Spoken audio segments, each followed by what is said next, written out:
Our operations management in combination of strategic management is a 100 marks paper. Out of total marks, 60% of the marks will come from operations management and 40% of the marks will come from strategic management. Now, strategic management is not our headache. We will discuss operations management. Out of total marks, 60% will come from operations management and 40% of the marks will come from strategic management. You will get in total, you will get 15 MCQs and 7 14 mark question. First 30 marks is MCQ part.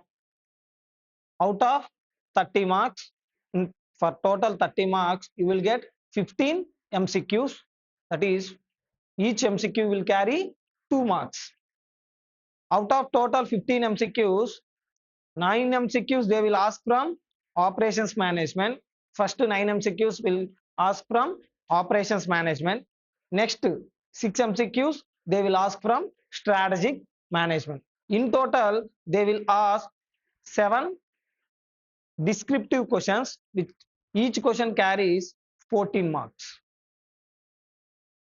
Out of total 7 questions, 4 questions they will ask from operations management and 3 questions they will ask from strategic management.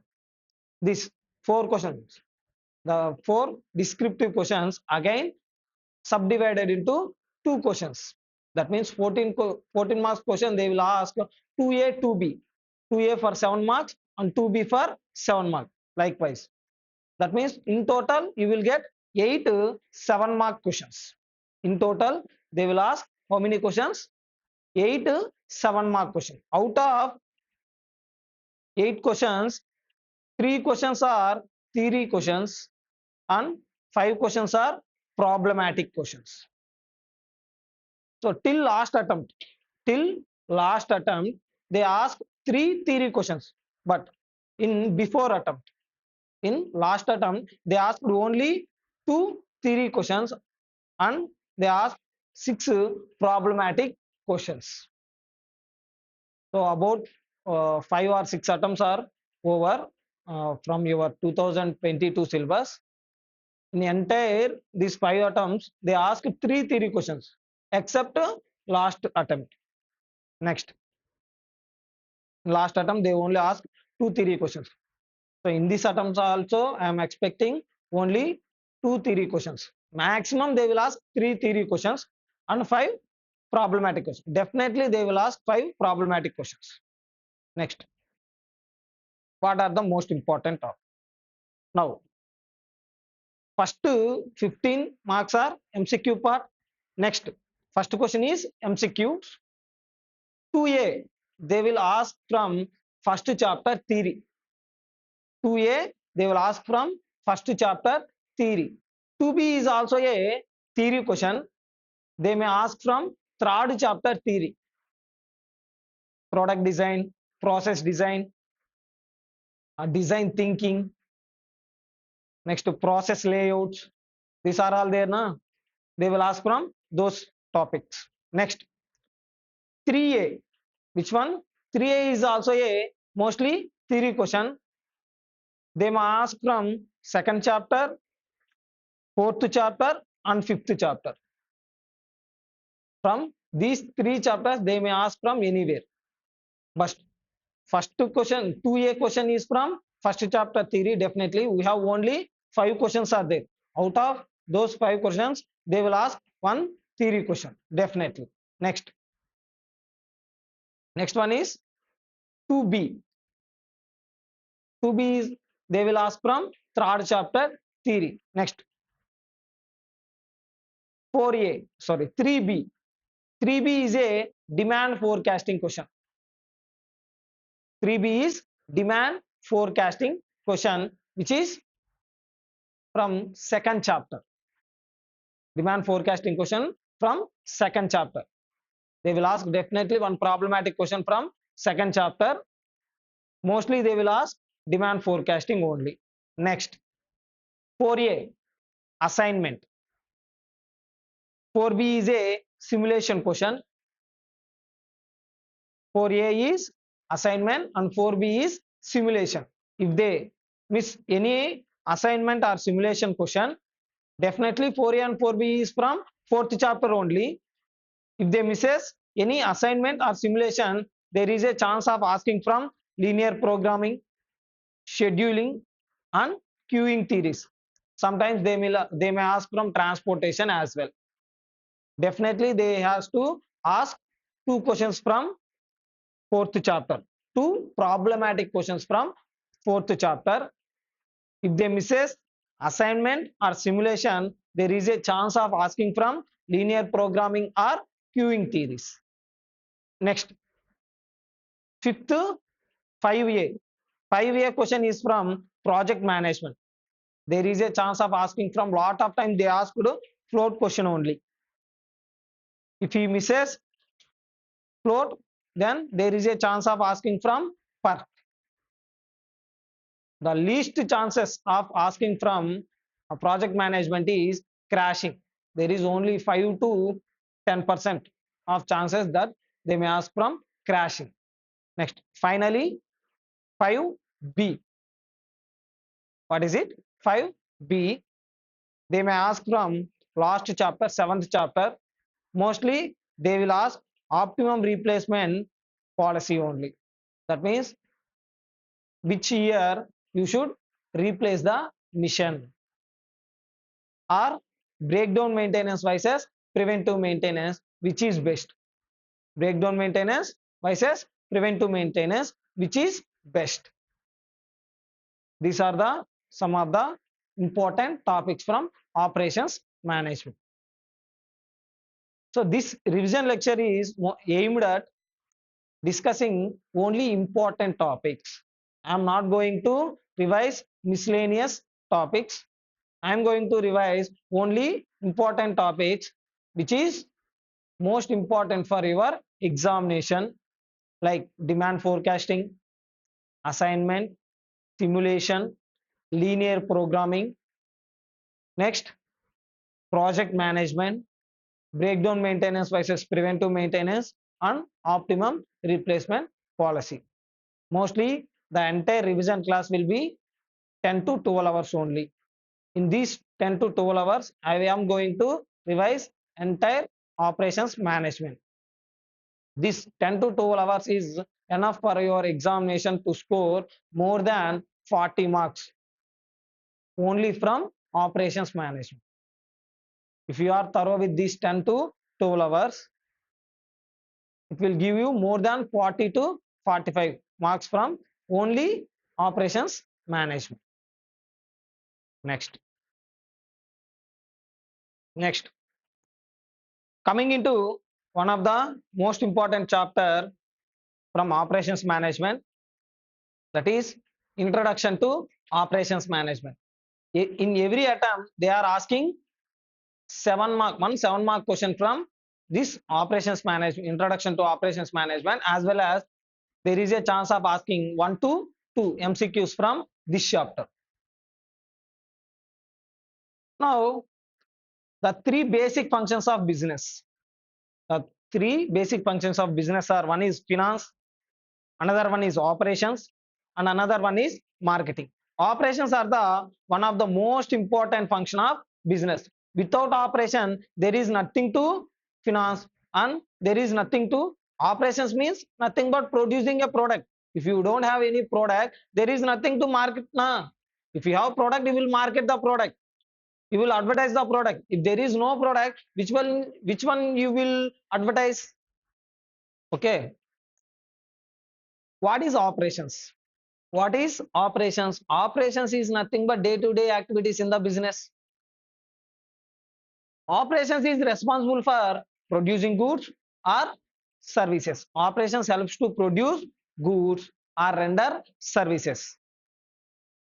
That think like a business is like a car. If business is a car, operations are the most important part. Now, what is the most important part in car? Engine. So engine is like a operations. Next, what about finance?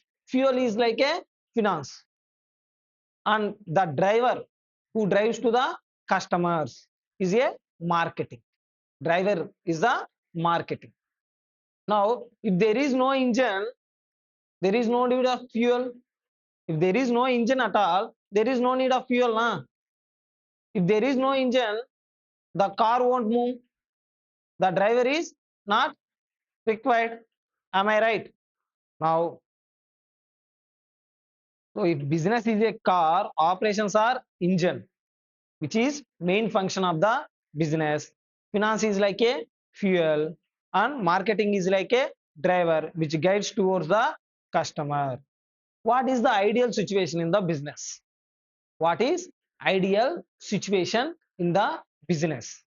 The ideal situation in the business when your supply meet your demand.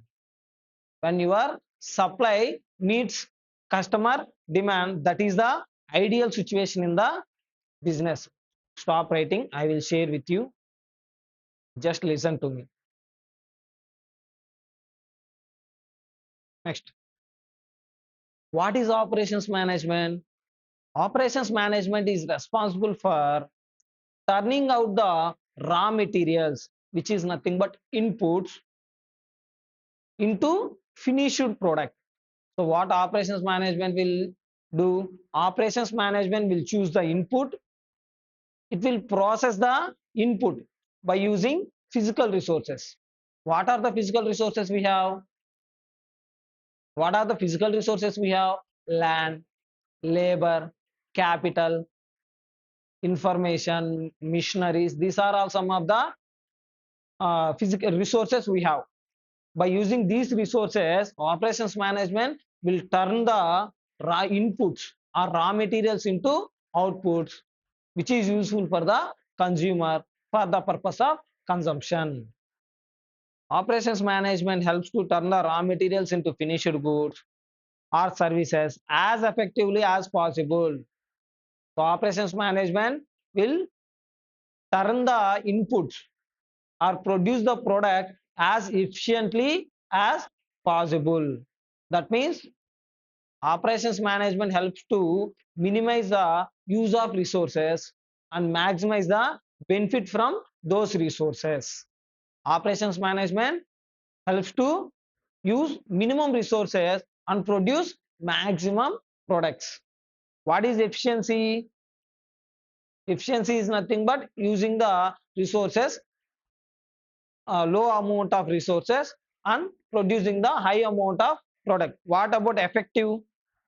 Effective means whatever needed, exactly whatever needed by the customer. Operations management will help to produce that product. Next, it will take input and it will process it, and finally you will get the output. The output may be a good or a service. Next, next one is objectives of operations management. There are a lot of objectives for the operations management. The most two important objectives of operations management is, one is customer service, another one is resource utilization. One is customer service, another one is resource utilization. First one, customer service. The primary objective of operations management is to provide agreed and adequate level of customer service. Provide agreed and adequate level. What is agreed and adequate level? Which is nothing but you have to provide satisfactory level of customer service. We all know human wants are unlimited. If you provide 10 grams gold freely, then also customer will ask another 5 grams. Okay, humans are not going to satisfy at any line. What you need to do is you need to provide satisfactory level of customer service. That is enough. That is nothing but agreed and adequate level of customer service. How you have to provide this service? By providing right thing.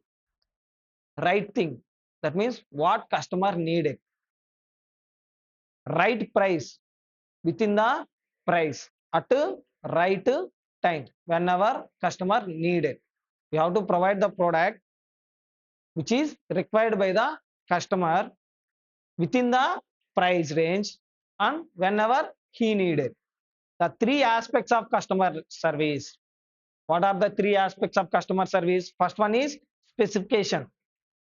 First one is specification. You have to provide the goods or services according to the customer specifications, according to the customer needs, according to the customer preferences. To provide what customer want or will accept. You have to provide the product which is customer needed or will accept. Next, cost. To minimize the cost to the customer. Another one is timing. To provide goods or services when required or expected. To provide goods or services when required or expected. Next. What is the next objective? Another objective, resource utilization. Resource must be utilized or used efficiently and effectively for the satisfaction of customer wants. What is meant by resource utilization? Obtaining the maximum gain from resources. That means minimizing the losses, wastage, and underutilization. You have to use the resources, but the resources must be used effectively and efficiently. That means use the minimum amount of resources and provide the maximum advantage or maximum benefit. Now, operations management is all about achieving two goals. One is good customer service. That means make sure customers are happy or not. The two objectives is one is good customer service, nothing but make sure that customers are happy, nothing but satisfactory level of customer service. Next one is good use of resources, not wasting the time, resources, space. If you focus too much on one thing, another may suffer. If you focus more on customer service, another thing, what is it? Resource utilization may suffer. If you focus on more on resource utilization, customer service will suffer. It is not possible to attain both 100% at a time. It is not possible to attain 100% of customer service and 100% of resource utilization at a time. That's why what you need to do is, what operations management will do is, as an operations manager, what you have to do is, you have to maintain the balance between these two. You have to maintain balance between these two. What are these two? One is customer service, another one is resource utilization. Next, scope of production and operations management. That is where this operations management is going to be used, which topics or which portions of the business this operations management is going to cover. It is nothing but a boundaries of the operations management, where it is involved. First one, so operations management involved from starting of the business, nothing but design thinking or from the stage of business thinking to till the customer service. In every aspect of the business, operations management is involved. From product selection and design, nothing but what to produce, what type of product we have to produce. From there, operations management will start it. Like, I am a mobile manufacturing company. I want to produce one mobile. Now, what type of mobile I want to produce? So what product? What to produce? There is lot of types of mobiles. One is gaming oriented mobile. Next to camera oriented. Some others like performance oriented. So now I decided to produce one mobile which is camera oriented mobile. Next, capacity planning. After evaluating the lot of alternatives, I choose to produce one camera oriented mobile. Next, capacity planning. Okay. Now, how much capacity I want to produce? How many units of camera oriented mobile I need to produce? Based on the demand forecasting, I will choose my capacity. Like there is a need of 5,000 units of camera oriented mobile. After conducting a market research, I got to know that in market more than 5,000 units are required. More than 5,000 units of camera oriented mobiles are required. Now I plan my capacity to 5,000 units per year. That means based on my market research. Next, location facilities. Operations management will also help in location facilities, selection of location. Now, where to produce? Location facilities is nothing but where to produce. Which type of location will you choose for producing a product? What are the criteria for choosing a location for a business? Tell me. So, cheap availability of raw materials, one of the criteria. Next, cheap availability of labor. Next, rental charges, cheap rent. Next, good transportation facilities, good infrastructure. Next, suitable environment, as well as socio-economic and political constraints are also one of the criteria for selecting the location facilities. Next, next one is production planning and control. What is it? Production planning and control.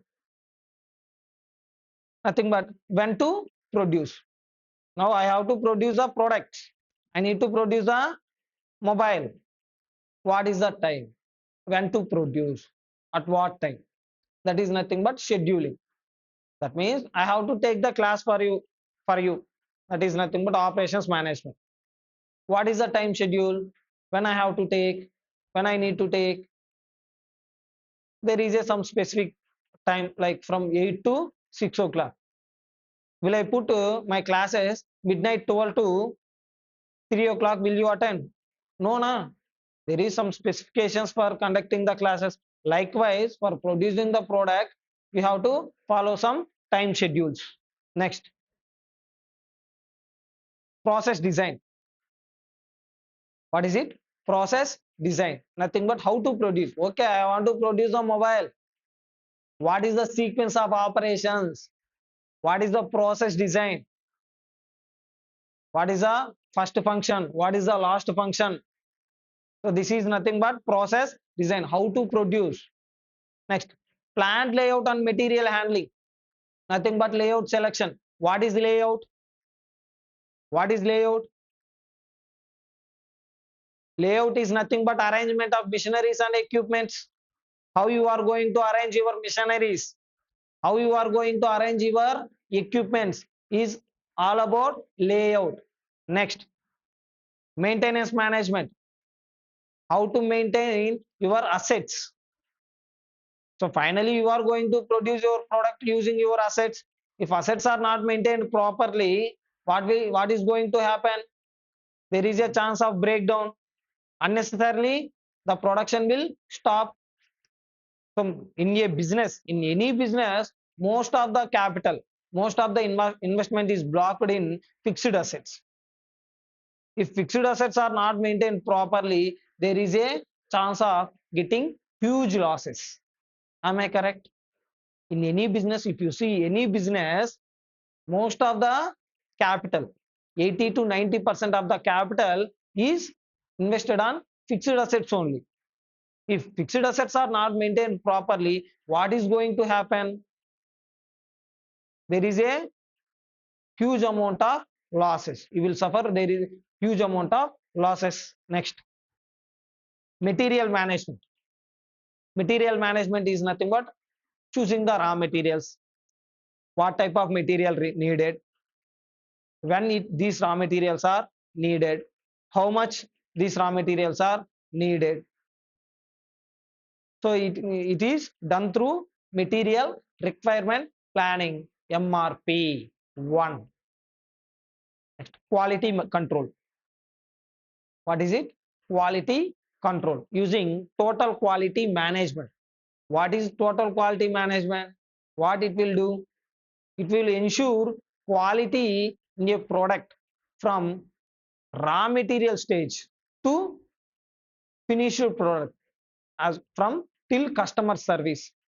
So ensuring quality not only in finished product, from raw materials to till finished goods, like uh, good quality of raw material, using the good quality of raw materials, good quality of processes, labor, and another ingredients, indirect materials, to ensure quality in each and every aspect of the process. That is nothing but total quality management. Hope you guys are getting something. Next, how today production system is different. How today's production system is different. There are four reasons or four things to explain how this production system is different. First one is manufacturing as a competitive advantage. First one is manufacturing as a competitive advantage. In previous or before 90s, if you see, if you produce enough quantity of goods for meeting the demand, it is more than enough. So before, enough quantity to meet the demand. Why? Because in before 90s, lot of industries are monopoly. No need of any quality, no need of any design, shape or size, appearance. So just to produce the required quantity, just to meet the demand, it is more than enough for the successful running of the business. Now, what happened? Over the period of time, lot of competitors are developed. Now, for every business, you have so many competitors. Meeting the demand is not enough for survival of the business. What you have to do? You have to provide the good quality of goods at a low cost, effective, effective goods, better quality, and you have to produce the fast. You have to produce the goods fastly. Nothing but reducing the lead time. Reducing lead time. What is lead time? Time taken from producing a product to market. It is reaching the market. From production to reaching the market or reaching the customer, the entire time is known as lead time. Next, service oriented. Service oriented. In previous years, in past years, before 90s or before 2000s, good quality of product is enough to capture the market. If there is a good quality product, it will capture the market. Now, quality of the product is no more important. Quality of service is important. How you are treating your customers, how you are uh, how you are responding to the customers, how you are treating the customers, how you are giving response to the customers. That is the most important. Good product with good quality and premium service experience.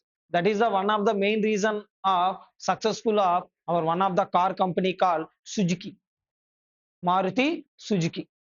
There are so many companies, so many car companies which is providing more quality goods, quality cars than Suzuki. But till in India, the number one car selling company is Suzuki only because of quality of service, quality of availability of spare parts. Next, disappearance of smokestacks. What is it? Disappearance of smokestacks. Before, industries are or factories are like big, noisy, and dirty. It is providing lot of pollutions. environmental pollution, noise pollution, sound pollution. But for the period of time, factories are changed, they are renovated. Now factories are very clean, they are not any damage to the environment. Next, factories are clean, safe, and environmental friendly. Next, small has become beautiful.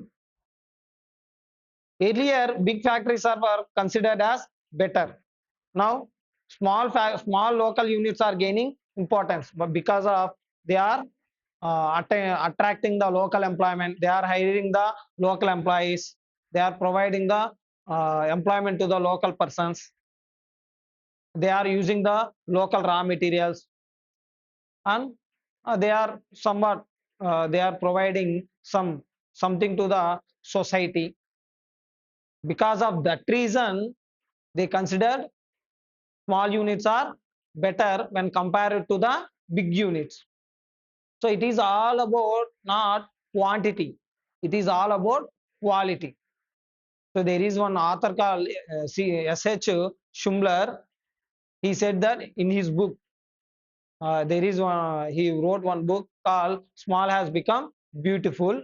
In that book, he opposed the gained businesses due to one reason that the gain business are big factories, big businesses are uh, providing the goods with lack of quality, somewhere missing the somewhere the products are missing quality when compared to the local small units.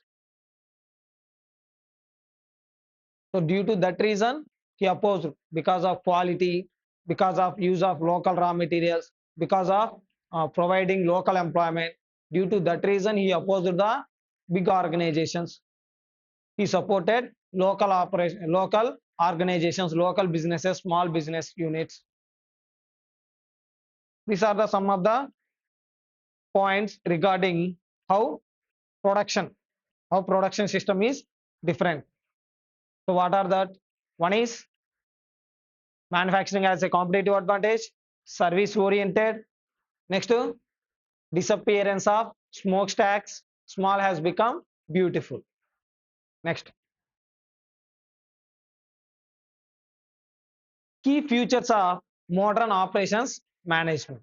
What are the key features of modern operations management? One is technological development. Operations management is technologically developed, like using automation. So most of the labor oriented businesses are reduced. All the businesses, all the factories are using machineries, robotic. Next, shorter life cycle. The life cycle of the products are got reduced. Now for every like let's see in a mobile market, for every 1 year there is a change of mobiles. You will get lot of updates, new version of mobile will come. So let's see in Apple. So Apple, now what is the series running? 17 na? In September they will release one series called Apple 18 series. Automatically the demand for the 17 series will reduce. That means the, the life cycle of the Apple iPhone is only 1 year. If you see in 2020s or 25, if you purchase one mobile, that is Nokia, you will use it for 5 to 6 years, where the product life cycle is much more when compared to nowadays. Next, changing customer needs and preferences. Now customer needs and preferences are also changed. In previous years, in past days, customers are interested to go and sit in restaurants with friends and some have chit chat and having the food. But nowadays they are preferring online orders over dining in the restaurants. Now what business has to do? They has to provide online delivery services. Next, disruptions and pressure to innovate. Disruptions and pressure to innovate, like COVID-19. So COVID-19 came, lot of businesses thought out of the box. They provided work from home.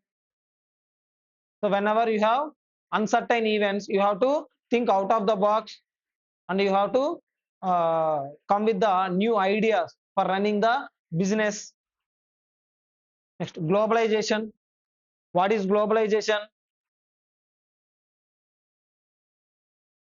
When it came to India in 1990s, during the period of Manmohan Singh, what is the aim of globalization? Nothing but importing and exporting the our products, importing the products from foreigners and exporting the our products. So globalization is aimed at uh, increasing the imports and exports, and reducing the tariffs, and encouraging the foreign investment, and attracting the foreign investments. Next, need for quality service at low price. Need for quality service. We have to provide quality service to the customers at a low cost. Next, cost optimization by using the efficient use of resources. So using the resources efficiently and effectively, you have to reduce the cost of producing a product or producing a service or customer service in every aspect. Final question, final topic from introduction to operations management, that is recent trends in production and operations management. Global marketplace. First one is global marketplace. Now, companies are operating all over the world. Maybe their origin country is somewhere, like let's take Toyota. Toyota is a which company? Japan company, but it is operating in India. So, for gaining the market, for gaining the product advantages. So what happened? Now companies are operating all over the world. Production and operation strategy. Production and operation strategy. Nothing but producing the products more efficiently and effectively for the purpose of satisfaction of the customer wants. So ultimately, customer is the king of the market. What you have to do is you have to produce a product which customer wants, according to the customer specifications, according to the customer preferences. Customer is not going to purchase the product what you produce. Customer is going to purchase the product or buy the product what customer want, which will satisfy the customer needs. Next, total quality management. Next one is total quality management. Total quality management is nothing but ensuring the quality in each and every aspect of the process, from raw materials to finished goods. Flexibility. Flexibility to adapt. Your business must flexible to adapt the changes in the business, changes in the market.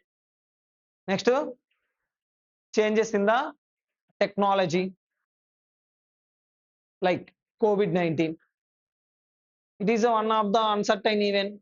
Your business must be flexible to adapt the changes, like work from home.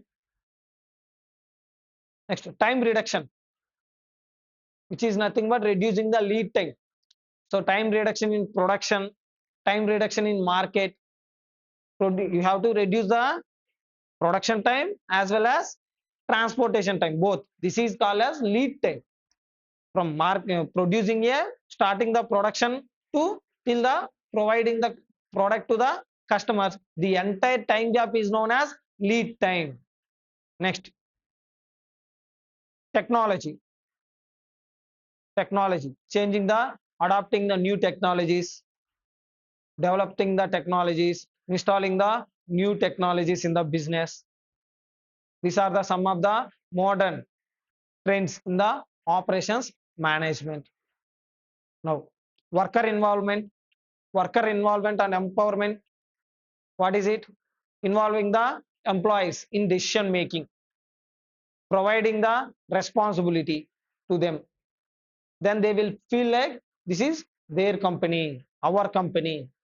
They will work more. That means if you are providing uh, some decision making power to the each and every employee, they think that for our decisions, for our role has some importance. So most of the employees are motivated only when you recognize their place, you reward for their work. So employees needed only two things. One is recognition, another one is reward. Reward is nothing but giving bonuses, incentives. These are the some of the things. So worker involvement is nothing but involving the employees in the decision making, involving the employees in the all functions of the business. Next, re-engineering. What is it? Business process re-engineering. Nothing but building the business from scratch.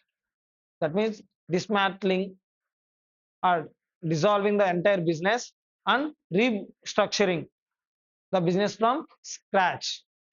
When you will do re-engineering, whenever you are getting the huge amount of losses, when you are when you are producing the goods with at a high cost, when technology is changing, so you will do business process re-engineering. Like bank is transforming from paperwork to computerization. This is one of the thing of business process re-engineering. That is, it is changing entire its business, that enterprise resource planning. It is changing entire its ERP. So that is one of the thing in business process re-engineering. Next, environmental issues. Environmental issues, nothing but pollution, socio-cultural issues. Next, like natural calamities. These are the some of the things you have to keep in mind. Next, corporate down seizing and right seizing. What is corporate down seizing and right seizing? Firing the employees. Corporate down seizing or right seizing is nothing but hiring the employees when needed, firing the employees when we won't need them. Like hiring the temporary employees and firing them. So maintaining the workforce which is required for producing the products, not maintaining the additional level of workforce at a high cost. Supply chain management. What is supply chain management? Handling the movement of raw materials. Supply chain management is nothing but handling the movement of materials from raw material stage to providing finished goods to the customers. If you handle the all the movement of materials, nothing but transportation from raw materials to giving the finished product to the customers. If you handle all the activities, that is nothing but supply chain management. Next, lean operations. What is lean operation? Producing the product efficiently and effectively. Nothing but using the minimum amount of resources and getting the maximum benefit. That is nothing but lean operations. Using the right amount of resources, using the right amount of machineries, right amount of labor is one of the criteria, one of the thing in lean operations. So this is till now, this is all about our chapter 1, which is introduction to operations management. You will definitely get one 7-mark question from this chapter. The chance of asking question from this chapter is one is explain what is operations management. Next, explain the aspects of operations management, like specification, cost, timing. Next, another one is manufacture something. Next, another question is, what is operations management? Objectives of operations management. Next, scope of operations management. Next, another one is, next, how production management is changed. Next one is key features of modern operations management, recent trends in modern operations management. These are the some of the questions which may ask from operations management. Only you have 5 or 6 questions. Definitely they will ask one question. Next, coming into one of the most important topic, demand forecasting. Every attempt they are asking for 7 marks. Out of 6 attempts, they ask this demand forecasting for 5 attempts. This is very important and very simple problem. What is demand? Demand is nothing but quantity of a product or a service that customer willing to buy or want to buy, as well as able to pay at a specific price during the specific period of time. Next, what about demand forecasting? Demand forecasting is nothing but predicting the future demand. Need of, what is the need of forecasting or demand forecasting? One is optimizing supply chain management. Another one is competitive advantage.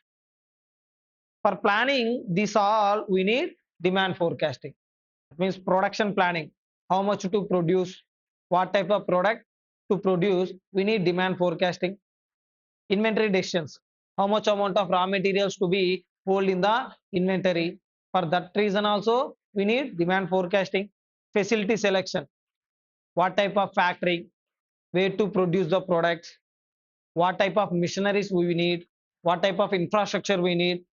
For this reason also we need demand forecasting. Process design, process design is nothing but sequence of operations, type of machineries, type of equipment we needed. So these all are planned based on the demand.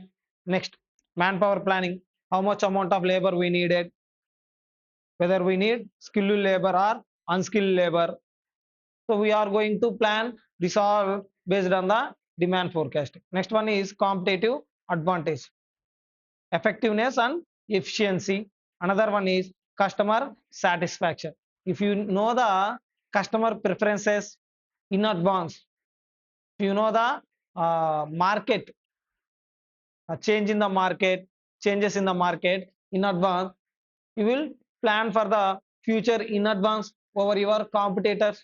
That will give you some competitive edge and compare it to the your competitors. Sources of information, for the purpose of demand forecasting we need some information. That information is segregated or divided into 2 types, structured and unstructured. Structured means, structured is nothing but a secondary data. Structured is nothing but secondary data. That means someone already prepared the data.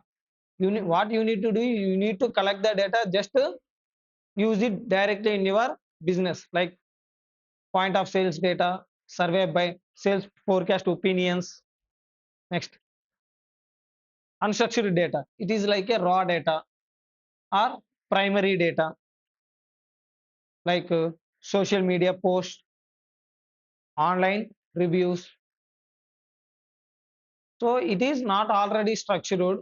You need to collect the data, you need to prepare the data, you need to prepare the report according to your needs, according to your business. Next, range of forecasting,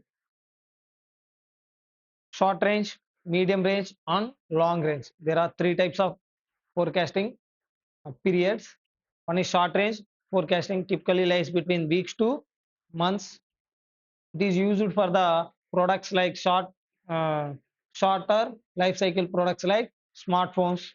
Medium range forecasting typically lies between 3 months to 2 years. Typically used for the products like consumer durable products like medicines, next cosmetics, shampoos and soaps. Next, long range forecasting lies between 2 years to 10 to 15 years, mostly used for the products like standard products like atta, sugar, salt. Steps in forecasting.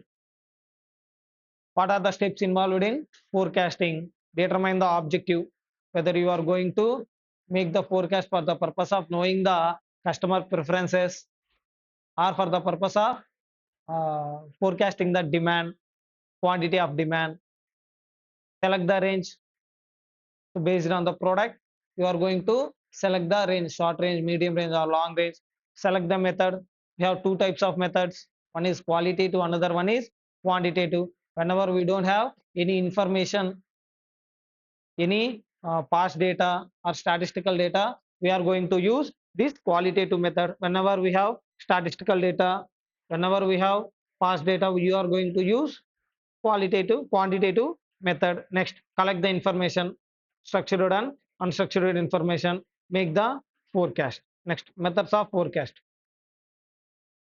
We have two methods. One is qualitative method. Whenever we don't have any information, we use qualitative method. If we have quantitative, if we have information, we use quantitative methods. Now, I think you guys have class till 5 o'clock.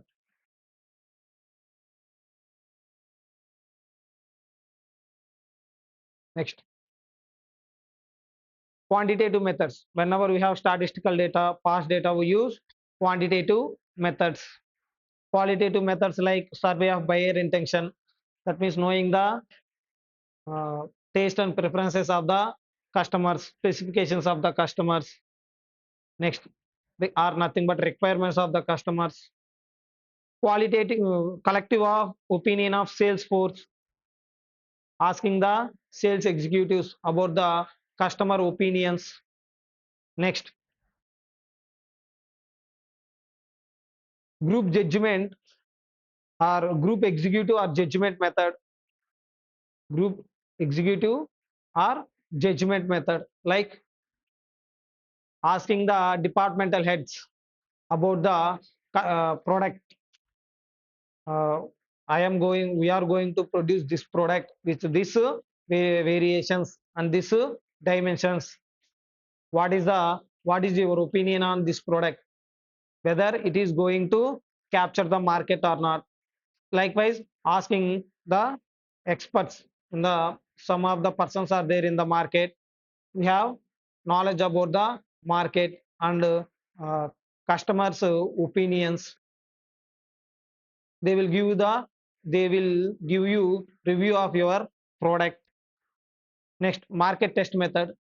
That means that is nothing but sample survey, releasing the product to the specific region or releasing the product like a sample after using the product by the customers, uh, collecting the reviews and making the changes in the product. Next, quantitative methods. We have a lot of quantitative methods like trend prediction, moving average, causal regression analysis. Some are other methods also there. In regression analysis, we have two lines. One is y on x, another one is x on y. For in our syllabus, for demand forecasting, we use the line y on x. It is known as least squares method or straight line trend method. In this method, we are going to use the formula or equation y is equals to a plus bx. For all problems, the ultimate equation is y is equals to a plus bx. Here y is, what is y? Y is demand, a is average, b is growth. For finding the values of a and b, we have three methods: direct method, indirect method, another one is universal method. So when we use direct method, whenever summation x is equals to 0, we use direct method, or the data given is in years, or data given like a time series, we use direct method. To make summation x is equals to 0, calculate the deviations exactly from the midpoint. For making the summation x is equals to 0, what we need to do is, we need to calculate the deviations exactly from the midpoint. That means we are going to take the base year exactly from the midpoint. For calculating the A value, formula is summation y divided by n. That means summation of demand, total demand divided by number of units of data. How to calculate growth? Summation xy divided by summation x square. Now, for the purpose of calculating the forecasting the demand according to the direct method, we need ingredients like summation y, summation xy, summation x square. See the problem number question 14. This is question from your compiler, nothing but question bank. From the following time series data of sales project, the sales for the next project, sales for the next 3 years. Here we have years from 2019 to 2025. How many years in total? 1, 2, 3, 4, 5, 6, 7 years. Next, they given sales in thousands. Find out the sales for 2023. Find out the trend values for the according to the trend. According to the trend, what you need to do? You need to find the values for 2023, 2024, and 25, and the deviations from the actual values. After finding the y value, after finding the a and b values, if you substitute the a and b values in the equation, you will get the value for 2023, 24, 25. After finding the expected value, if you what you need to do, you need to compare with actual values. You will get the variance. What is our formula? What is our formula? Y is equals to a plus bx. For calculating a and b values, we need to draw some table like x, sorry, year, sales. This is nothing but y. Next, x, x square, xy. Now here 2019, 20, 21, 2022, 2023, 2024, 2025. Now sales 160, 180, 184, 166, 188, 198, 184. Now, for doing the problem according to direct method, what we need to do? We need to make summation x is equals to 0. Am I right? For that reason, you have to calculate the deviations exactly from the midpoint. Here midpoint is which year? 2022. Now we are taking this 2022 as current year. That means there is no deviation for the current year. This is current year. Now for past years we are giving minus signs. For future years we are giving plus signs. -1, -2, -3. 1, 2, 3. So we are taking exactly midpoint as base year and allocating it as 0. Now tell me x square. 9, 4, 1, 0, 1, 4, 9. Total 28. Now tell me x square, sorry, xy, x into y, that is 480 minus 480 minus 360 minus 184, 0, 188. Next 7, 790, 396. Next 552. So total it will get how much? Summation xy is equals to, this is summation x square. What is the value of summation xy? What is the value of summation xy? 107.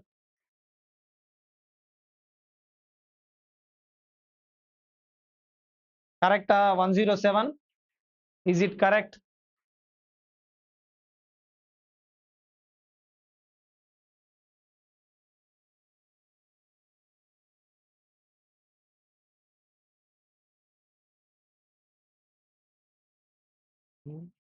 You guys are having calculators. Even if you have calculators, still you are saying wrong answers.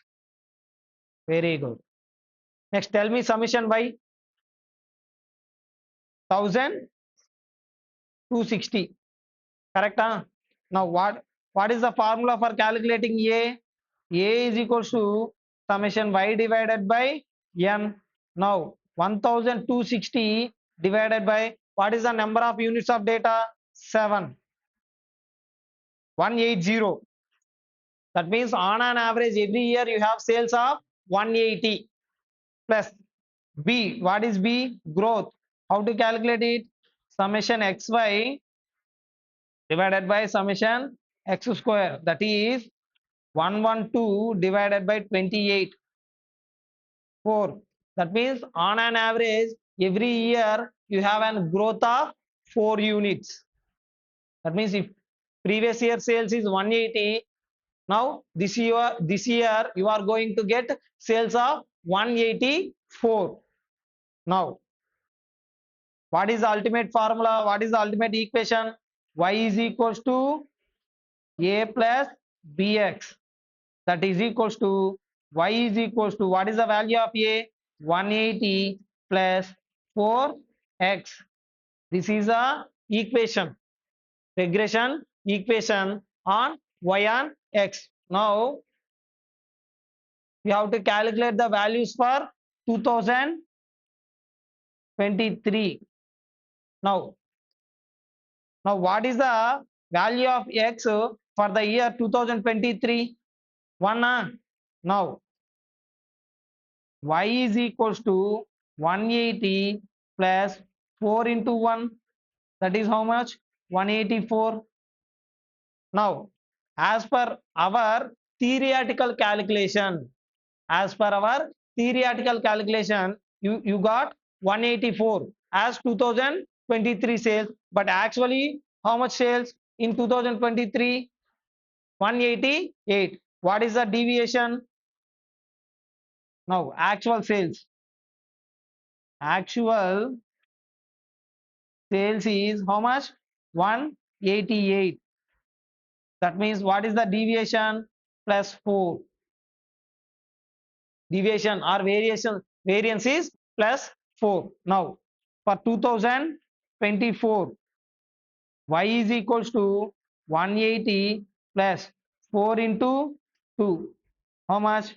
188. Now what is the actual sales for 2024? 198.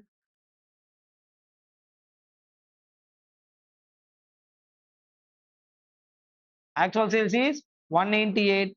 Now variance is plus 10. Variance. Next, for 2025, y is equals to 180 plus 4 into 3, that is 192. Actual sales is, what is actual sales? 184. Now minus 8 is your variance. Okay, for example, what if they ask calculate the or project the sales for the year 2027? If they ask project the sales for 2027, we are going to, now for 2025 x value is 3, for 2026 x value is 4, for 2027 the x value will be 5. Now x value is 5, y is equals to 180 plus 4 into 5, that is how much? For 2027 sales is 200. What if they ask project the sales for the year 2017?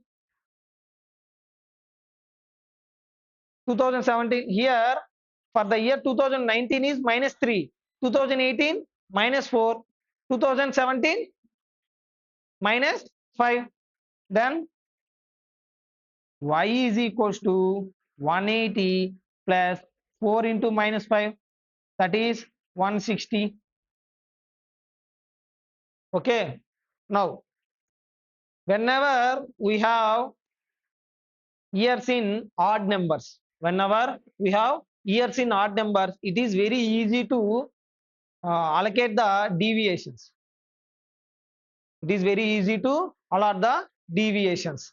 Whenever we have years in even numbers, let assume we don't have year number 2025. What you guys are going to do? How to find deviations? First thing, the gap, while calculating the deviation, you should kept in the mind the gap between deviations must be same. Here if you see, the difference between minus 2 and minus 3 is 1, minus 2 and minus 1 is 1, minus 1 and 0 is 1, 0 and minus 1, 0 and 1 is 1 only. The gap must be same. You can take like 2, 4, 6 as well. Ultimately the gap between these all numbers must be same. Another thing, summation x must be equals to 0. Whenever we don't have, for example, we don't have year 2025, what we gonna do? First thing, you have to calculate the deviations exactly from the midpoint. Midpoint means here 3 years, here 3 years. The midpoint is lies between 2021 and 2022. That is nothing but here. That is between 2021 and 22. Now this is 0 and this is 1. This is 1. Here we are not going to see 0, minus 1 and 1. And for 2023 we are going to take it as Ire. What is the difference between minus 1 and 1? For 2021 we are giving minus 1. For 2022 we are giving 1. The difference between minus 1 and 1 is 2, 2 na.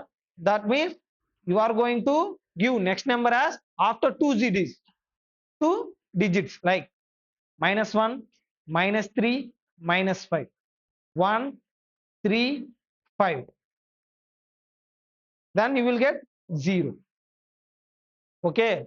So one trick is when data is given in odd numbers, when data is given in odd numbers, just continue the numbering. So take mid year as 0 and continue the numbering minus 1, minus 2, minus 3, minus 4. Like continue the integers.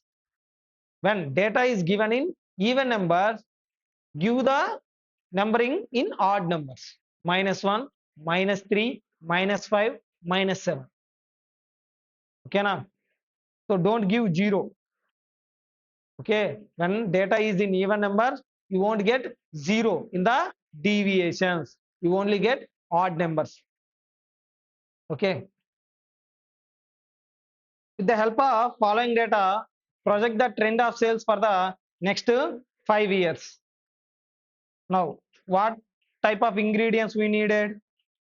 One is summation y, summation xy, summation x square. This type of ingredients we needed. Now, y, that is years. Next, sales, x, x square, xy. Now, years 2022. Okay. 2002, 2003, 2004, 2005, 2006, 2007. Sales 120, 130, 135, 140, 150, 165. If you see here, data given in years is given in even numbers. Now, what is the midpoint? Midpoint exactly lies between 2004 and 5. Now, 2004 and 5, the midpoint lies between 2004 and 5. Now, the midpoint of 2004 and 5, we are taking it as base year, that is 0. Now, 2004, for 2004, I am allocating -1. For 2005, I am allocating +1. Now, what is the time gap between -1 and +1? 2 years. Now, for 2023, must be the gap between 2024 and 23 must be 2 years only. That means -3, -5. 1, 3, 5. So always make sure that the time gap between these must be same, and if you add this all, you have to get 0. Now, what is the value of summation y? 840. Correct. Next, summation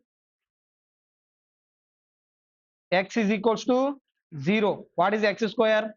25, 9, 1, 1, 9, 25. Total 70. Next, summation xy -600, -390, -135, 140, 450, 8. Total 290. Correct. Now, how to calculate values of a and b? Our ultimate formula is y is equals to a plus bx.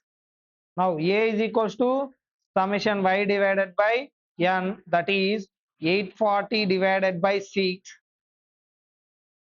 140. That means on an average, every year you are getting a sales of 140. Now, b, summation xy divided by summation x square, that comes to 290 divided by 70, that comes to 4.143. That means on an average every year you are getting a growth of 4.143 units in sales. Every year your sales is increasing by 4.13. Now he asked you to calculate for next 5 years. That means for 2008. Now for 2007 the x value is 5. For 2008 x value is 7. Now y is equals to, what is the value of a? 140 plus 4.143 into 7, that comes to 169 point. Next, for 2029 y is equals to 140 plus 4.143 into 9, 177 point.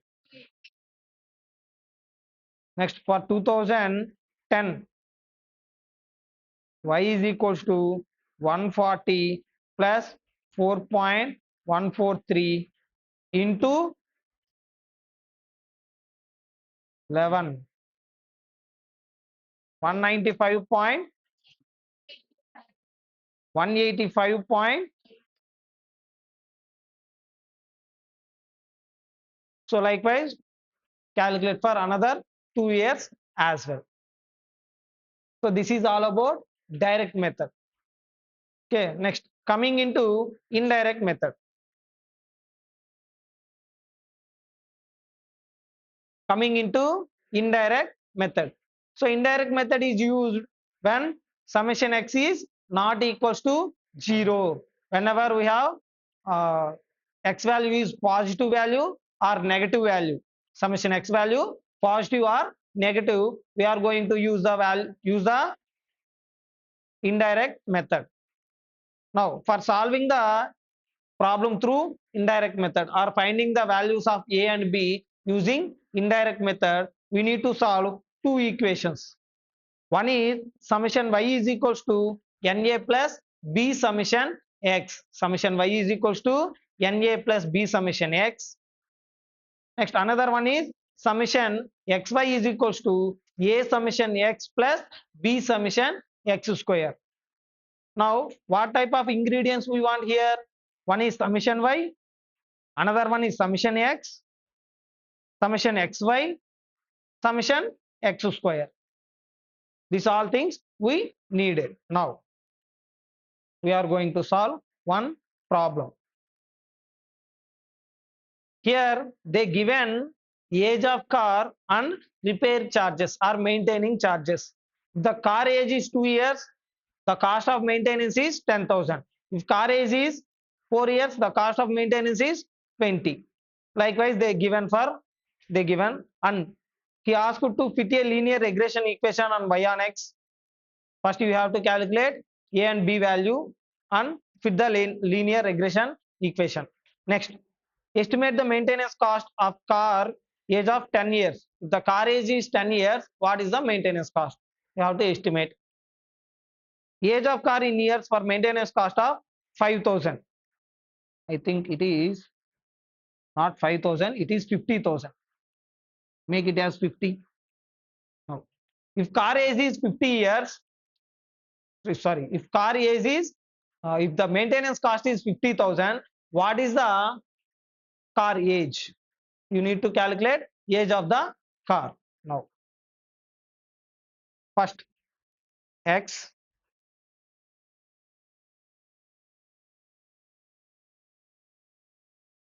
last problem for today.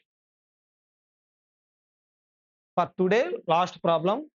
Tomorrow we are going to discuss assignment, simulation, linear programming.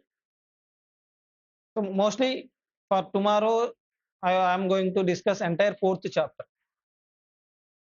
X, Y, x square, xy. Now, age of car 2 years, 4, 6, 8. Y is equals to 10, 20, 25, 30.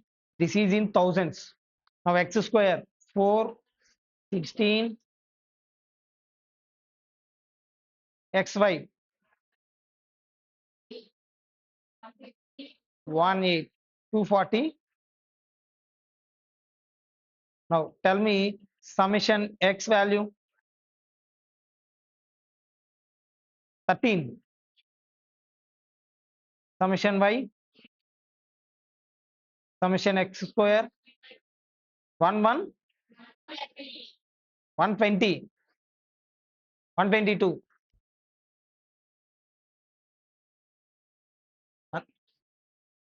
Summation xy is equals to 490. For solving problem through indirect method, we have two equations. One is summation y is equals to na plus b summation x, that is equals to, what is the value of summation y? 85 is equals to How many numbers, how many units of data given? 4. What? 4a plus, what is the value of summation x? 20b. So this is equation 1. Next, summation xy is equals to a summation x plus b summation x square. That comes to 490 is equals to 20a 20a plus 120b. This is equation 2. Now, for solving the equations through simultaneous method, what we need to do? We need to equalize any value of a or b. Now, if you multiply the equation 1 with 5, if you multiply the equation 1 with 5, you will get, now I am multiplying this equation 1 with 5. You will get how much? 425 is equals to 20a plus 100b. Am I correct? Now this is equation 3.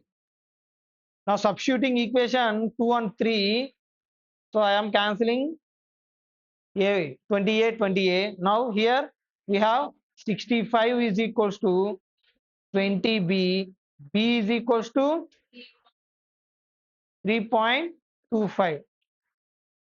Now we have value of b na. Now it is easy to find the value of a.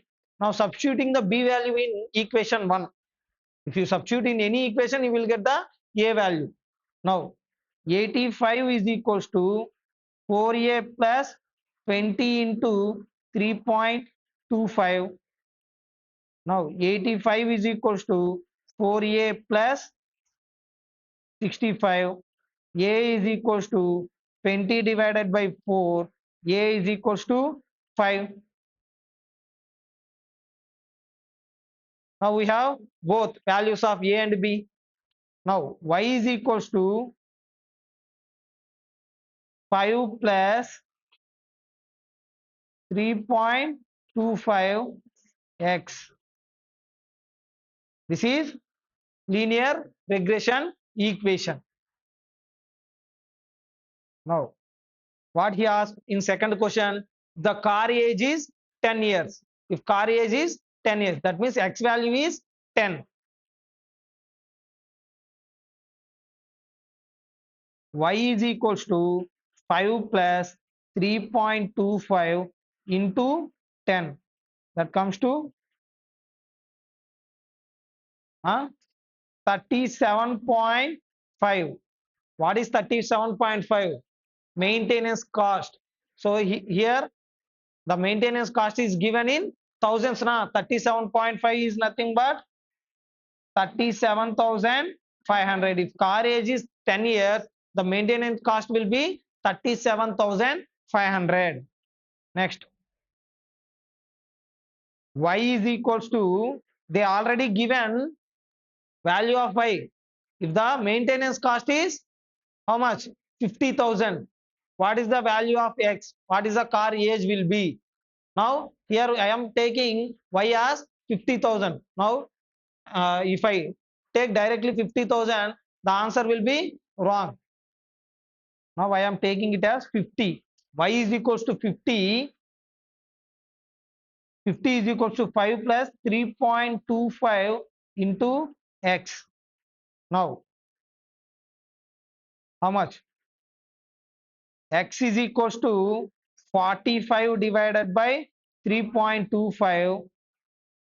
X is equals to 13.846 years. Always you must write the notations. Here it is rupees. If the maintenance cost is 50,000, then the car age will be 13.846 years approximately. Okay, this is all about indirect method. In previous attempts, before last attempt, till last attempt they are asking direct method only. In last attempt they ask indirect method, like same this type of question, but they ask like ice cream sales with temperature. Ice cream sales temperature. The temperature is 35 degrees. What is the amount of ice cream sales? Like that they ask. They ask. But this attempt, I am expecting question from direct method only. Both are easy only.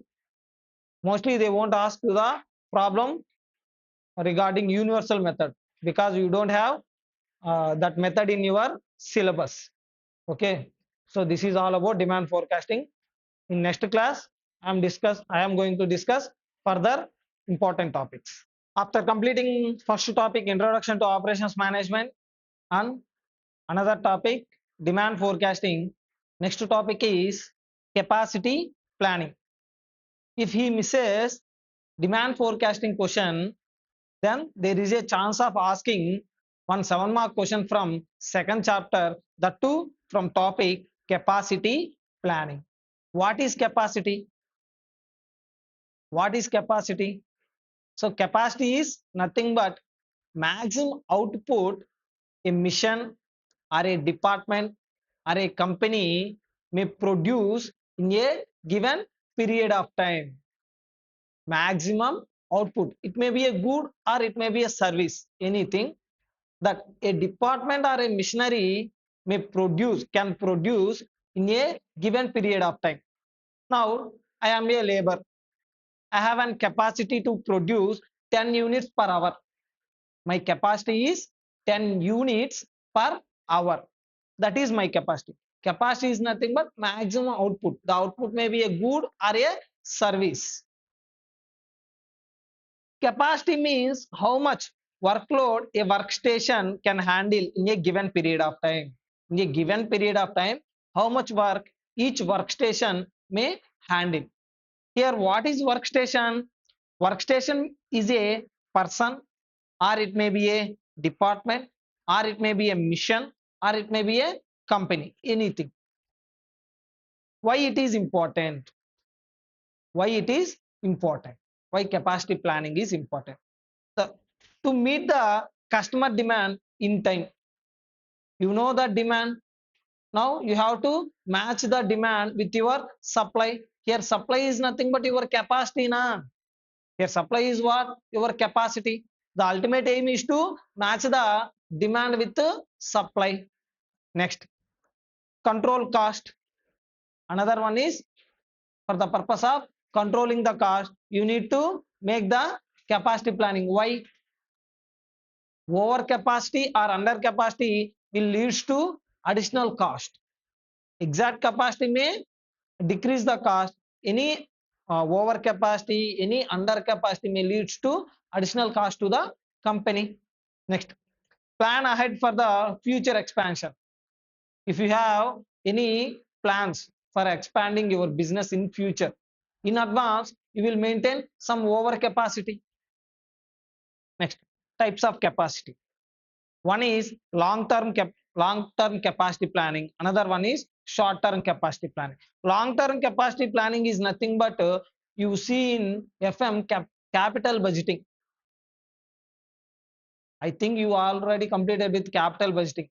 So whatever problems you are doing in capital budgeting, those all problems are uh, applicable to this long-term capacity planning.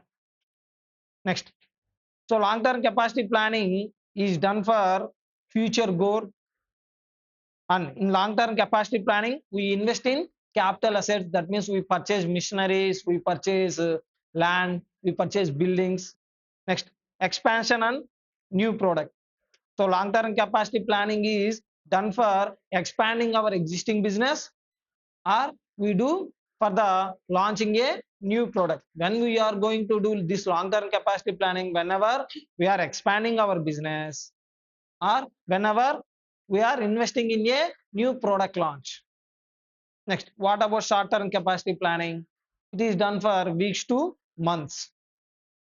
So mostly the short-term capacity planning is done for meeting the customer demand. So meeting our supply with the customer demand. In this short-term capacity planning, we are not going to invest in any capital assets. We are not going to purchase any assets. Just with temporary capital capacity adjustment, we are going to meet the demand. Whatever fluctuations in the demand, whatever fluctuations in the demand, we are going to meet that fluctuations with temporary capacity adjustments like hiring and firing of employees.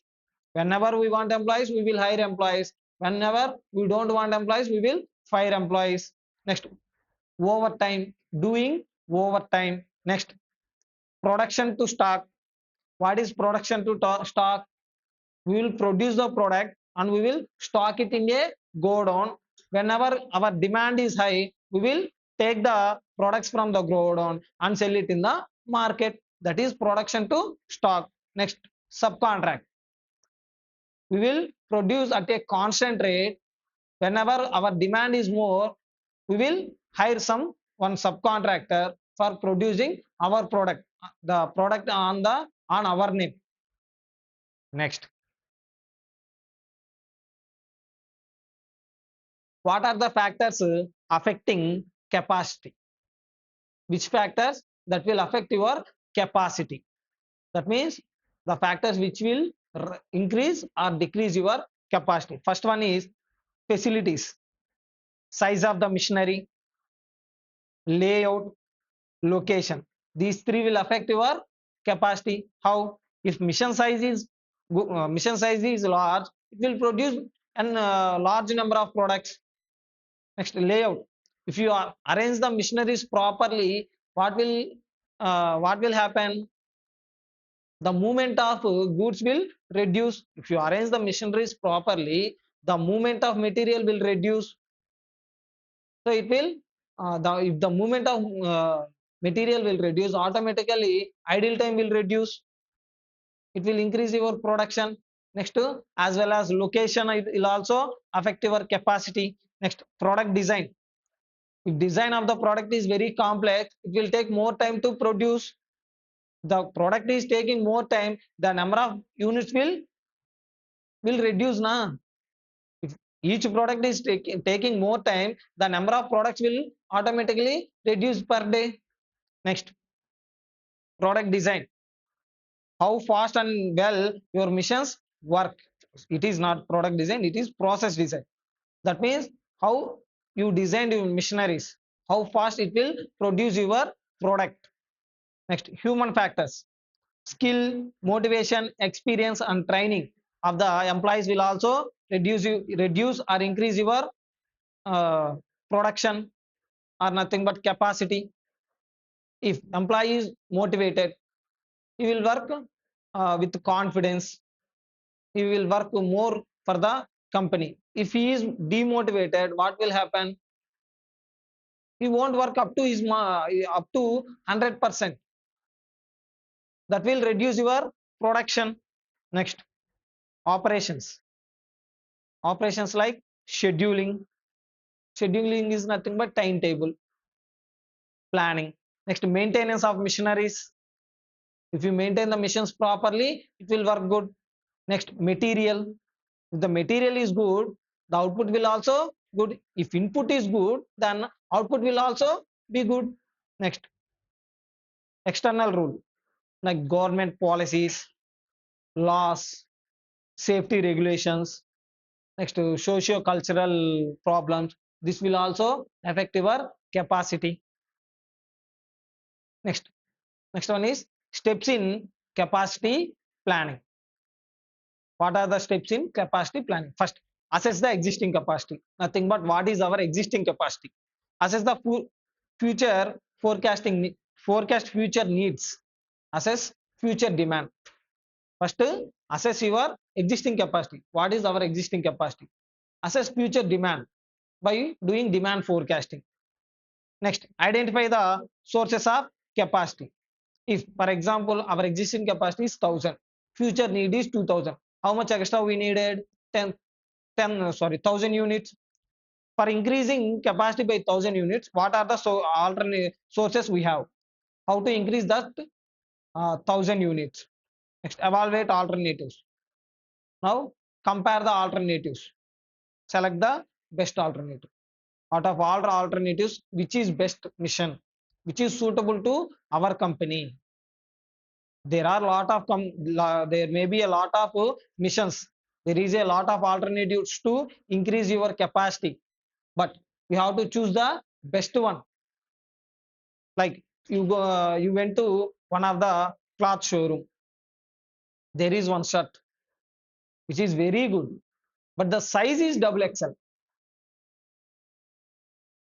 Your size is L, but the size of that shirt is double XL. Will you purchase it? Maybe it is good, but even if it is good, it is not fit for you now. So that is the reason. You have to choose the mission according to your needs, according to the situation, according to which is best fit for your company. Next, overcapacity versus undercapacity. When you choose overcapacity, when you choose undercapacity, fixed cost is low, you choose overcapacity. If fixed cost is high, you choose undercapacity. Like rent is high, you choose undercapacity. If rent of the mission is low, you choose overcapacity. Subcontracting is not possible. If subcontracting is not possible, you choose overcapacity. Why? You are not ready to unsatisfy any customer. Next, subcontracting is possible. Then you choose undercapacity. Capacity addition is long. For building additional capacity, it is taking so much of time. That means 1 or 2 years. In that case, you choose undercapacity. Don't want to lose customer. At any cost, you are not going to lose any customer. You don't want to lose any customer. Then you choose overcapacity. Short supply won't affect any customers. Then you will choose undercapacity. No change in technology is not going to change. Then you choose overcapacity. If technology is changing fast, you choose undercapacity. Creating capacity is high. For creating the additional capacity, it is taking high amount of cost. Then you choose overcapacity. Creating capacity creation is capacity creation is high. You choose undercapacity. If capacity creation is not high or low, then you choose overcapacity. Now we will do one question. RONP Limited manufactures two color televisions, model 2M3 and model 3SP4 in a variety of sizes, color and component combinations. Identical color TVs, it is not TVS, TVs are produced in lots of 100. The projected demand, lot size and time standards are shown in the following table. Demand forecast.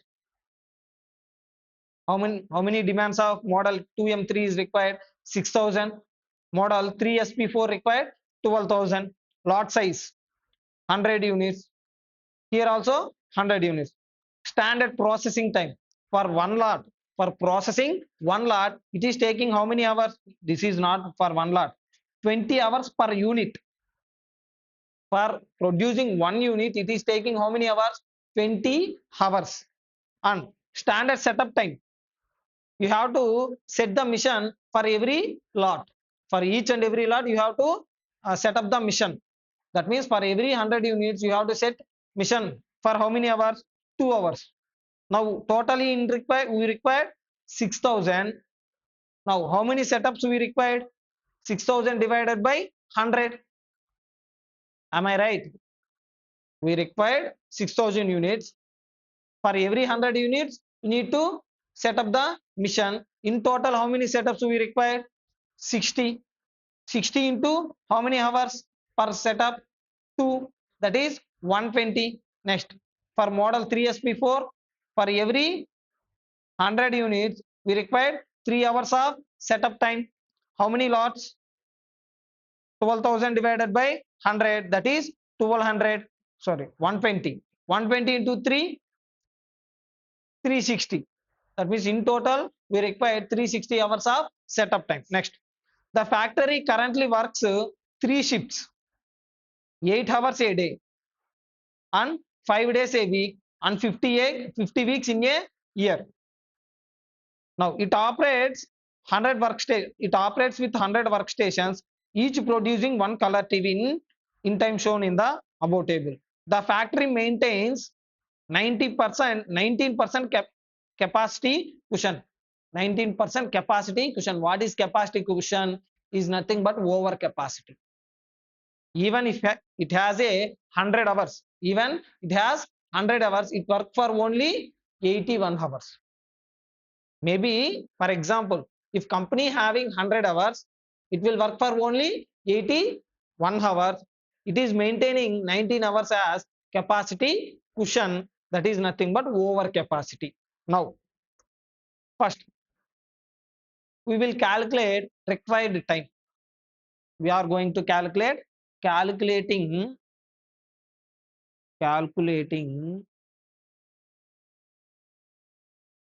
required time to produce demanded required time to produce total TVs. Now, first model, which model it is? Model 2M3. Production time.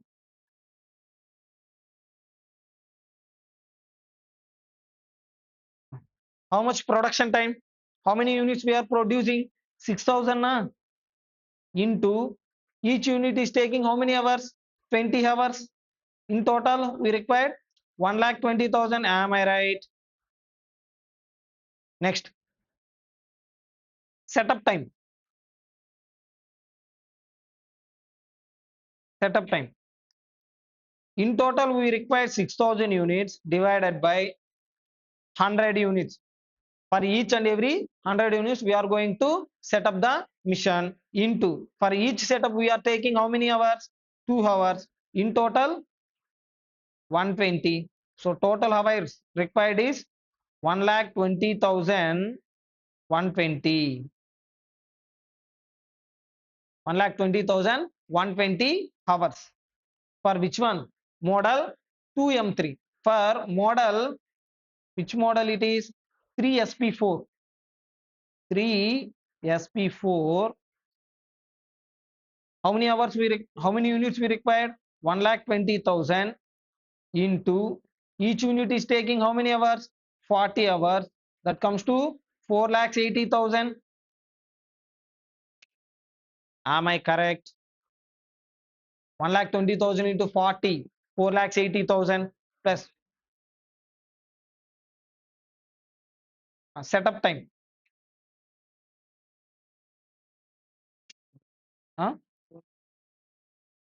12,000. 12,000. Okay.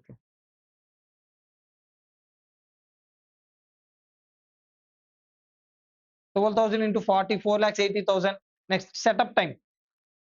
12,000 divided by 100 into, for each setup, we are taking how many hours? 3 hours. So total it comes to 360. That means 4,80,360. Total required hours is equals to 1,20,120 plus 4,80,360. Total how much? 6 lakhs. 6 lakhs 480. Am I correct? Now, available time.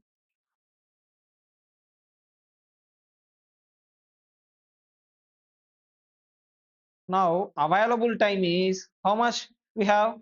We are working for 3 shifts into 8 hours into 5 days into how many weeks? 50. We are working for 3 shifts into 8 hours. That means we are working for 24 hours. into 5 days into 50 weeks. In total, how many hours? 6, 6,000,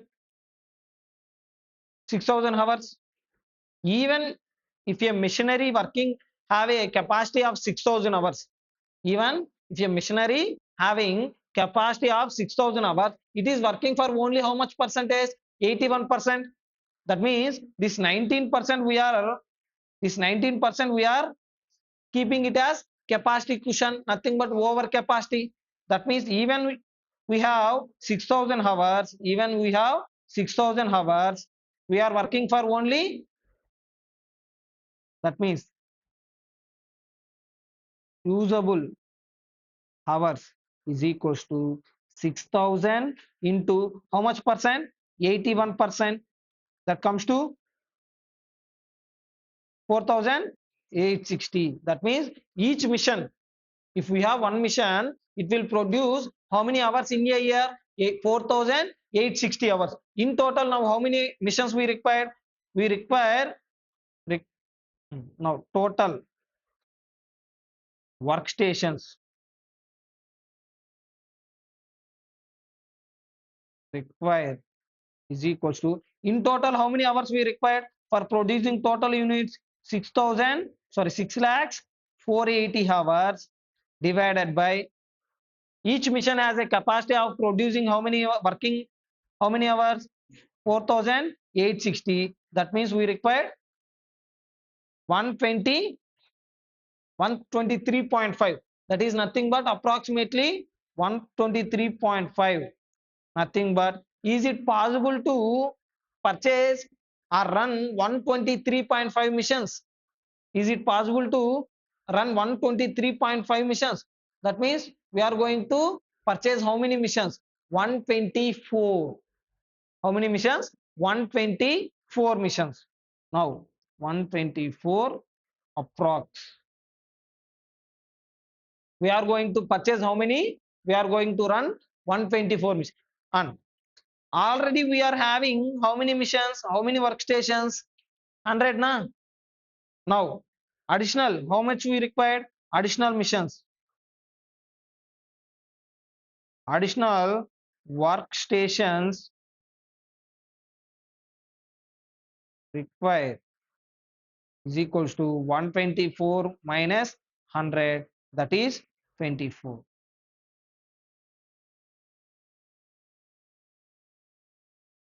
Any doubts regarding this question? No, na?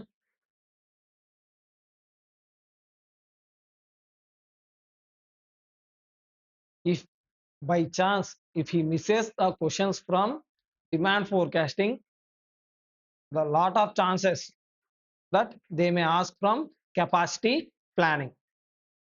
So do the problems, past examinations problems, you will get the idea how to do capacity planning problems. Mostly they will ask problems like this only. This is also one of the examination, previous examination problem one. Next.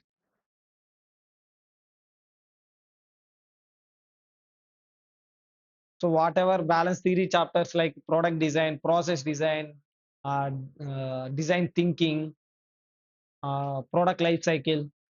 So read on your own. As it is a revision class, it is not possible to cover entire theory chapters and entire problematic chapters. We have a lot of problematic topics. Then within 10 to 15 hours, it is not at all possible to complete entire.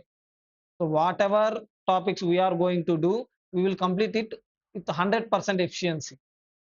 So like project management, assignment, simulation, we will do all these topics in depth. So that will give you full marks. Coming into next topic, one of the most important and most easiest topic in entire your syllabus, that is assignment. What is assignment? Assignment is like a task or a job rendered to a particular person. So assignment is nothing but a task or a job which is rendering to a person. So assignment is a special linear programming problem So assignment is used to render the n number of jobs to the m number of persons. It is used to assign the jobs to the persons. So assignment follow one principle called right job to the right person. Why? Because people possess various skills. The skills, capacity, expertise, and qualifications are differ from person to person. By this reason, the cost of performing the job by each person will also differ due to the qualifications, due to the expertise, due to the motivation, skill. So due to these reasons, the cost of performing each job by each person may differ. Like if I tell, or if I teach operations management or costing, you will understand deeply. What if I teach law? I will teach law very well, but you won't understand law topics or auditing or any theory subject, because I am not that much confident. I am not that much motivated to teach law or that theory topics. I am very excited to teach costing, operations management, okay, financial management as well, but not accounts. I hate accounts. Next, why? Because only one reason.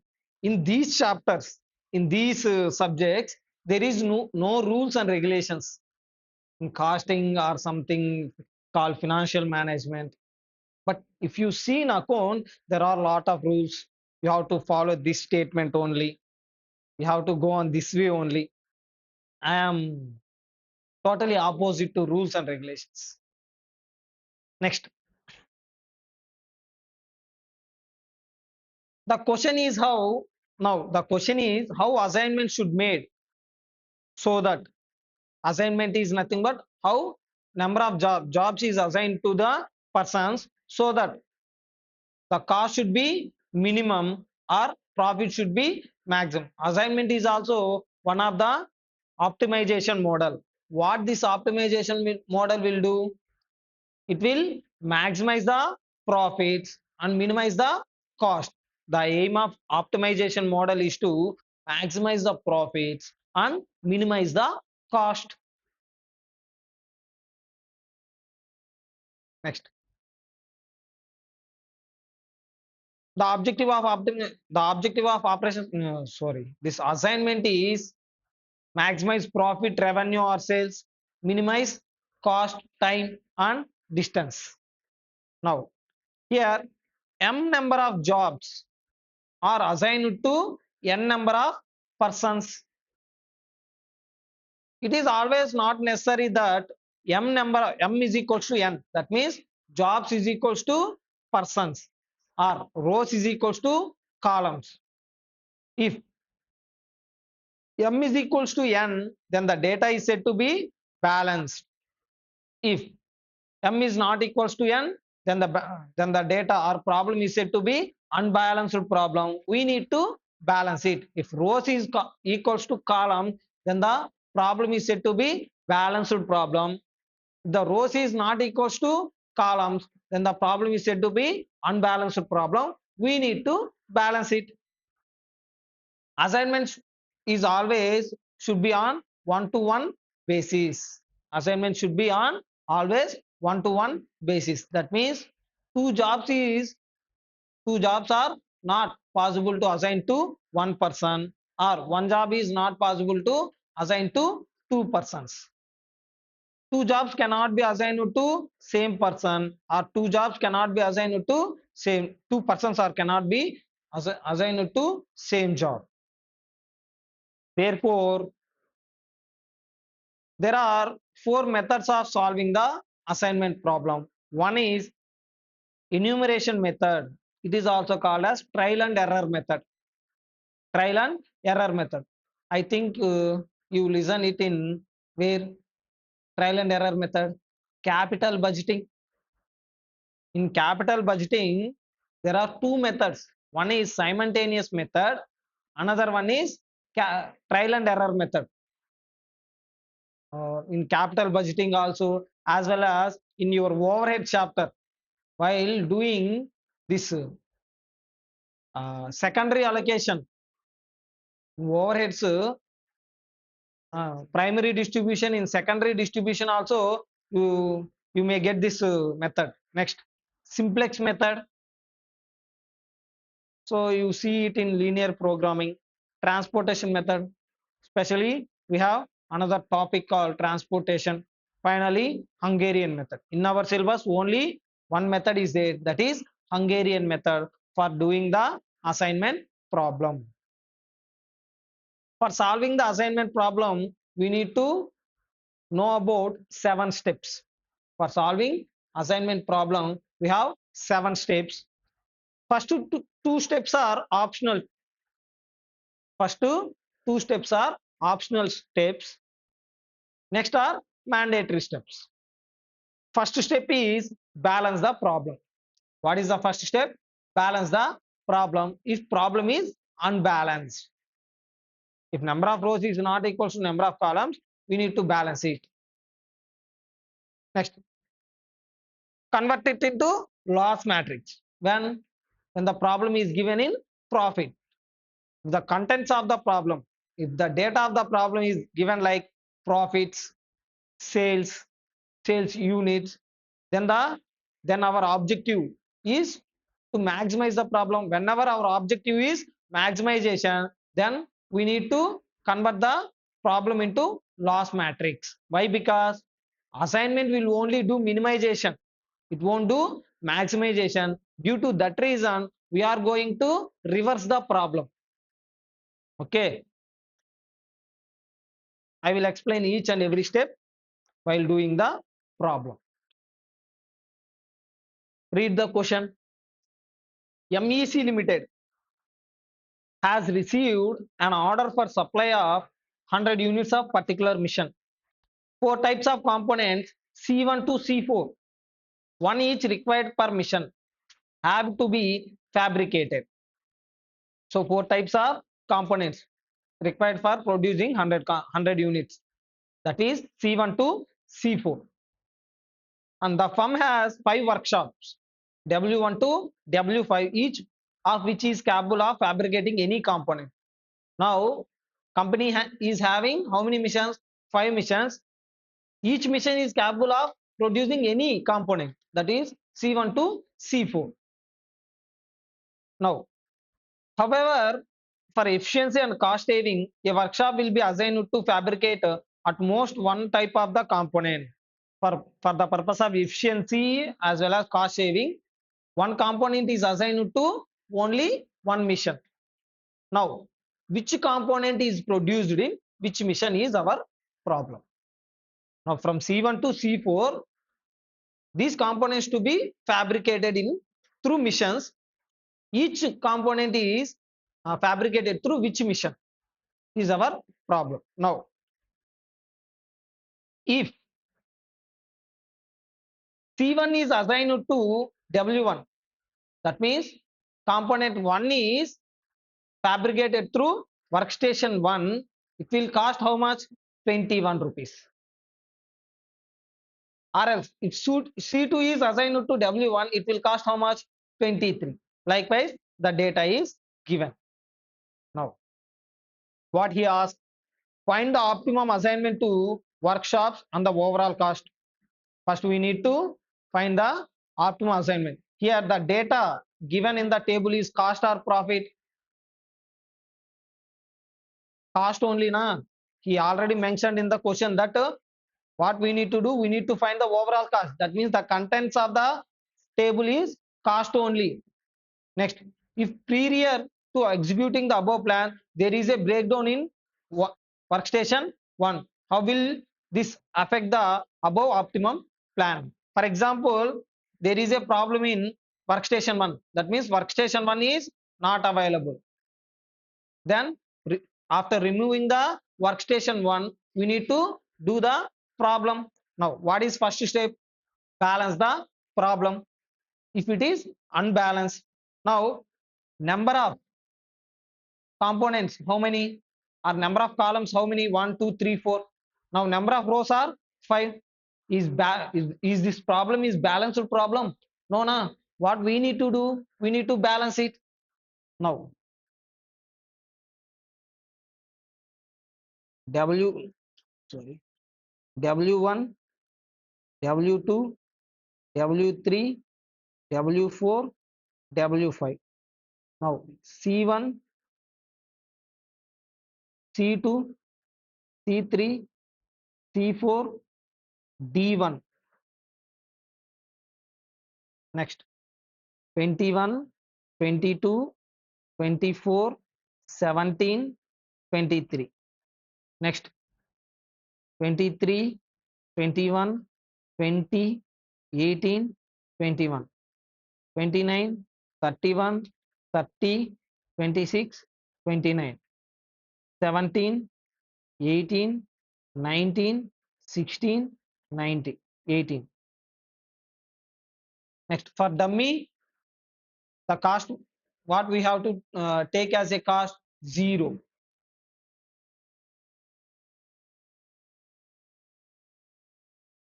Next, what is second step?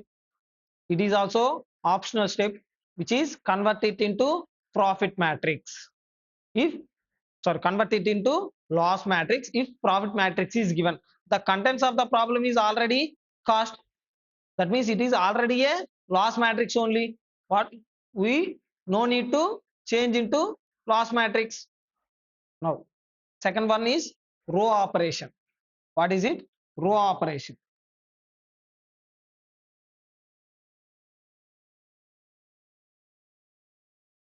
How to perform row operation? Select the lowest number from each row. Select the lowest number from each row and deduct it from all other numbers in that particular row. Select the lowest cost element from each row and deduct it from all other elements. If you see in each and every row, we have 0. That means if you perform the row operation also, then you will get the same table, because in each and every row we have 0. Again you will get same one. Now column operation. Column operation.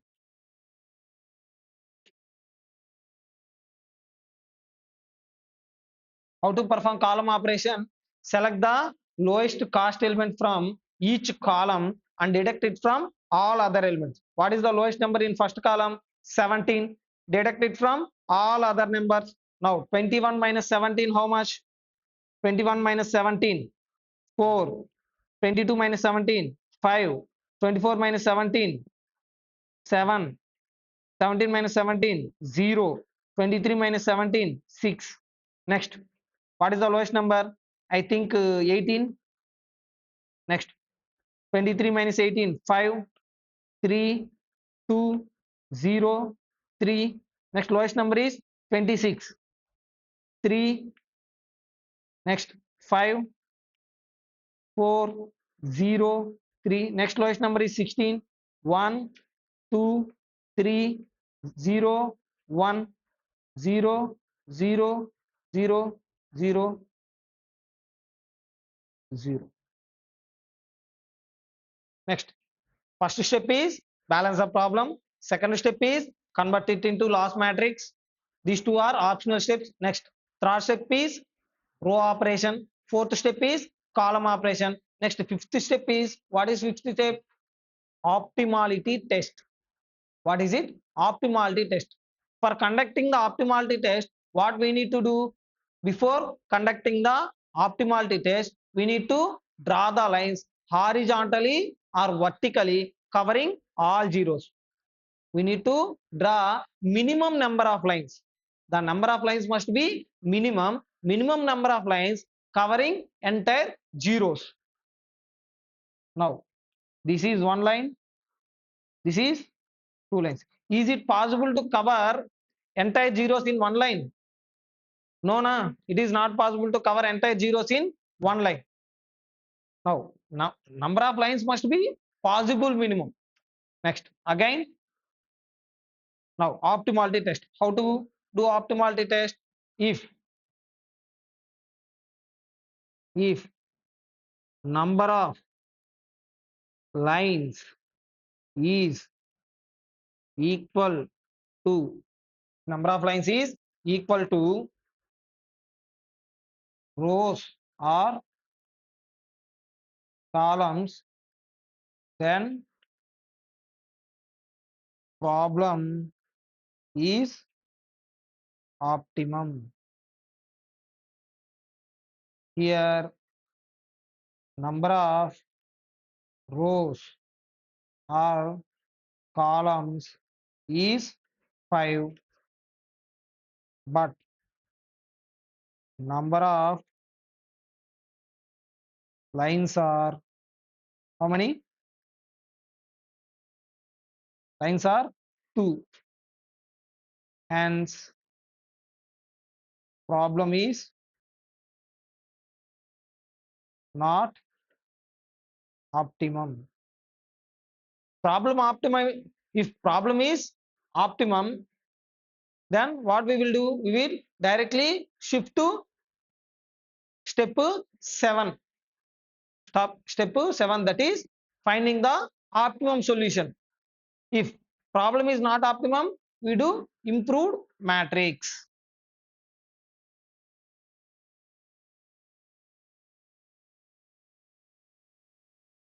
Improved matrix. How to perform improved matrix? Now, first step in improved matrix, select the lowest uncovered element. Select the lowest uncovered element, that is 1. Deduct it. What is 2?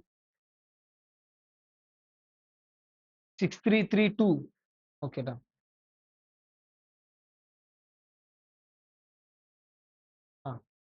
Here lowest number is 1. Now select the lowest uncovered element, deduct it from all other uncovered elements. Deduct it from all other uncovered elements. Add at intersection point. Add at intersection point.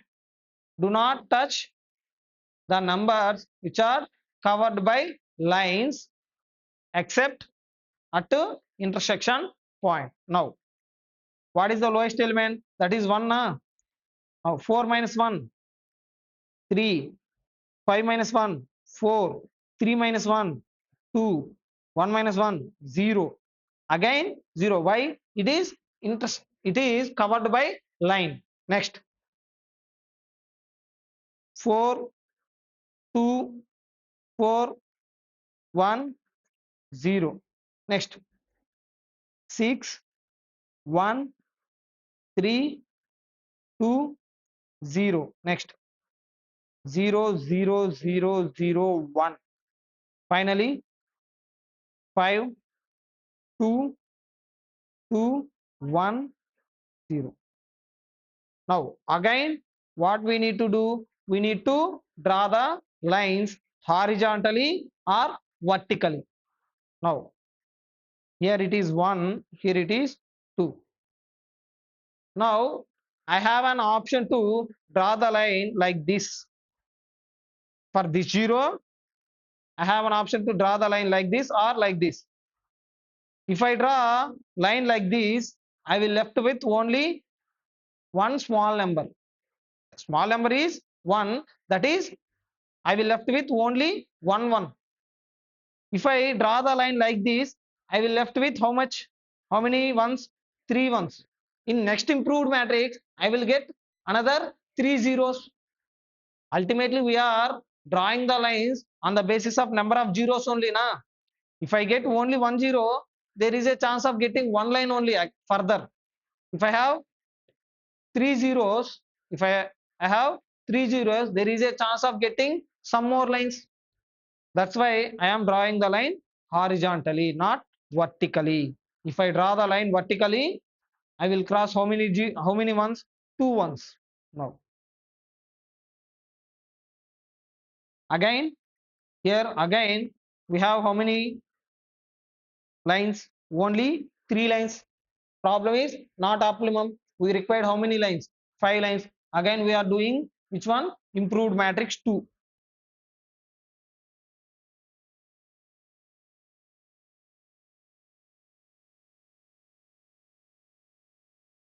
Improved matrix 2.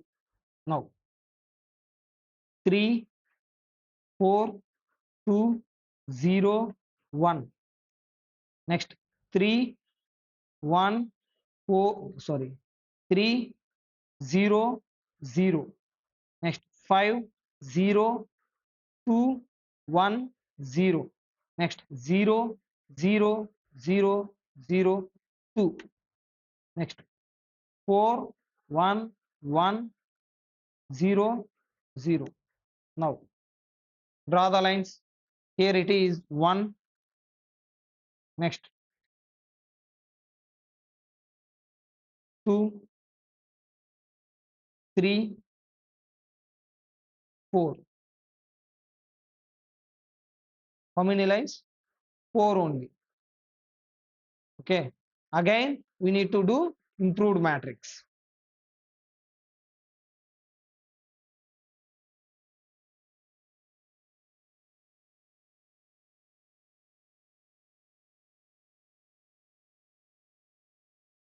Till we get optimum solution, till we get number of lines is equals to number of rows or columns, we need to repeat the improved matrix. We need to draw the lines, we need to draw again, we need to form the improved matrix. Next, what is the lowest number? 1 only na. 3 minus 1, 2, 3, 1, 0, 1. Next 2, 0, 2, 0, 0.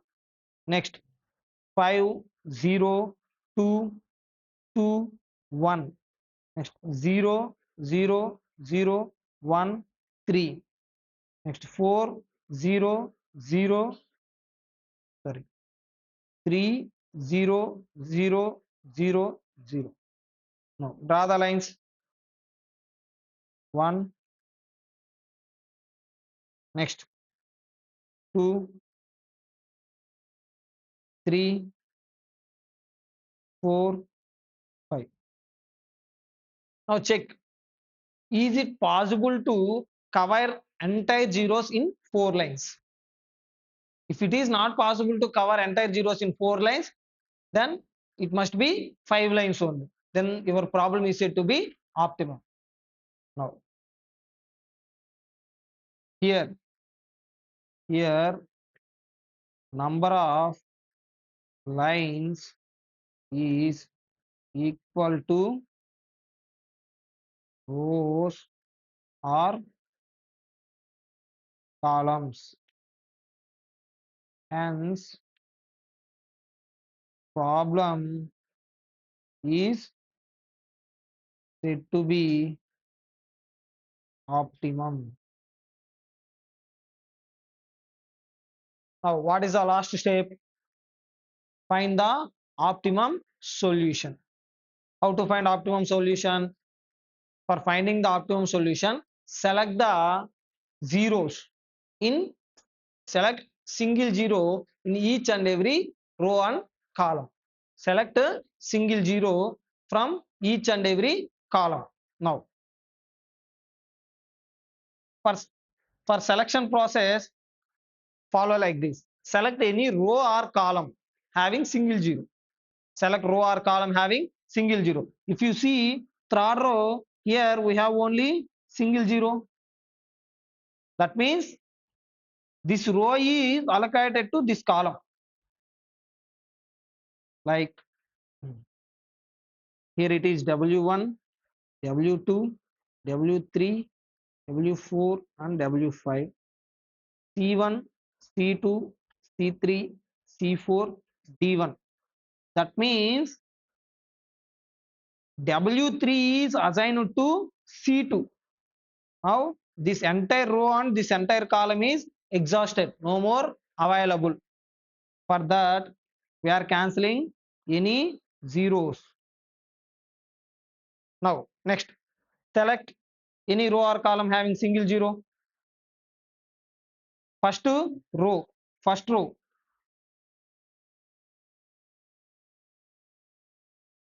After selecting this, I am cancelling this one. Now, in second row, after cancelling two zeros, we have only single zero.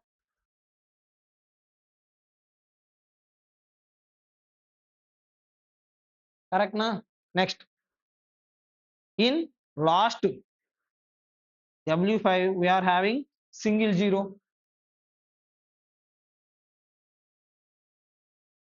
Now, here assignment, how assignment is made? W1 is assigned to C1. W2 is assigned to D1. Next, W3 is assigned to C2. W C4, sorry, C4.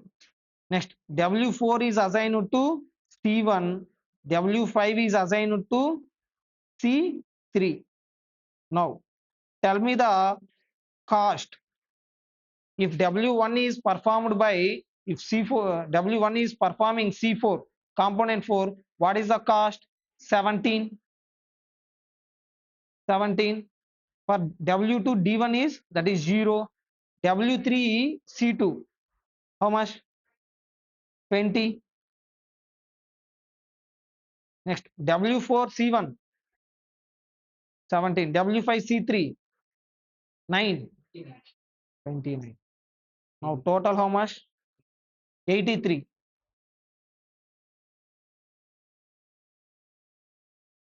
The total cost of performing the all jobs C1 to C3 is 83. Sorry, C1 to C4 is 83 rupees. So this is the optimum cost. This is the minimum cost. Now what he asked in second question, if prior to the executing the above plan, there is a breakdown in W1. If there is a breakdown in W1, how will this affect the above optimum plan? Now W1 is not available. Only we have W2 to W5. And how many components are there? Four components and 4 missions only. The problem is optimum. Directly we are going to perform which one? Row operation. Why? Because the problem is itself it is a loss matrix. Row operation.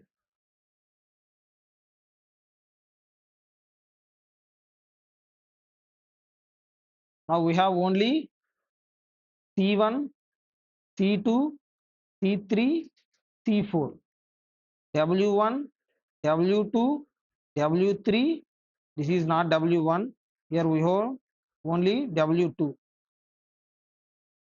Why? Because W1 is repaired. Now 22, 21, 31, 18. 22, 21, 31, 18. Next 24, 20, 30, 19.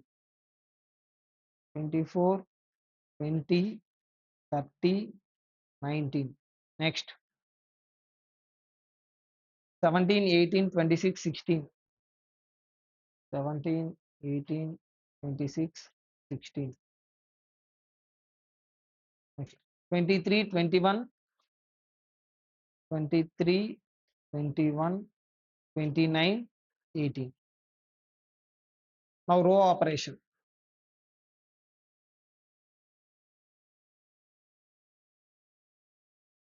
Row operation. What is the lowest number in first row? That is 20, 18 na? First lowest number in first row is 18. 22 minus 18, 4, 3. Next 13, 0. Next lowest number is 19. That is 5, 1, 11, 0. Next lowest number is 16. 1, 2, 10, 0. Next lowest number is 18. 5, 3, 11. Another one is 18 minus 18, 0.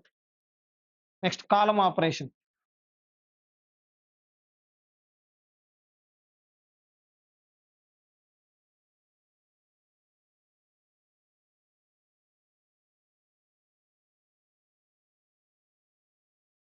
Column operation. What is the lowest number in first column? 1. 4 minus 1, 3, 4, 0, 4. Next 3 minus 1, 2, 0, 1, 2. Next 3, 1, 0, 1. Next 0, 0, 0, 0. Now draw the lines.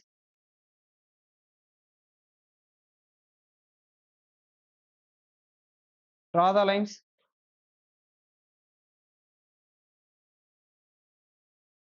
1, 2,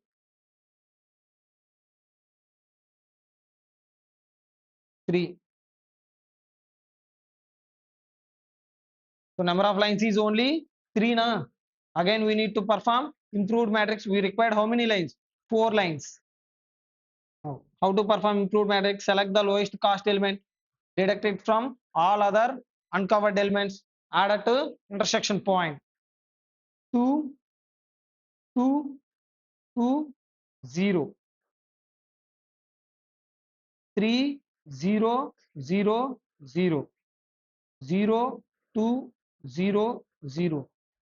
3, 2, 0, 0. Now draw the lines. Here it is 1,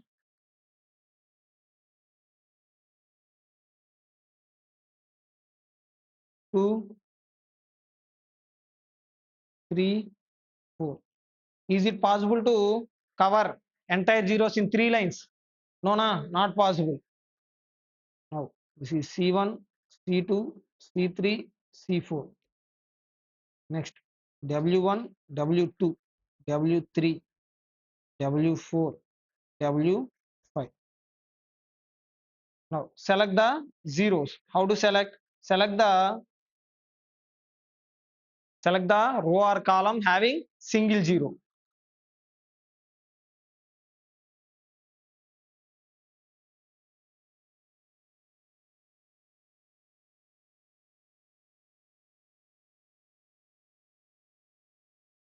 Now W1 is assigned to, sorry, W2.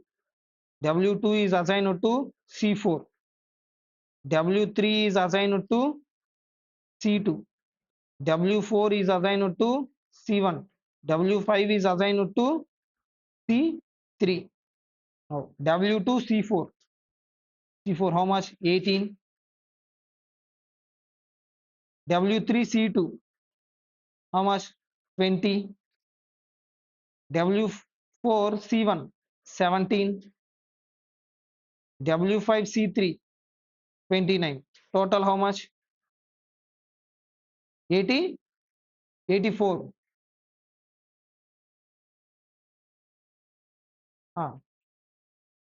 If there is no, if the workstation 1 is available, the optimum cost is only 83. If W1, that is workstation 1 is not available, then the cost is 84. It is increased by how much? 1 rupee. Okay. Any doubts regarding assignment? No. Next. A city corporation has decided to carry out road repairs on main 4 entries of the city. The government has agreed to make a special grant of 50 lakhs towards the cost, with a condition that repairs must be done at lowest cost and quickest time. A city corporation has to do repair works to the 4 main entries. It invited the tenders. So how many tenders they got? They got tenders from how many contractors? 5 contractors. But how many roads are there? We have only 4 roads. Now These 4 roles are to be assigned to 5 contractors. That means one contractor will not get the any contract. Now, the contract must be done at quickest time and lowest cost. That means we have to allot the roads to the person who quoted the lowest price. The person who quoted the lowest price, we are going to assign the contract to that particular person. And finally, what he did, what they said, find the best way of assigning the repair work to the contractors. Next, if it is necessary to seek supplementary grant, then what should be the amount short? Now they given you 50 lakhs for the repair work. If you did the work efficiently, if you do the work properly, then if any shortfall is there, then also they will give you the supplementary grant as well. Now, what is the total amount required? What is the amount short? How much extra amount we require? It is also a which problem? Minimization problem or a maximization problem? Minimization problem. That means the contents in the table is already a loss matrix. If the contents of the table is profit matrix, the contents of the table is like sales, profit, then we need to convert it into loss matrix. How to convert it into loss matrix? One simple step. Entire steps are same, only one step extra included, that convert it into loss matrix. Select the highest number from entire table. What is the highest number? It is, I think, 21. 21 is the highest number.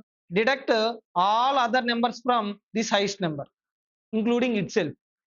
Select the highest number from entire table, deduct it from all other numbers. Then what will happen? Highest number will become lowest number, lowest number will become highest number. Lowest number will become highest number, highest number will become lowest number. Ultimately, we are going to select the lowest one. Ultimately, we are going to select the 0 only. 0 is the lowest number. So in advance or in properly, what we are going to select? We are going to select the highest number only. Why? Because we reversed the highest number into lowest number. Na? That means if we are going to select the lowest number, then we selected highest number only. First step, balance the problem. It is unbalanced problem. What we need to do? We need to balance it.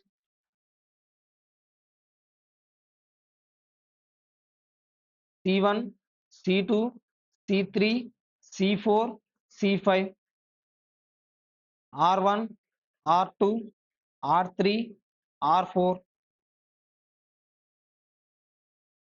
9, 7, 9, 10, 10,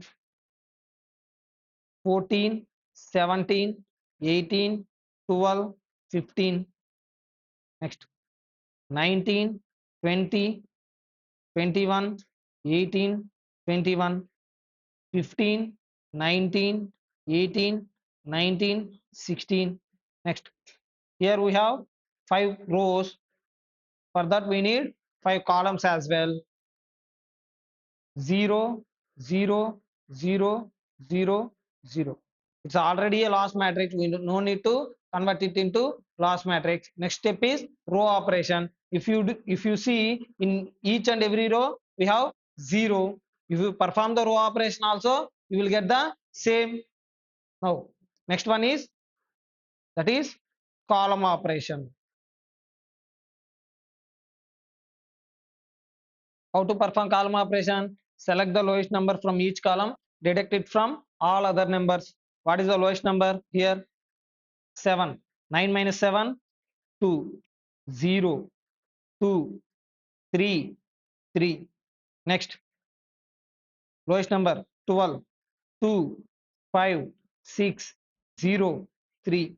Next lowest number 18, 1, 2, 3, 0, 3. Next lowest number 15, 0, 4, 3, 4. 1, 0, 0, 0, 0, and 0. Next, what is next step? Optimality test. Before doing optimality test, we need to draw the lines horizontally or vertically. The lines must be possible minimum. We need to draw here. W1 is assigned to C4. The cost is 17. W2 is assigned to D1. The cost is 0. W3 is assigned to C2. Cost is 20. W4 is assigned to C1. Cost is 17. W5 is assigned to C3. Cost is 29. In total, the cost is 83. What he asked in second question? The workstation 1 is not available. We have only W2, W3, W4 and W5. Only 4 workstations we have. And how many components we have? 4 components. Now these 4 components must be manufactured or fabricated through these 4 missions. That means the problem is balanced na. For second question, the problem is balanced because we have only 4 workstations and 4 components. In what is the first step? Balance the problem. It is already balanced. What is the second step? Convert it into loss matrix. It is already a loss matrix. Next one is row operation. How to perform row operation? Select the lowest number from each row and deduct it from all other numbers in that particular row. Now, what is the lowest number? 18. 22 minus 18, 4. 21 minus 18, 3. 31 minus 18, 13. 18 minus 18, 0. Next, 24 minus 19, 5. 20 minus 19, 1. 30 minus 19, 11. 19 minus 19, 0. Likewise, we got the row operation. Next, what is it? Column operation. How to perform column operation? Select the lowest number in each column. What is the lowest number in particular first column? 1. Deduct it from all other numbers. 4 minus 1, 3. 5 minus 1, 4. 1 minus 1, 0. 5 minus 1, 4. Next, in second row, what is the lowest number? 1. 3 minus 1, 2. 1 minus 1, 0. 2 minus 1, 1. Next, 3 minus 1, 2. Next, what is the lowest number? 10. 13 minus 10, 3. 11 minus 10, 1. 10 minus 10, 0. 11 minus 10, 1. Next, zeros, all zeros. What is the next step? Optimality test. How to perform optimality test? Select the, before that, what we need to do? We need to draw the lines horizontally or vertically. Now, here we have zeros. We drawn one line here, another line. We have an option to draw the line like this or like this. If you draw the line like this, it won't cancel any extra small number. That's why I drawn like this. Now we have how many small numbers? 2 small numbers. Uncovered elements. Now select this one, deduct it from all other uncovered elements.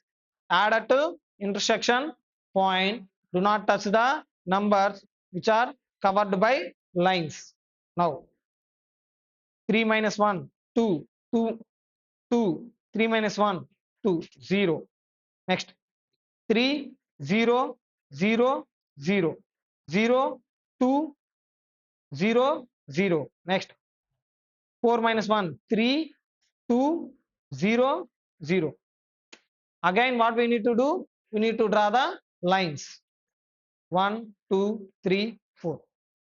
So now number of lines is equals to rows or columns. Hence, the problem is said to be optimum. Now, what we need to do? Find the optimum solution. For finding the optimum solution, what we need to do? We need to select the zeros. Select the zeros in each row or column. Select the zeros in row or column having single zero.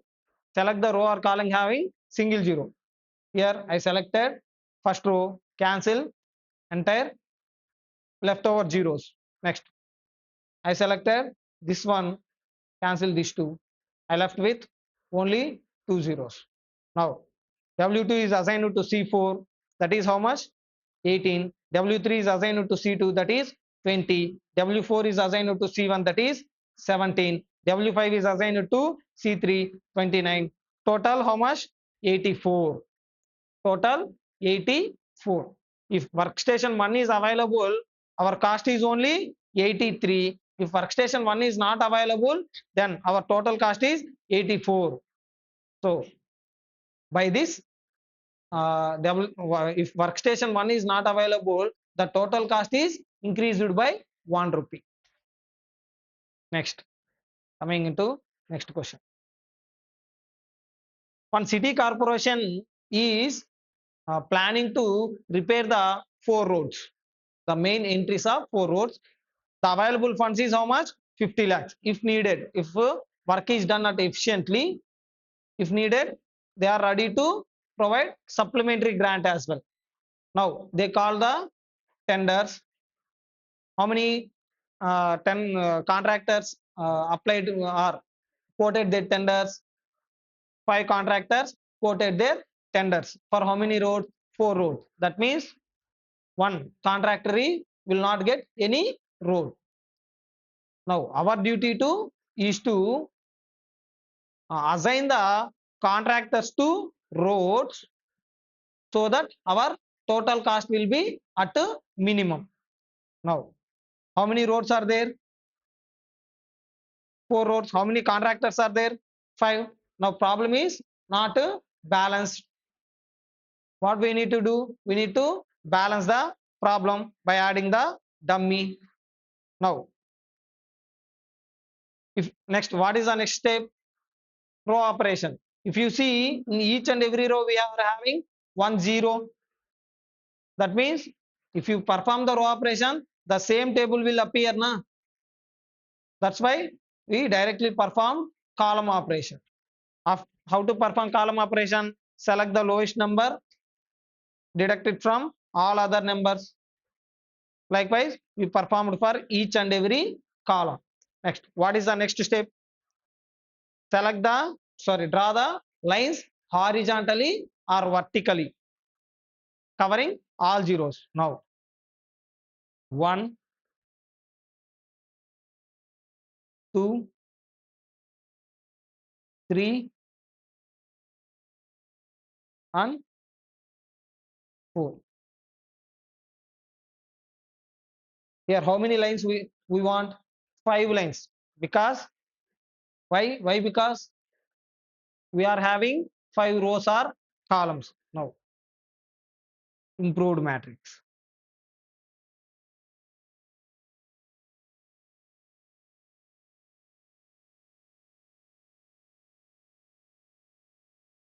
So select the lowest number and deduct it from all other uncovered elements. That is 2 minus 1, 1, 1, 0, 0, 0. Next 0, 5, 2, 5, 1, 1, 5, 2, 3, 0. Next 3, 0, 0, 5, 1. Next 2, 2, 2, 1, 0. Now draw the lines again. Here it is 1, 2, 3, 4.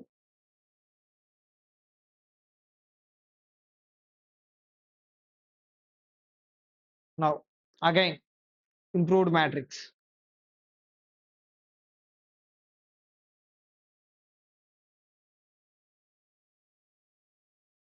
Is it possible to cover entire zeros in 3 lines? No, na. Now again, what is the lowest number? 1 only, na. 1, 1, 0, 0, 1, 0, 5, 2, 2, 5, 1, 0, 4, 1, 3, 0. It is 2. Next 3 3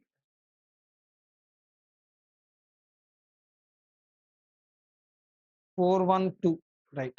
3 0 0 4 2.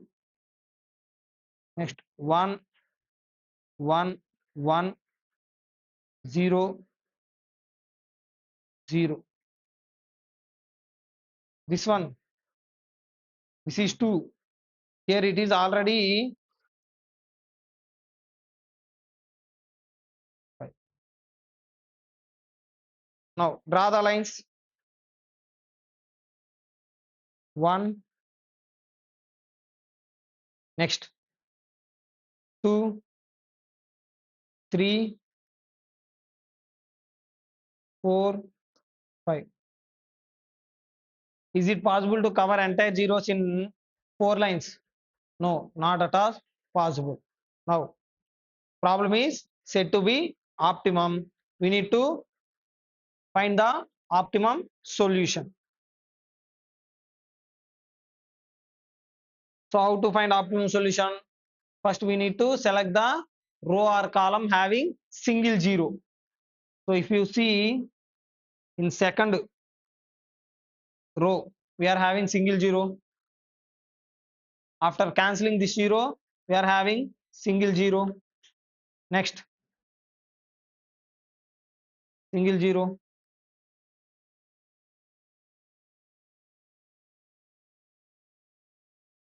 That means W1 is allotted to C, C3. Sorry, it is not. C1 is allotted to R3. C2 is allotted to R1. C3 allotted to D1. C4 allotted to R2. C5 allotted to R4. Now, what is how much? 19, 7, 0, 12, 16. Total 54. So total we required 54 lakhs for conducting the repair works to 4 roads. But the government allotted how much only till now? 50 lakhs. How much supplementary grant we required? 4 lakhs of supplementary grant we required. And which contractor is unsuccessful in his bidding?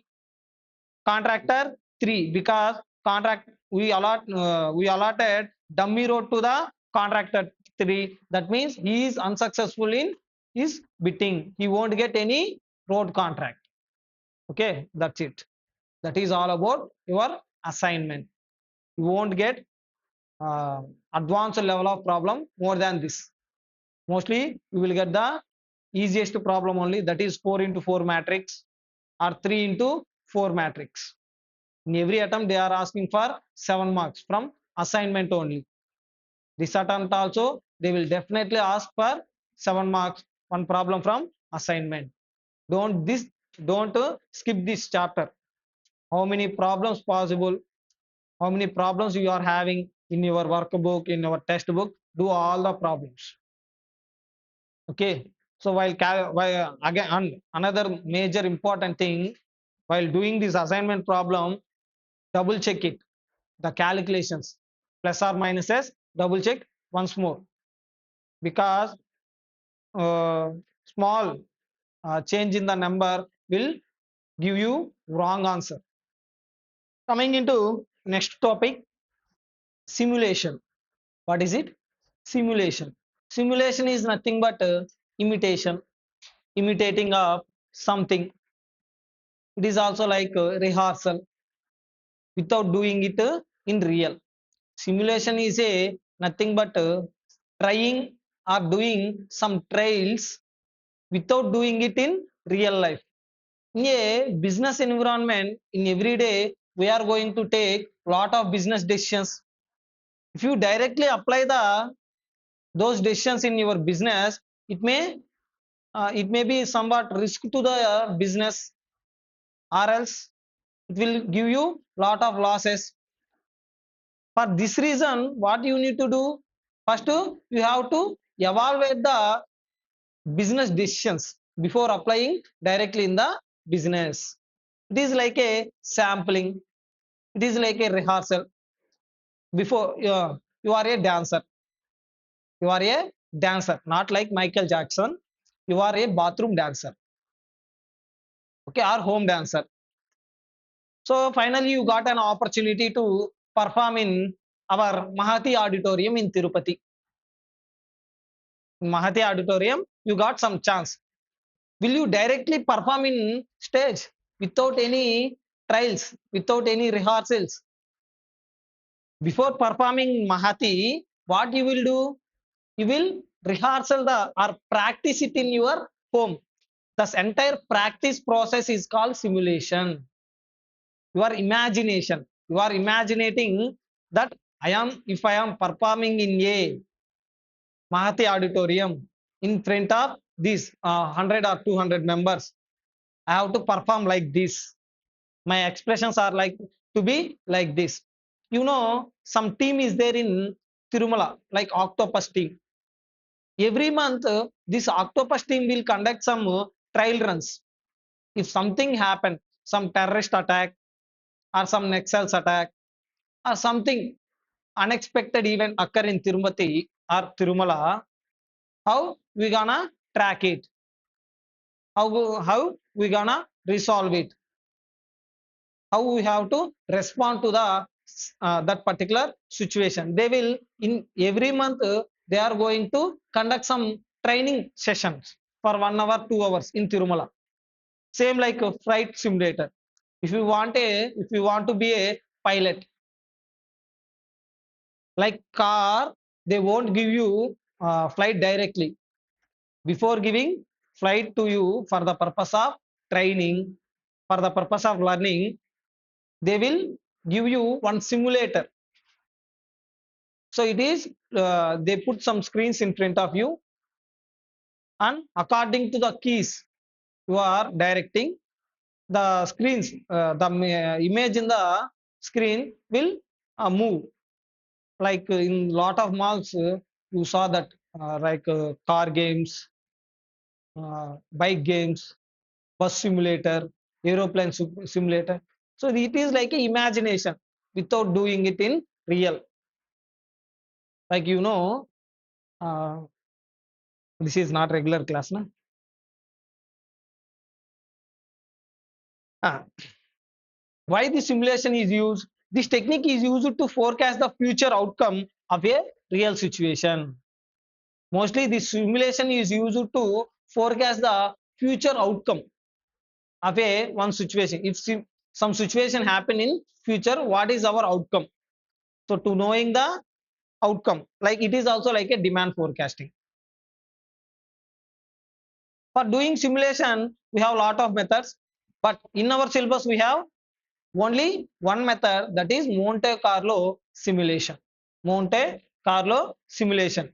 In this Monte Carlo simulation, we are going to use random numbers and probabilities for the purpose of simulating, for the purpose of knowing the future outcome. For the purpose of knowing the future outcome, we are going to use the random numbers or probabilities. If random numbers are not given, if probabilities are not possible to assign, then it is not possible to find the outcome of a situation using Monte Carlo simulation.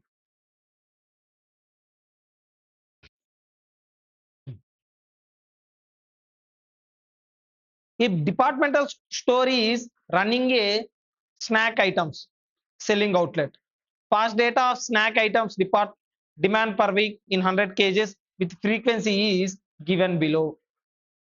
So demand per week with frequency. 3 weeks we have 0 demand. 10 weeks we have 6. And 9 weeks we have 12 units per week. Next 20 weeks we have 18 units per week. Next 6 weeks we have 24 units per week. On 2 weeks we have 30 units per week. In total, how much? This total 50. Out of 50 weeks, 3 weeks we have 0 demand. as well as they given random numbers. What we need to do, using the following sequence of random numbers, generate the demand for next 10 weeks. He asked us to calculate demand for next 10 weeks. Here, how many random numbers are given? 1, 2, 3, 4, 5, 6, 7, 8, 9, 10, 11, 12, 13, 14, 15. But he asked to calculate for only 10 weeks. Na? That means first 10 random numbers. We are going to take first 10 random numbers. This first random number is belongs to week 1. Second random number is belongs to week 2, and as well as average demand for the week. How to calculate average demand? Total demand divided by number of weeks. You will get average demand. Now, first demand, frequency. Next, probability, cumulative probability, range. First, what is demand? We have 0, 6, 12, 18, 24, 30. What is the frequency? 3, 10, 9, 20, 9, 20, 6, 2. How to calculate probability? How to calculate probability? Concerned frequency divided by total frequency, you will get probability. 3 divided by 50, that is 0.06, 0.2, 0.18, 0.4, 0.12, 0.04. Total you will get 100. Next, cumulative frequency. Just add the frequency to before probability. Add the probability to with before probability. Now 0.06, 0.2 plus 0.06, that is 0.26, 0.44, 0.84, 0.96, 100. Now, how to allocate range? Here we have 6 na. That means 6%. Here 6 means 6%. So range must be allotted to 6 minus 1 till 5. That is 0 to 5. Here it is 26 na. 6 to 25. Next 26 to 43. 44 to 83. 84 to 95. 95 to 99. Sorry, 96 to 99.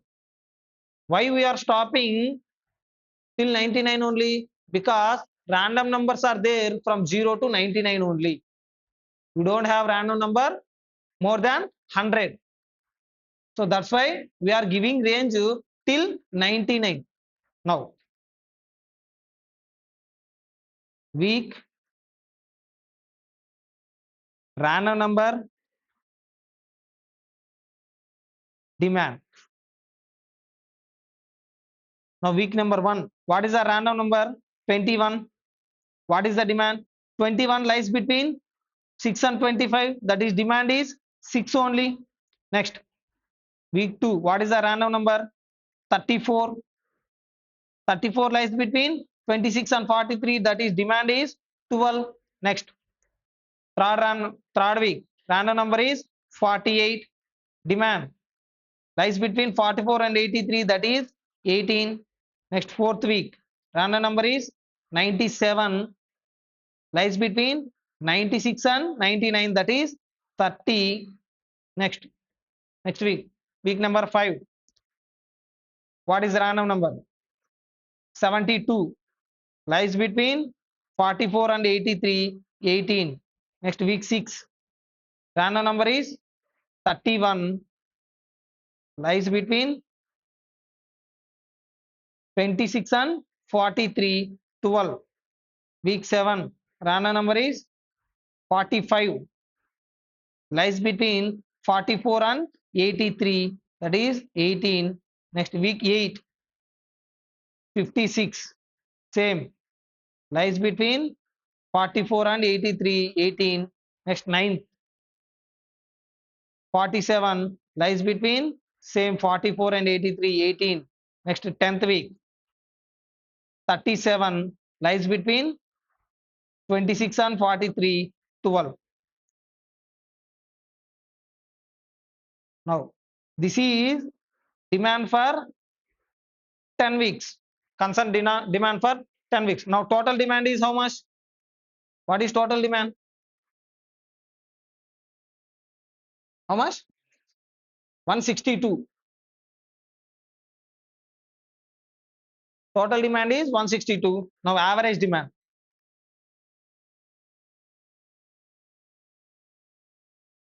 Equals to 162 divided by 10. 10 weeks only, na? That comes to 16.2. On an average, every week we have a demand of how much? 16.2. So this is future outcome. Just it is not actuals. These are all expected. See next question. A production line of Jedford Limited turns out about trucks per day. Fluctuations occurs for many reasons. The production can be described by probability distribution. Production may vary from 45 to 55, and with their probabilities are also given. Finished trucks transported by train at the end of the day, the train capacity is only 51. Whatever trucks finished, that is assembly is finished, they are transporting through train. The capacity of the train is only 51 trucks. Using the following random numbers, using the random number stated supra means above. Simulate the production and waiting of trucks in the factory for the first 10 days. Evaluate the average number of trucks waiting in the factory. Assess what will be the average number of empty space on the train. Now we have to calculate the waiting number of trucks in the train.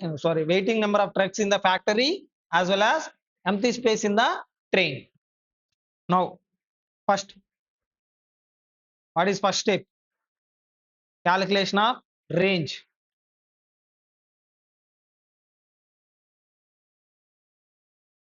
Production, probability, cumulative probability, range. Now, production vary from 45 to 55. 45, 46, 47, 48, 49, 50, 51, 52, 53, 54, and 55. Now, probability 0.03, 0.05, 0.07, 0.10, 0.15, 0.20. Next, 0.15, 0.10, 0.07, 0.05, 0.03. Now, cumulative probability 0.03, 0.08, 0.15, 0.25, 0.40, 0.60, 0.75, 0.85, 0.92, 0.98, 97, 100. Now, range. Here we are going to start from 0. Here 3% na, 3 minus 1, 2, 3 to 7, 8 to 14, 15 to 24, 25 to 39, 40 to 59, 60 to 74. Next, 75 to 84, 85 to 91, 92 to 96, 97 to 99.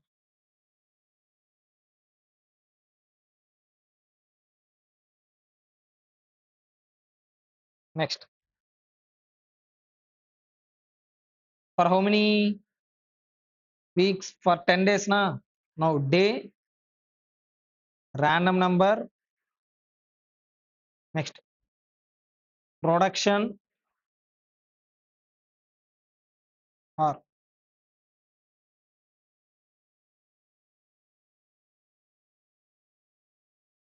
production,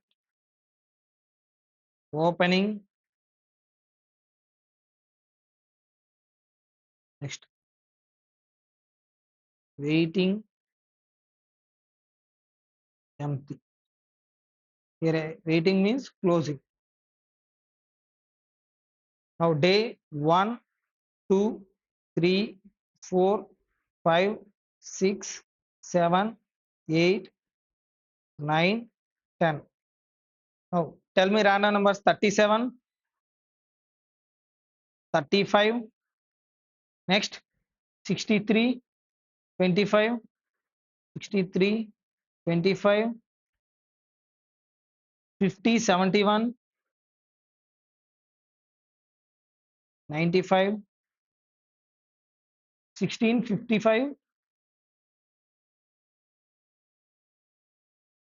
Now for day 1, there is no opening and there is no opening for the day 1. Day 1, what is the production? Random number 37 lies between 25 and 39. What is the production? 49. What is the capacity of train? 51. Na? That means there is no opening. There is no closing also, because no truck is waiting for the service like transportation. Now what is the empty? We have an capacity of 51, but we manufactured only 49. Next, for day 2, 35. It is also lies between 25 and 39. That is 49. There is no opening. There is no closing. 2. Next, 63 lies between 60 and 74. 51. No opening, no closing, no empty. Next, 25 lies between 25 and 39. That is 49. Here it is 51, 49. And empty space is 2. Next, 50. 50 lies between 49, 59, 40 and 59. That is 51.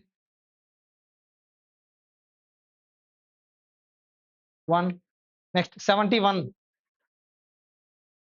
Opening. There is, because we have an capacity to transport 51 in train, but we loaded with only 50 trucks. Na? Here in train there is a empty space. Will you carry forward that empty space to next year or next day? It is not possible. Na? If truck is waiting, then we will shift it in another next day. If there is a empty space, it is not possible to carry forward to next day. That's why there is no opening. Here our random number is 50. That means it lies between which one? 40 and 59. That means only 50. Next, 71 lies between 75 and 60 and 74. That is 51. There is no opening. There is no closing. There is no empty. Next, 95. 92 and 96. How much? 54. Now, there is no opening, but we are going to transport only 51. Na? We are left with 3. There is no empty. Now, for 16, how much? 16 means 47, 48. Now, if you see, yesterday we left with 3. Now, today that closing stock will become our opening stock. Now, we produced 48 and we have an opening of 3. Total it become 51. We transport entire 51 units. Next, 55 lies between 40 and 59. That is,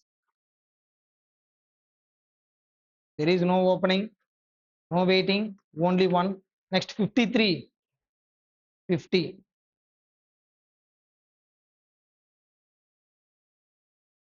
One. Now, tell me, how many are waiting in total? How many trucks are waiting in total? Only 3. Next, what is the empty space? How much? 9. Now he asked us, evaluate the average number of trucks waiting in the factory. How many trucks are waiting? In total, 3. For how many days? 10 days. 3 divided by 10, 0.3. On an average, every day, how many trucks are waiting? Only 0.3. Next, what is the empty space? 9 divided by 10, that is 0.9. On an average, every day, we have 0.9 empty space in the train. Next.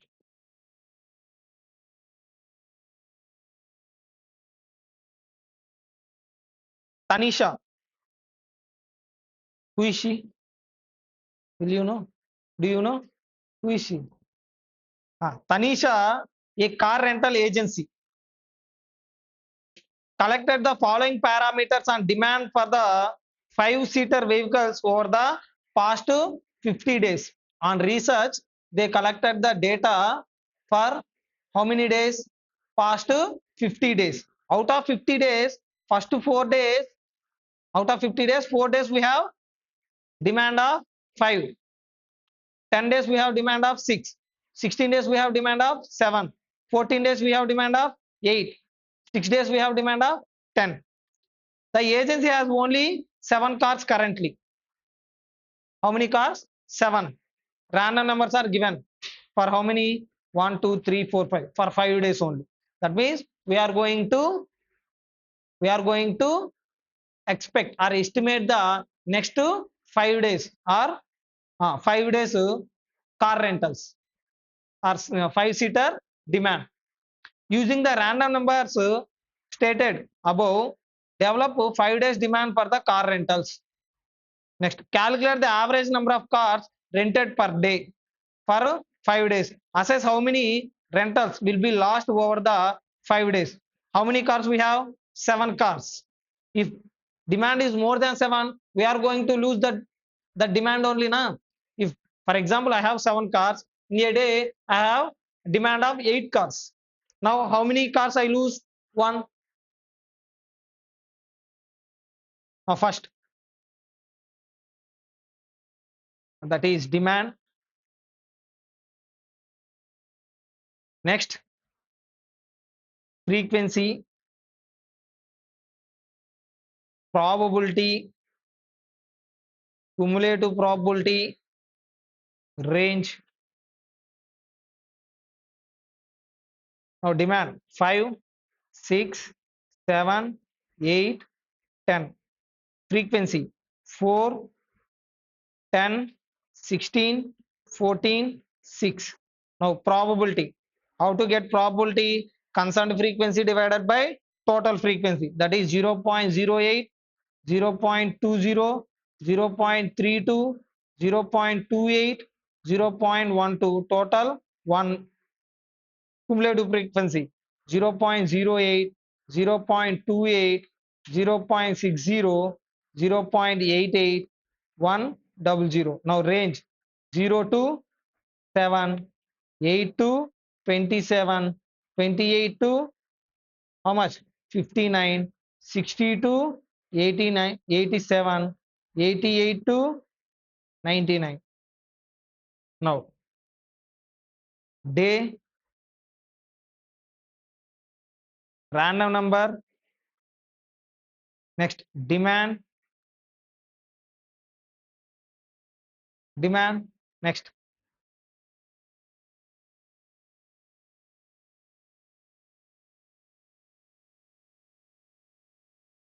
1, 2, 3, 4, 5. Random numbers. Tell me random numbers. 15, 48, next 71, 56, 90. Now 15 lies between 8 and 27. What is the demand? 6. Now under demand,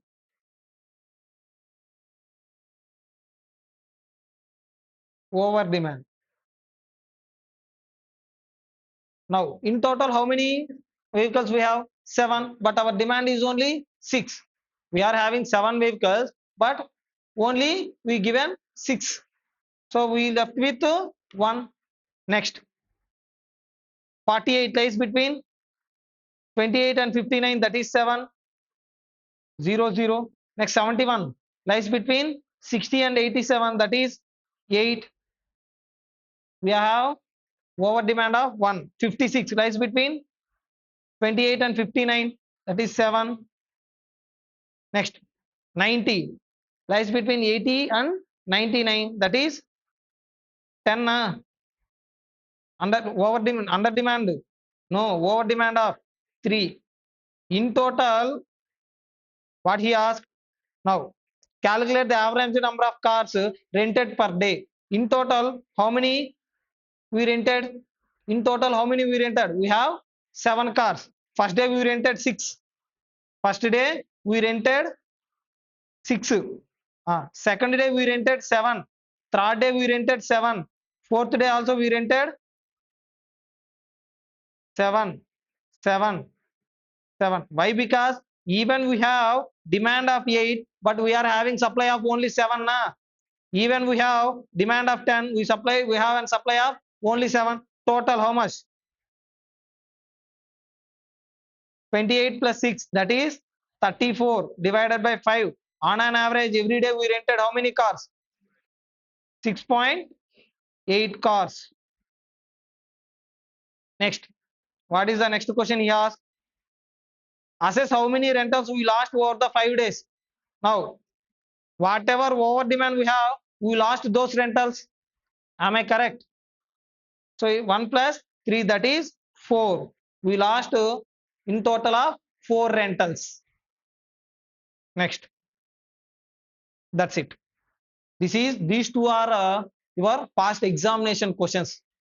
These two are asked for how many marks? 7 marks in your past examinations. Okay. Any doubts regarding simulation? So whatever, mostly they are asking this level of questions only. They are not going beyond this level. They are not asking any advanced level questions.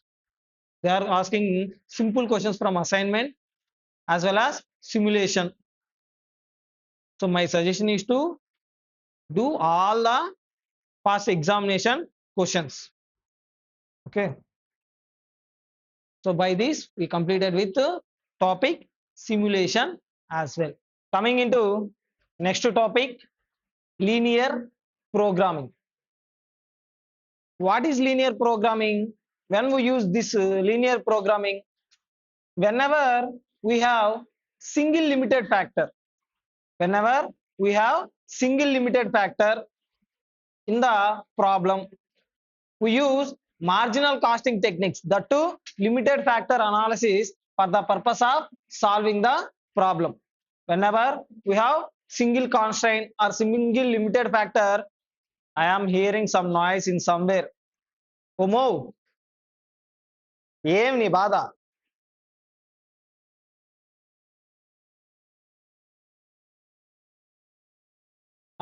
Whenever we have single limited factor in our problem or single constraint in the problem, we use marginal costing technique, that too limited factor analysis, for the purpose of solving the problem or for the purpose of finding the optimum solution.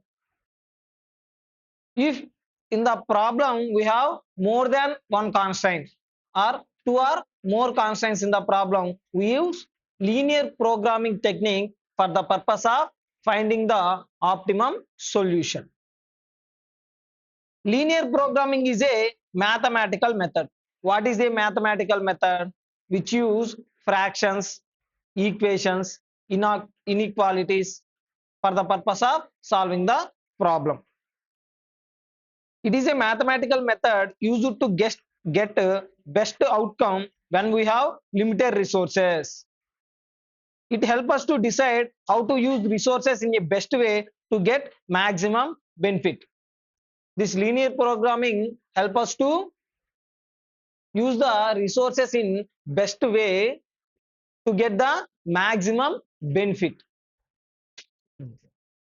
Single limited factor, we use marginal costing technique or limited factor analysis in marginal costing.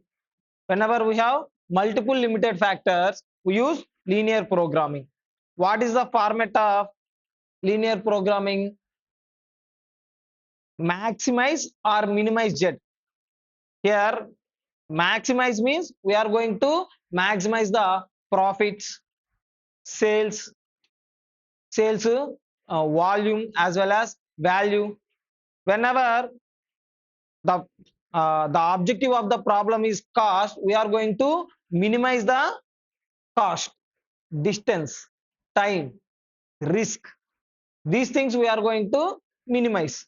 Here maximize Z means company profit or company cost. How you will get the company profit, overall company profit? If in a company, whenever we have two or three products, whenever we have two or three products, the overall company profit means company of product 1 plus, sorry, profit of product 1 plus profit of product 2. If you add profit of these two products, you will get the overall profit of the company. Now, how you will get profit of product 1? Profit per unit into number of units. This is profit per unit, that is 7 rupees. We don't know number of units, that's why we took it as x1 plus profit per unit of B is 10 rupees into number of units, that's what we need to find out, plus 20 into x3, that is 20 is the profit per C, per unit of C, into number of units of C, that is x3.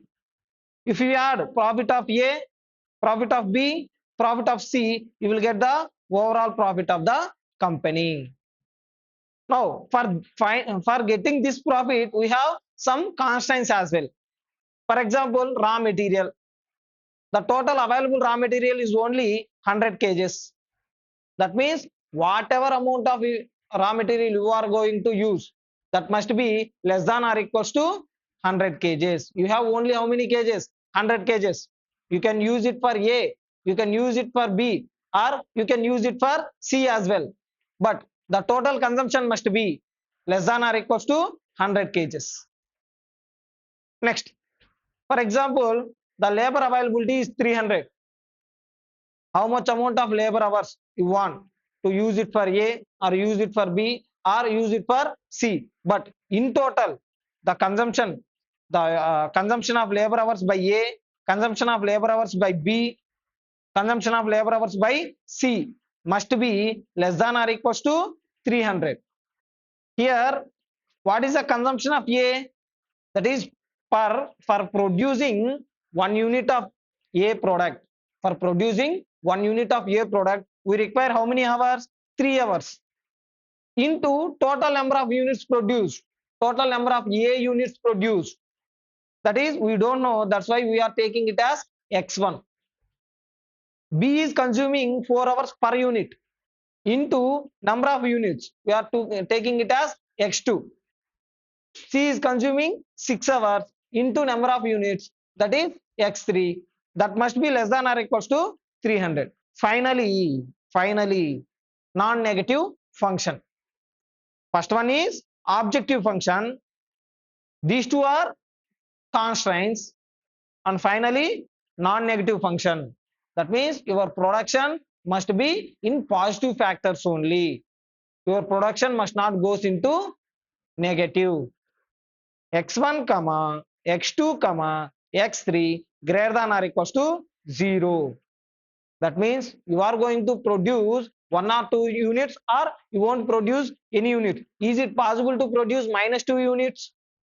No, na. What is the objective function? The equation we want to optimize. The equation what we want to optimize. It may be a profits or it may be a cost. If it is a profit, we are going to optimize maximum profits. If it is a cost, we are going to optimize minimum cost. Constraints. For getting the optimum solution, what are the restrictions? What are the limitations we have? Like time constraint, material constraint, budget constraint. Next, non-negative function. Always basic variables must be positive or equals to 0. What is basic variables? This x1, x2, x3 are there, na? These are called as basic variables. This 7, 10, 20, these are called as coefficient of basic variables. X1 is basic variable. This 7 is coefficient of basic variable. Next, what is slack variable? When the constraint is less than or equals to, we add an extra variable to make it an equation. For solving the equation must be in equal form. That means here if you see 2x1 plus 1x2 plus 2x3 greater than less than or equals to 100. How much less than? How much less than 100? We don't know, na? From 1 to 99 all numbers are less than only. It is not possible to solve this equation. So that for removing this less than symbol, we are including S1 plus S1. Whatever less than factor is there, na, whatever less amount is there, na, for that less amount, we are including that S1. As well as we are going to include in objective function as well. That is 0 into S1. So 0 into S1 finally 0 only. Next, surplus variable. When the constraint is greater than, here if you see like this, whenever the equation is using greater than symbol, for removing this greater than symbol, we are going to use one variable called, which one? Surplus variable. So here if you, for example, here it is greater than 100. From 100 to infinity, all numbers are greater than 100 only. So what is the number? We don't know, na? That's why for removing greater than symbol, we are going to use one surplus variable minus S1. For second constraint, minus S2. For third constraint, minus S3. So same likewise, we include 0 S1.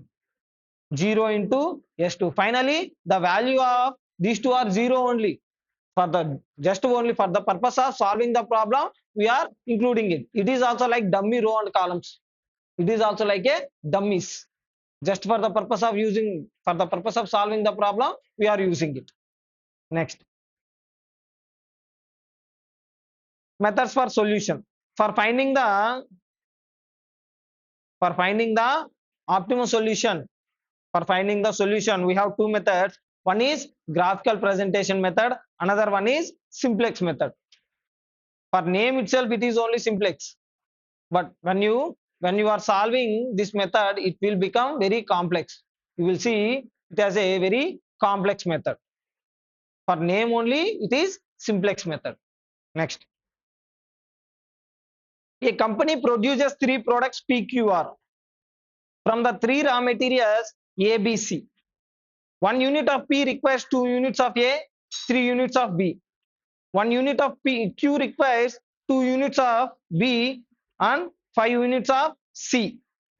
And 1 unit of R requires 3 units of A, 2 units of B and 4 units of C. The company has 8 units of material A, 10 units of material B and 15 units of material C available.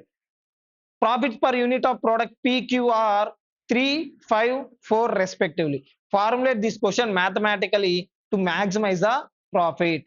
What is the objective of the problem? Maximize Z, maximize profit. Now, before before formulating the equation, first we need to formulate the table. First we need to frame one table.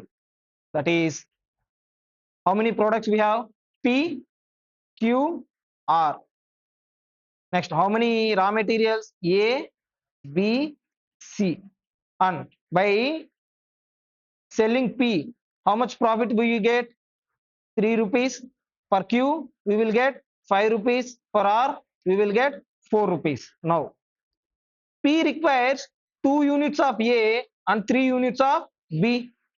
2 units of A, 3 units of B. Next, Q requires 2 units of B, 5 units of C. 2 units of B and 5 units of C. Next, R requires 3 units of A, 2 units of B and 4 units of C. In total, A has how many units we have? 10 units. B, sorry, A 8 units. 8 units of A, 10 units of B and 15 units of C. That's it now. Now,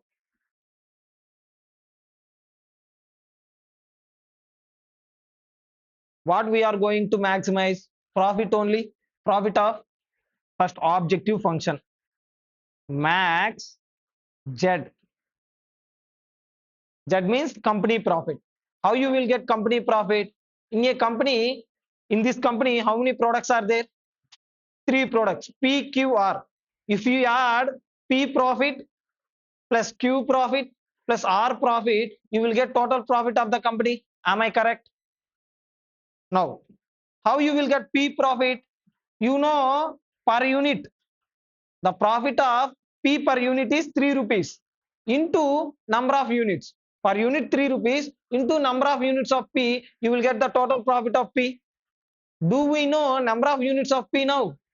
No, no. That's why we are taking it as, that's why we are taking number of units of P as X1. Let number of units of P is equals to X1. Number of units of Q is equals to X2. Number of units of R is equals to X3. These values we are going to find out. Now we know profit per unit of PQR, but we don't know how many units we are going to sell for the purpose of maximizing the profits. That's why the number of units we are taking it as X1, X2, X3. Now, per unit of P, it is how much? 3 rupees into number of units of P na. Number of units of P, we are taking it as X1 plus per unit of Q, what is the profit? 5 rupees into number of units of Q, that is X2 plus per unit of R, what is the profit? 4 rupees into number of units X3. This is objective function subject to constraints. Subject to constraint. What is the first constraint we have? First limited factor. Material A is only available 8 units. That means the total consumption of material A must be less than or equals to 8 units only. Less than or equals to 8. Now, material A is consumed by which one? P and R. Per unit of P, it requires how many units? 2 kgs of material A. That is 2 kgs. Into number of units of P. The total consumption of material A. Total consumption of material A by product P is how much? Per unit it is 2 into number of units. We know number of units of P. Don't know, na? That's why we are taking it as X1 plus Q is not consuming material A. but which one it is consuming? R is consuming material A per unit. How many kgs of raw material it is consuming? 3 kgs into number of units, 3 into x3. Next, material B is also limited to how many kgs? 10 kgs. Am I correct? The total consumption of material by A plus B, sorry, the total consumption of material of B by P plus Q plus R must be less than or equals to 10 kgs. Now, what is the total consumption of material B by P? Per unit, it require how many kgs? 3 kgs into number of units of P. Per unit, it is consuming 3 kgs into number of units of P. We don't know number of units, that's why 3x1 plus 2x2 plus 2x3. Q is consuming 2 kgs per unit into number of units of Q. Number of units of Q, you will get total units, total consumption of material B by Q. Next, finally, material C is also limited to how many kgs? 15 kgs. Material C is consuming by only Q1 R. Q is consuming 5 units per 5 kgs per unit into number of units of Q. That is 5x2 plus 4x3 less than or equals to 15 kgs. Finally, what we need to do? What we need to write?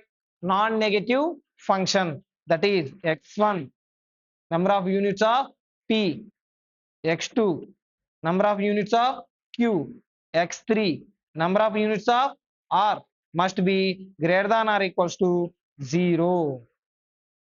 Don't write plus, comma.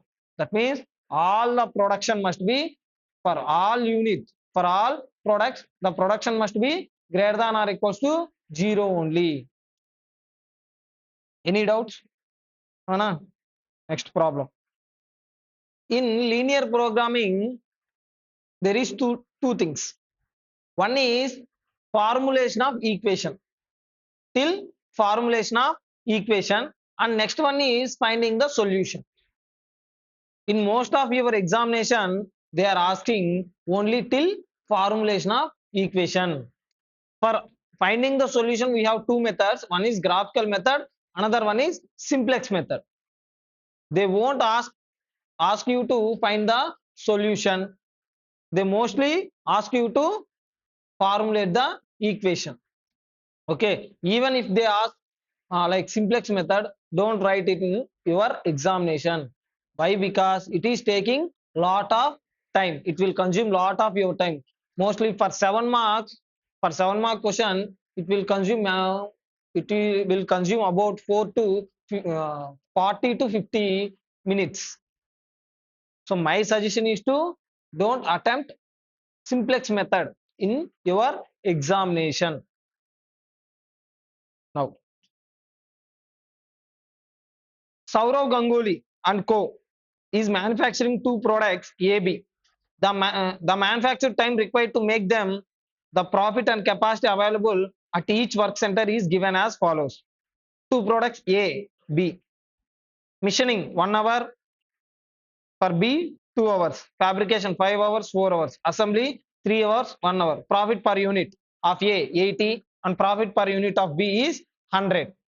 Capacity, how much? Machining 720 hours, fabrication 1800 hours, and assembly 990 hours. Please determine the product mix that will maximize the profit by using simplex method and graphical presentation method. Here I am going to just formulate the equation. I am not going to tell you any methods for finding the optimum solution. Why? Because the methods are not important for your examination. Mostly there is 99% chances that they won't ask you to find the solution. Even in final examination also they are not asking. Okay. So as it is a revision class, if it is a regular class, I will tell you both methods, graphical presentation method as well as simplex method.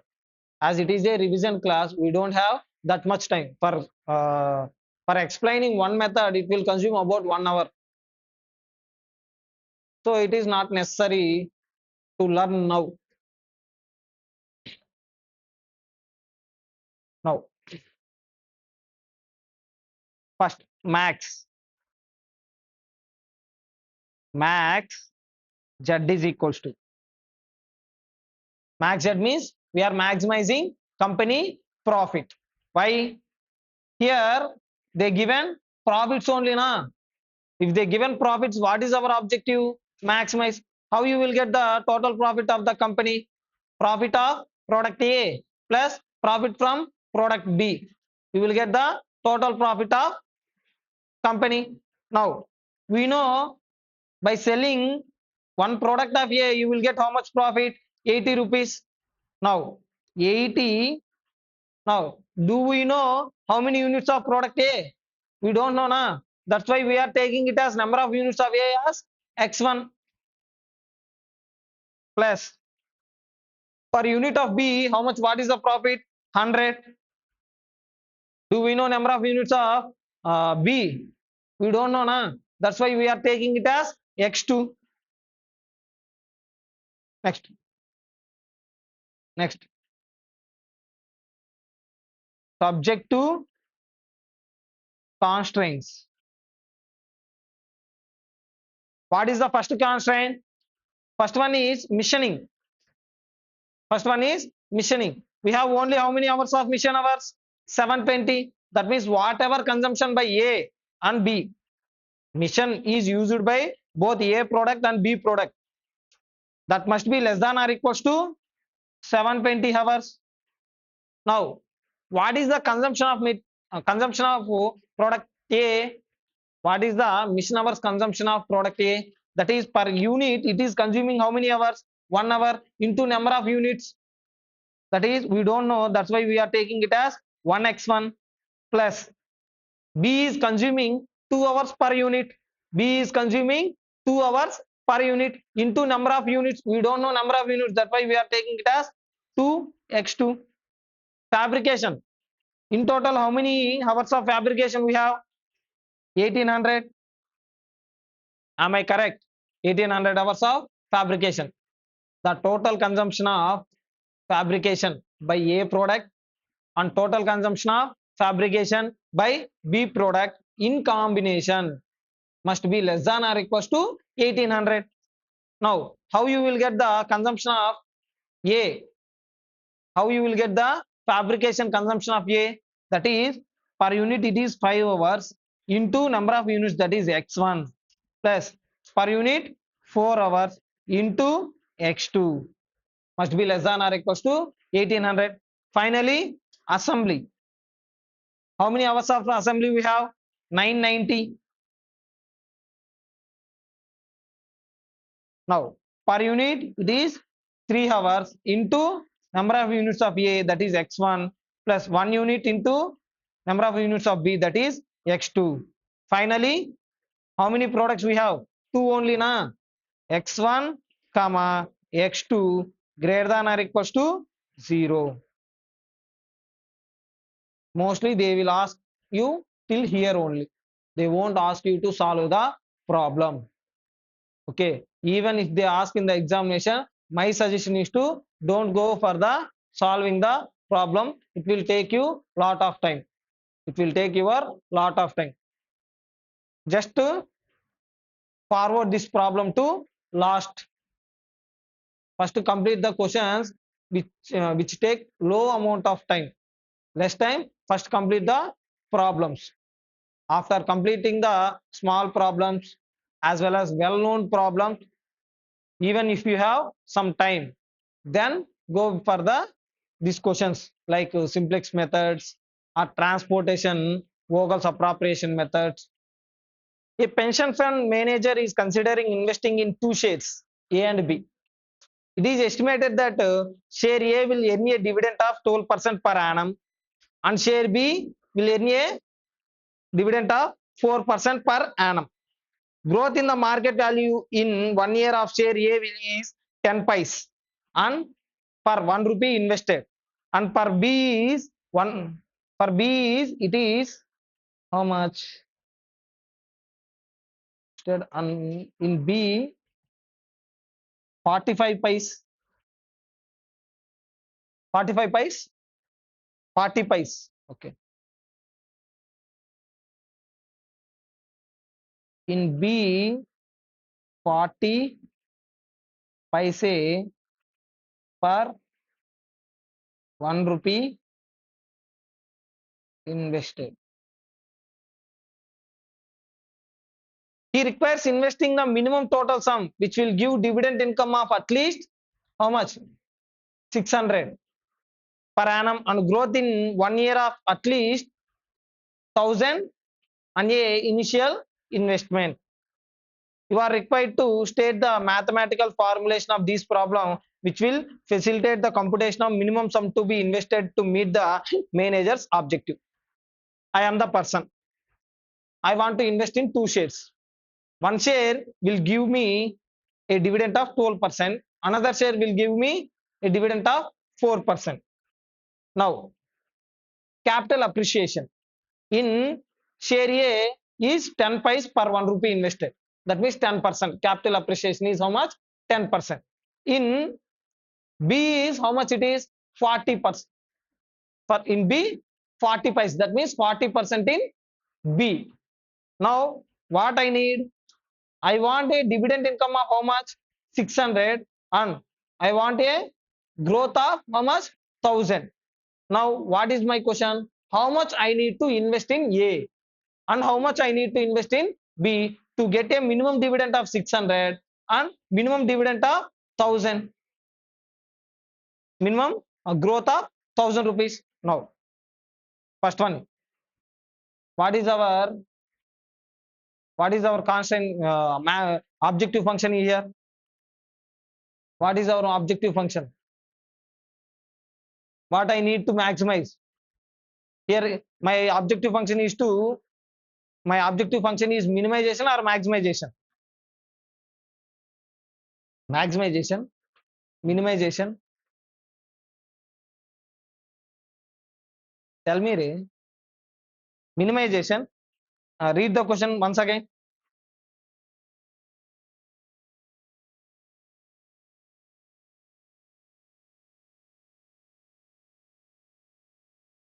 Here they given a share will earn a dividend of 12% per annum and share of B will earn a 4% per annum. Dividend means our income na.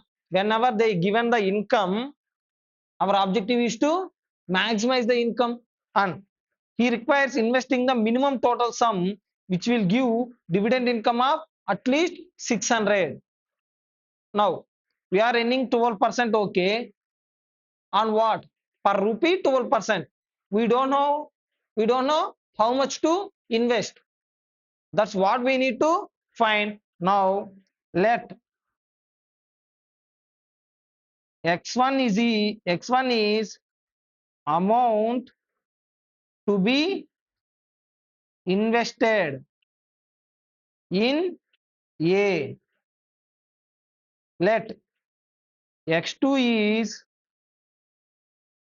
amount to be invested in B. Now maximize. What we are going to maximize here? Our dividend only na. Now max z is equals to 0.12 x1 plus 4% means 0.04 x2 subject to constraints. What is the first constraint we have? We need a dividend income of at least 600. That means the total dividend must be greater than or equals to 600. How you will get dividend? Dividend from A. Whatever amount you invested on that you will get how much? 12%. Whatever amount you invested in A on that you will get how much? 12%. That is 0.12 What is the amount invested in A? We don't know now. That's why we are taking it as x1 plus 0.04 x2. Next, second one is what is the growth we required? Minimum growth we required is 1000. That is greater than or equals to 1000 only. Now, whatever amount you invested on that, you are getting a growth of how much? 10 pies, nothing but 10%. That is 0.1 into amount invested. That is x1 plus 0.4 x2 must be less than greater than or equals to 1000. Finally, x1 comma x2 greater than or equals to 0. Why? The amount whatever you are investing must be in positive numbers only. That means you are going to invest 1000 or 2000 in any share. Is it possible to invest minus 1000? No, na.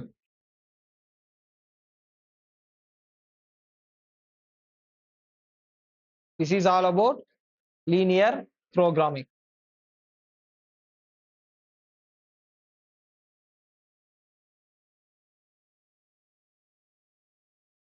Any doubts?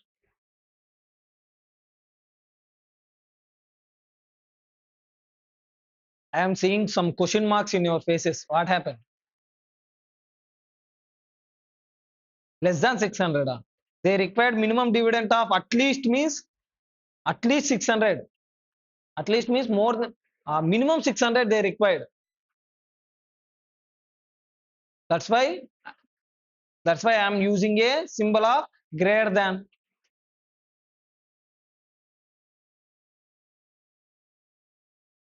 He doesn't mention here maximum 600, at least 600 minimum. Minimum 600 they require. That means whatever dividend you are earning, it must be at least 600 or more than 600. More than at least or more than 600 means greater than 600 only, na.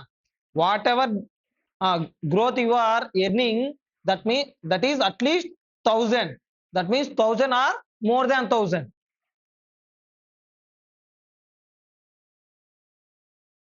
Next,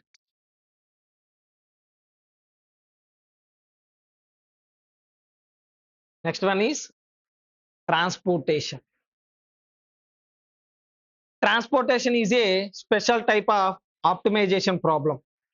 It is also a optimization problem only, like assignment, like linear programming. In fourth chapter, which one is not a optimization model? In fourth chapter, which model is not a optimization model? Simulation. Simulation is not a optimization model. Simulation only tell you outcome, future outcome. It won't tell you which thing to do for optimization. It won't minimize your cost.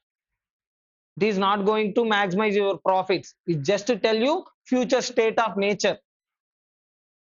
What is going to happen in future only it will tell you. Next, it is like a forecasting model. But transportation is a optimization model only. It will minimize your cost or maximize your profits. This transportation model we use for the purpose of minimizing the transportation cost. This transportation model is mostly used to minimize the transportation cost, where we determine the most cost effective way to transport goods. How we are going to transport the goods from warehouses to factories to warehouses, warehouses to wholesalers, wholesalers to retailers, retailers to customers. How we gonna transport the goods so that our total transportation cost is at minimum. Now, the objective of transportation is minimize the total transportation cost. In transportation, we may get two solutions. One is initial basic solution. Another one is optimum solution. So initial basic solution is the first solution, but it is not a optimum solution. It may be a optimum solution or it may not be a optimum solution. So this initial basic solution we get through using three methods: northwest corner rule, least cost method, Vogel's appropriation method. After finding the initial basic solution, we may conduct optimality test. We may conduct optimality test for the purpose of finding the optimum solution. The optimality test we are going to conduct through two methods. One is Modi method, another one is stepping stone method. Modi method is not developed by our Narendra Modi. Modi method means modified distribution method. What is it? Modified distribution method. In our syllabus, only Modi method is there. Stepping stone method is not available. Now, I will solve one problem using one problem for all these three methods. I will explain these all three methods using single problem. The most effective method is Vogel appropriation method. Next effective method is least cost method. The worst method is northwest corner rule. Now, what is initial basic feasible solution? A solution is feasible if it satisfies all supply and demand constraints with non-negative allocation. If supply is matched with the demand after allocating transport, after allocating the goods to warehouses to or factories to warehouses, if your demand match with your supply, then the whatever solution you get, that solution is called feasible solution. A basic feasible solution must have m plus n minus 1 allocations. If problem is non-degenerate, if problem has m plus 1, here m is equals to number of rows, n is equals to number of columns, minus 1 allocations, then the problem is said, the solution is said to be basic feasible solution. What is balanced problem? What is balanced problem in assignment? If number of rows is equals to number of columns, then the problem is said to be balanced problem. But in transportation, there may be a number of, there may be a situation that rows is not equals to columns, but it is not a unbalanced problem. When it is said to be unbalanced problem, if supply is not matching with the demand, if supply is not matching with the demand, then the problem is said to be unbalanced problem. What is degeneracy? Whenever we have the total number of allocations is less than m plus n minus 1, that is total rows plus columns minus 1. When our allocations is less than total rows plus columns minus 1, then the problem is said to be degenerate. How to solve this degeneracy? Just add, select one lowest cost cell and treat it as a allocated cell only. Next, what is optimum solution? If the solution minimizes the total transportation cost using Modi method or stepping stone method. If any method, if any solution which is going to minimize the total transportation cost or initial basic solution, then that is called as optimum solution. For finding the optimum solution, we have how many methods? Two methods. One is modified distribution method, another one is stepping stone method. First method, what is it? Northwest corner rule. Northwest corner rule. For all problems, for all methods, first two steps are common and the two are optional steps. Same like assignment. First step is balance the problem if it is unbalanced. How to balance it? If supply is not equals to demand, if supply is not equals to demand, then the problem is said to be unbalanced problem. We need to balance it. Now, tell me, what is the total supply? 11 plus 13 plus 19. 43. And what is the total demand we have here? Huh? 43 only. Now supply is 43, demand is also 43. The problem is balanced problem. What? If here it is not 19, if here it is not 19, just take it as 10. If here it is not 10, 19, then it like it is a 10. Now what we are going to do? We're going to add one dummy row with cost of 0. And what is the shortfall here? 9 only, na? Now we are taking one dummy row with supply of 9 units. Then the total supply and demand must be, then total demand and supply is going to be equal. Now here problem is up to. Next, what is second step? Convert it into loss matrix if profit matrix is given. How to identify a profit matrix or loss matrix? The objective of the problem is maximization.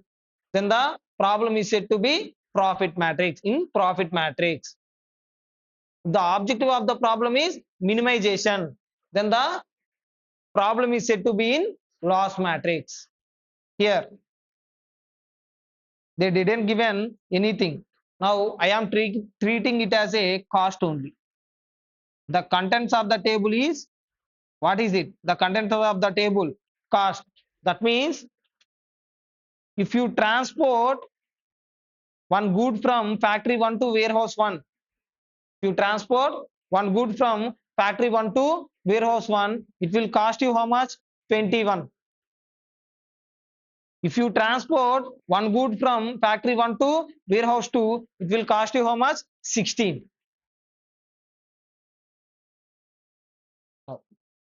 First two steps are optional. If required, only we perform. Next, what is the next step?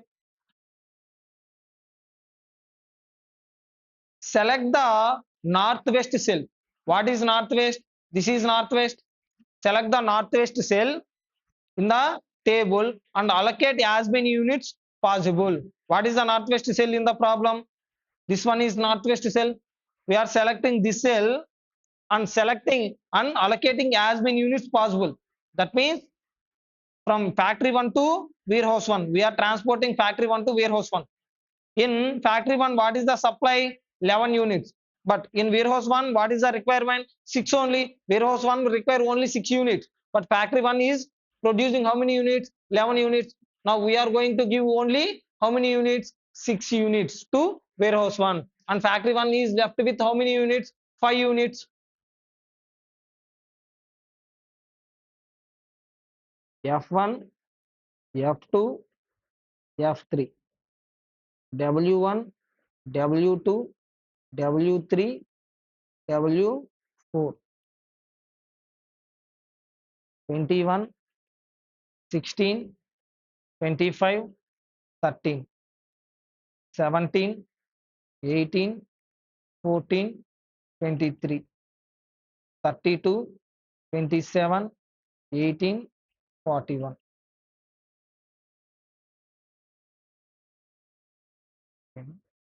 6, 10, 12, 15. Now, what is the northwest cell in the table? Northwest cell is 21. Am I correct? Now, what is the maximum amount of units you are going to allocate? Here it is 6. Warehouse 1 required only 6 units. And factory 1 has a supply of how many units? 11 units. What is the lowest number? 6 na? Now we are going to allocate how many units? 6 units. Then warehouse 1 is exhausted. We given whatever amount of units warehouse 1 required. We satisfied the demand of warehouse 1. What is the next northwest cell in the table? What is the next northwest cell in the table? 16. Where we selected 16. And in factory 1 only we left with how many units? 5 units. Now, factory 1 has a capacity of 5 units, but warehouse 2 required how many units? 10 units. Factory 1 is satisfying how many units? 5 units. And warehouse 1 required another 5 units. Now, what is the next northwest cell? 18. 18. Am I right? Now, factory 2 giving how many? 5 units. So, warehouse 2 is exhausted. Now, factory 2 left with how many? 8 units. Next, what is the next northwest cell? That is 14. Factory 2 has a capacity of how much? 8. But warehouse 3 required how many units? 12. Now, from factory 2, it is taking how many units? Total of 8 units. And in warehouse 3, balance left with how much? 4. What is the next cell? Next northwest cell? 18. Now, factory 3 is giving 4 units to warehouse 3 and 15 units to warehouse 4. Completed na? Now, initial basic feasible solution. Now, from F1 to W1, we transported 6 units at the rate 21. F1 to W2, we transported 5 units at the rate 16. Next, F2 to W2, we transported 5 units, 5 units at the rate 18. Next, F2 to W3, 8 units we transported at the rate 14. Next, F3 to W3, 4 units we transported at the rate 18. Next, F3 to W4, we transported 15 units at the rate 41. Tell me 6 into 21, how much? 1, 126. 5 into 16, 80. Next, 5 into 18, 90. 8 into 14, 1, 1. Next, 4 into 18, 70, 72. Next, 15 into 41, 615. Now total 1095. This is initial basic solution. Now for this we are going to do optimality test. For this we gonna do optimality test. But if you do optimality test for the northwest corner rule or least cost method, it will take you lot of time to find the optimum solution. Why? Because whatever initial basic solution we obtain, whatever initial basic solution we obtain in northwest corner rule or least cost method is not near to optimum solution, or it is not optimum solution at all. Whatever solution we obtain through northwest corner rule or least cost method, it is not near to optimum solution. For that reason, for finding the optimum solution, it will take us lot of time. It will take lot of time. So whatever initial basic solution we obtain through Vogel's appropriation method, that initial basic solution is optimum solution or near to optimum solution. So if you do the optimality test for Vogel's appropriation method, if you do optimality test for Vogel's appropriation method, then you will find the optimum solution in very fastly. So the optimum solution if you are going to apply optimality test northwest corner rule or least cost method, it will consume lot of time. But if you conduct the optimality test for Vogel's appropriation method, you will get the optimum solution very quickly. So that's why we are going to conduct the optimality test only for which method? Vogel's appropriation method. It is not viable to conduct the optimality test for which method? Northwest corner rule or least cost method. So like northwest corner rule method is the one of the worst method. Why? Because here it is following only uniformity, like one of the organized method. Like it is following one like organized steps only. Here we are not following any logics, we are not following any principles, just we are applying one uniformity for finding the solution. Here not we are not selecting any least number. If you see here, least number we have 13.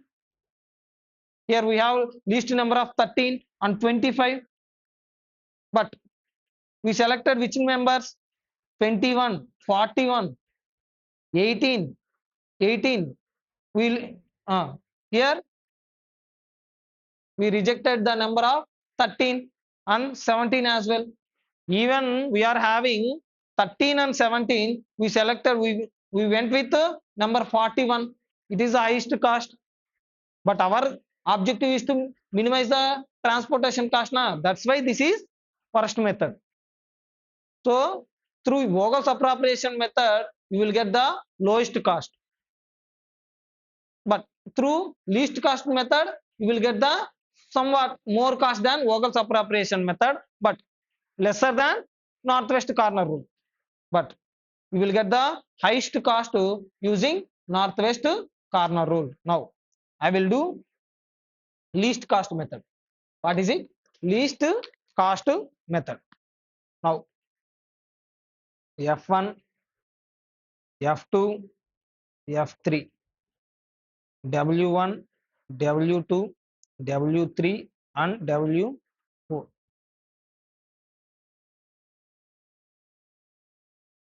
21, 16, 25, 13, 17, 18, 14, next 32, 27, 18, 41. Now supply is, this is supply and this is demand. Supply is 11, 13, 19. Now demand is 6, 10, 1, 12, 15.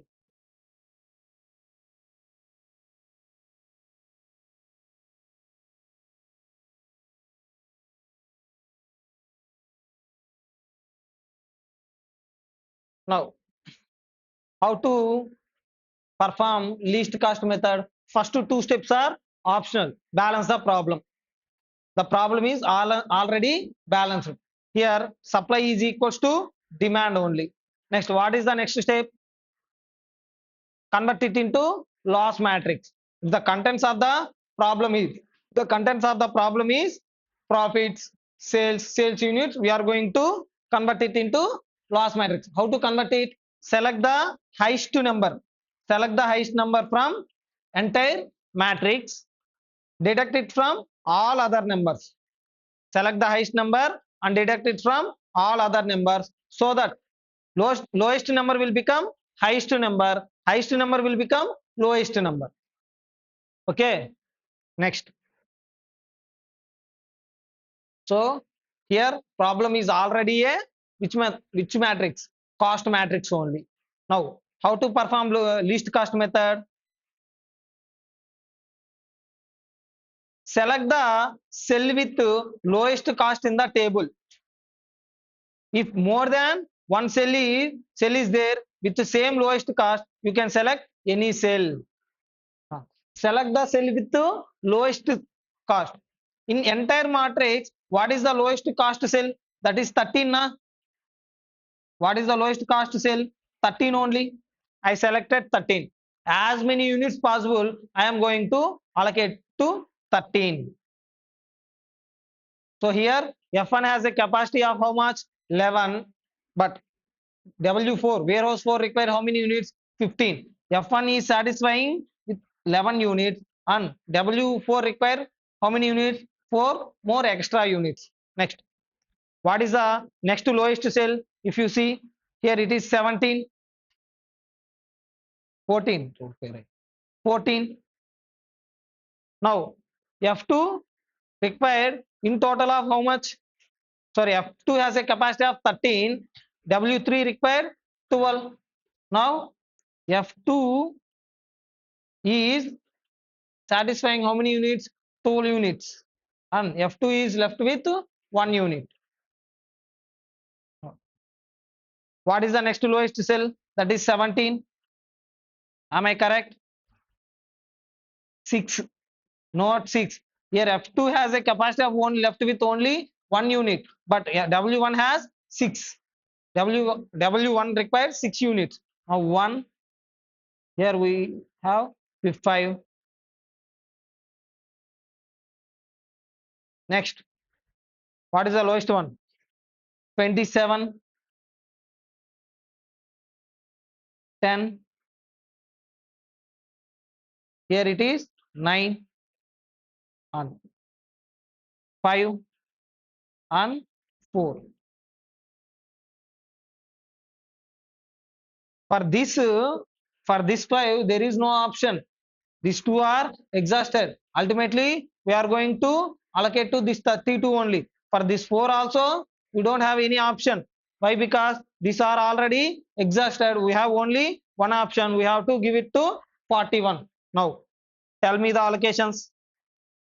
F1 is allocated to W4, that is 13 into 11. F2 is allocated to W1, that is 17 into 1. Next, F2 W3, that is 14 into 12. Next, F3 W1, 32 into 5. Next, F3 W2, that is 27 into 10. Next, F3 W4, that is 41 into 4. 13 into 11, how much? 143. 17. 168. 168. 116. 160. 14 into 12, 168. Huh? Here it is 160. Next, 270. 160 total. Huh? 1086. If you see through northwest corner rule, we got a cost of 1095, but through least cost method, we got a cost of only 1086, 922. How much? Through least cost method, we only got how much? 922. That means which method is best? Which method is effective? Least cost method. Out of least cost method and northwest corner rule, which is best method? Least cost method is best method. But one thing, through northwest corner rule, all persons will get the same answer. All persons will get the same answer. But through least cost method, there is a chance of getting different answers. Whenever the lowest cost is same. Whenever you got the lowest, same amount of lowest cost, there is a chance of getting different answers. In which method? Least cost method only. Next. Finally, which method?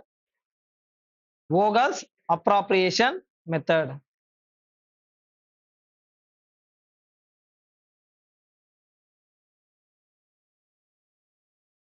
F1, F2, F3, W1, W2, W3, W4. 21, 16, 25, 13, 17, 18, 14, next 32, 27, 18, 41. Here 11, 13, 19, 6, 10, 12, 15. Now, for Vogel's appropriation method also, first two steps are common. First one is balance the problem. Second one is convert it into loss matrix if profit matrix is given. What is third step? Calculate the penalty. So Vogel's appropriation method is goes on opportunity cost. Vogel's appropriation method is done through opportunity cost by taking the opportunity cost into account. So first thing what we need to do is we need to calculate the penalty. How to calculate penalty? Penalty is merely a difference between smallest number and next smallest number. What is penalty? Penalty is the difference between smallest number and next smallest number.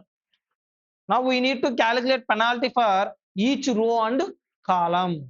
Each row and column. Now for first row, what is the lowest number? 13. And what is the next lowest number? 16. What is the penalty? 3. Am I correct?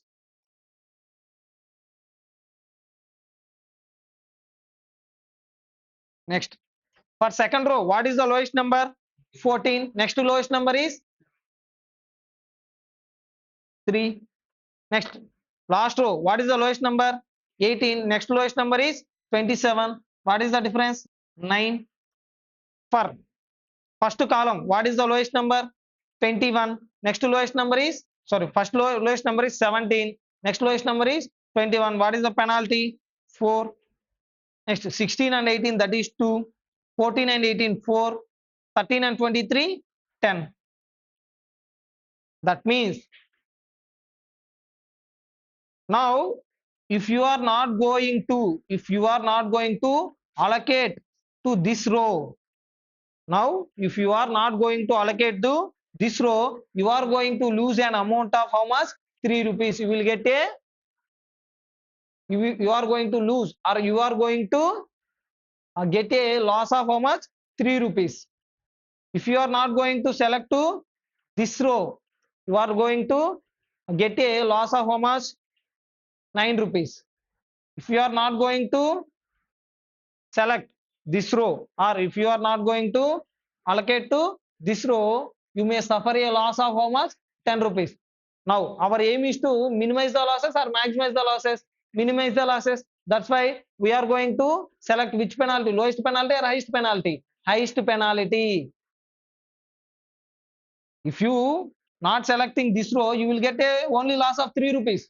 If you are not going to select this row, you will get this column, you will get a loss of how much? 10 rupees. 10 rupees is the highest loss. By selecting this column, you will you are minimizing a loss of how much? 10 rupees. That's why I am selecting this penalty. So after calculating the penalty, what we need to do? We need to select the highest penalty. In that highest penalty column or row, select the lowest number. What is the lowest number here? 13. And allocate as many units possible. And allocate as many units possible. Now, how many units it is possible to allocate? Here we have requirement of 15, but capacity of only 11. I am going to allocate how many units? 11 units. By this entire row is exhausted. We left with 4. Next, again, we need to calculate penalty. Now, how much? 32 minus 17, 15. Next, 27 minus 18, 9, 4, 41 minus 23. How much? 41 minus 23. How much? 18. Next, 3, 9.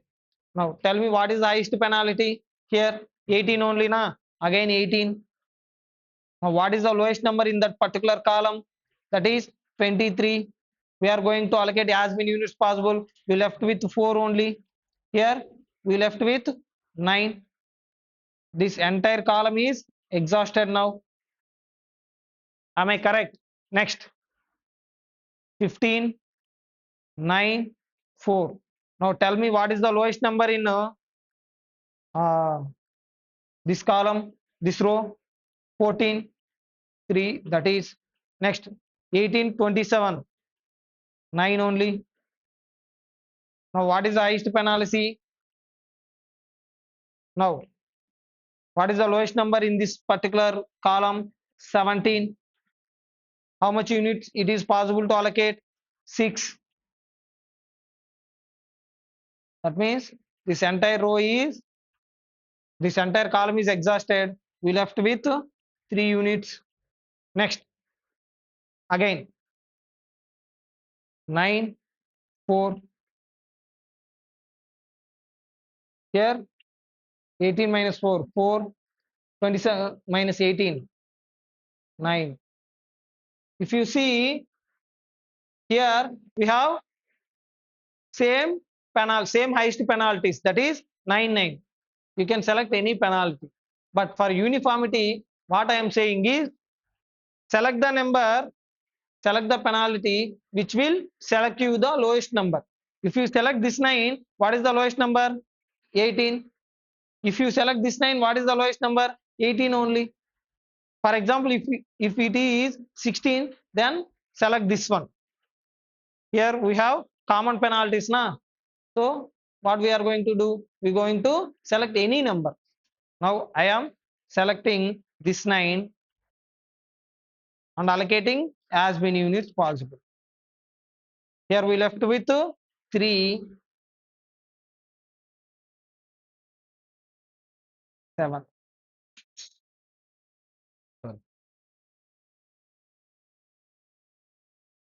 Now if you see, here we have 19 units, but for this 7 only one option is there, that is 27. For this 12 only one option is there, that is 18. Now for 27 we are allocating how many units? 7. For 18 we are allocating how many units? 12. 12 plus 7 is 19. Am I correct? Now we allocated entire demand and supply. There is no demand is left, there is no supply left. Find the initial basic feasible solution. Now, what is the allocations we have? F1 to W4, F2 to W1, F2 to W2, next F2 to W4. Now, F1 to W4, how many units? We allocated 11 units into 13. We allocated 6 units into 17, 3 units into 18, next 4 units into 23, next F3 to W2, that is we allocated 7 units into 27, next F3 to W3, we allocated 12 units at the rate 18. 11 into 13, how much? 143. 17 into 6, 102, 54, 94, 92, 189, 216. Total 796. If you see the initial basic solution through Vogel's appropriation method is lower than the initial basic solution from least cost method as well as northwest corner rule. That's why Vogel's appropriation method is the most effective method and probable method. The whatever initial basic solution we obtained through Vogel's appropriation method itself, it is a optimum solution or it is near to optimum solution. By conducting the optimality test to which method? Vogel's appropriation method, it will take less time to get the optimum solution.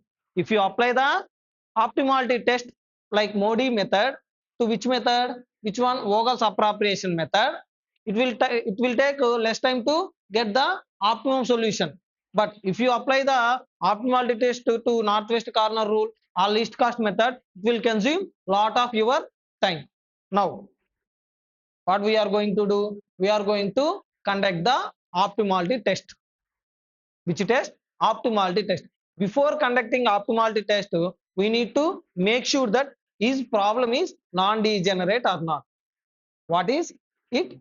Non-degenerate or not. How to conduct the degeneracy test? That is if number of allocations is m plus n minus 1, then problem is non-degenerate. Now, tell me total allocations. How many allocations we have? 1, 2, 3, 4, 5, 6. Now, allocations is 6 is equals to, what is the number of rows? How many rows we have? 3 rows plus how many columns we have? 4 columns minus 1. That is equals to 6 is equals to 6 only. Hence, problem is non-degenerate. We can directly perform which test? Optimality test. What if problem is degenerate? What if problem is degenerate? Like here, number of allocations is 6 na. Like for example, here number of allocations is not 6, only 5. What we gonna do? We're going to we're going to select the lowest unallocated cell. What is the lowest unallocated cell here? 14 na. Lowest unallocated cell is 14. We are going to select this 14 and write it as E. E means empty cell. E means empty cell. Empty cell is nothing but it is also allocated cell, but number of allocations is 0. This 14 is also allocated cell. Number of allocations is 0. For while doing the further problem, while solving the further problem, this 14 is also we are going to treat as allocated cell only when problem is degenerate. Whenever problem is degenerate, we are going to select one lowest cell and allocate it as a E. E means empty cell. Number of allocations is 0. It is also a allocated cell, but number of allocations is 0. When number of allocations is less than or equals to m plus n minus 1. Okay. Now, for conducting optimality test, first we need to solve two formulas. One is Cij is equals to ui plus vj. Another one is delta ij or dij is equals to Cij minus ui plus vj. Cij minus ui plus vj. Now here Cij is equals to cost of allocated cell. Ui is equals to cost of row. Bj is equals to cost of column. Bj is column cost. Ui is row cost. Next, here Dij is equals to opportunity cost. What is it? Opportunity cost. Here in second formula, Cij is equals to cost of unallocated cell.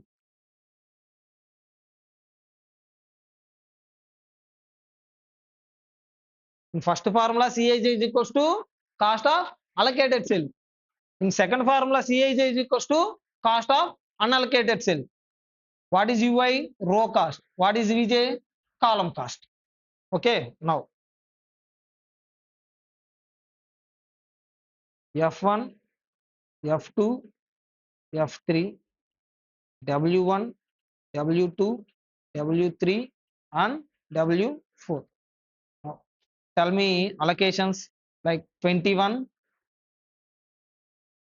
21, 16, 25, 13, 17, 18, 14, 23. Next, 32, 27, 18, 41. Now tell me allocations. For 13 we allocated how many units? 11 units. For 17 we allocated 6 units. For 18 we allocated 3 units. For 27 we allocated 12. For 18 we allocated, sorry, for 27 we allocated 7. For 18 we allocated 12. For 23 we allocated 4. That's it now. Now it is Ui. This is Vj. Ui is row cost. These are rows na, and Vj is column cost. Now initially assume any row cost or column cost as 0. Initially assume any row cost or column cost as 0. I am assuming this row as 0. Why? Because here so many allocations are there. In this row we have 3 allocations na. That's why I am assuming it as 0. You can assume for any row, no issue. You can assume for this row as 0. Now apply first formula. This formula is used to find the row cost and column cost, and this formula is used to finding opportunity cost. First, Cij. Cij is nothing but cost of allocated cell. Cij is equals to 23 is equals to Ui. What is the Ui value? 0 plus Vj. Now what is the value of Vj? 23 is equals to 0 plus Vj. What is the value of Vj? 23.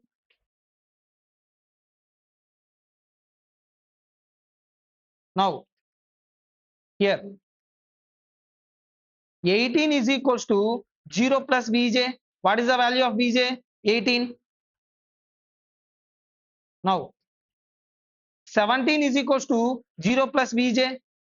17 is equals to 0 plus Vj. That means if you add Vj and Ui, you have to get which one? Cost of Cij. If you add Vj plus Ui, you have to get cost of the allocated cell. That means how much it is? 17. Now here we have 23. Here Cij is 13. 13 is equals to Ui plus 23. What is the value of Ui? 23 minus 10, it is 13. Now what is the value of Ui? That is minus 10. Am I correct? Now if you see here, we have 27. 27 is equals to Ui plus Vj. What is the value of Vj? 18. Now 18 plus 9 is equals to 27. Here what is the value? 9. Am I correct?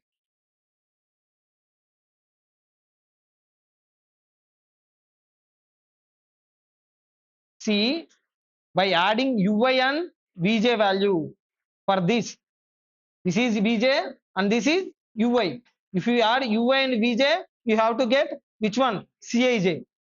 23 minus 10 is 13 for only allocated cells. Only calculate for allocated cells. Now for this one, what is the Ui value? 0. And what is the Vj value? 23. 23 plus 0, 23. Now for this one, we have to calculate for this one. Na? Now, here 9 is already there. 9 plus 9 is equals to 18.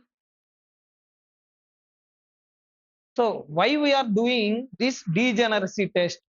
Means, if degeneracy test is not successful, if degeneracy test is unsuccessful, that means number of allocations is not 6, then it is not possible to get all ui and vj values. For getting the all vj and ui values, the problem must be non-degenerate. That means it has at least 6 allocations. If number of allocations is not 6, then it is not possible to get ui and vj values. Now finally, what is it? Dij. What is the formula? Dij is equals to Cij plus minus ui plus vj. This is which one? Opportunity cost for unallocated cells. We are finding opportunity cost for which cells? Unallocated cell. What is first allocated cell? That is F1 W1. What is the Cij value? 21. For in second formula, what is the notation for Cij? Cij means cost of unallocated cell. 21 is equals to 21 minus, what is the ui value? Minus 10 plus 17. That comes to how much? 21 minus 7. That's it. It is 14. Next, F1 W2.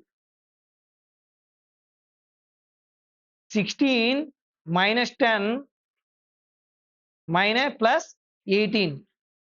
That is how much? 8. Next, F1 W3.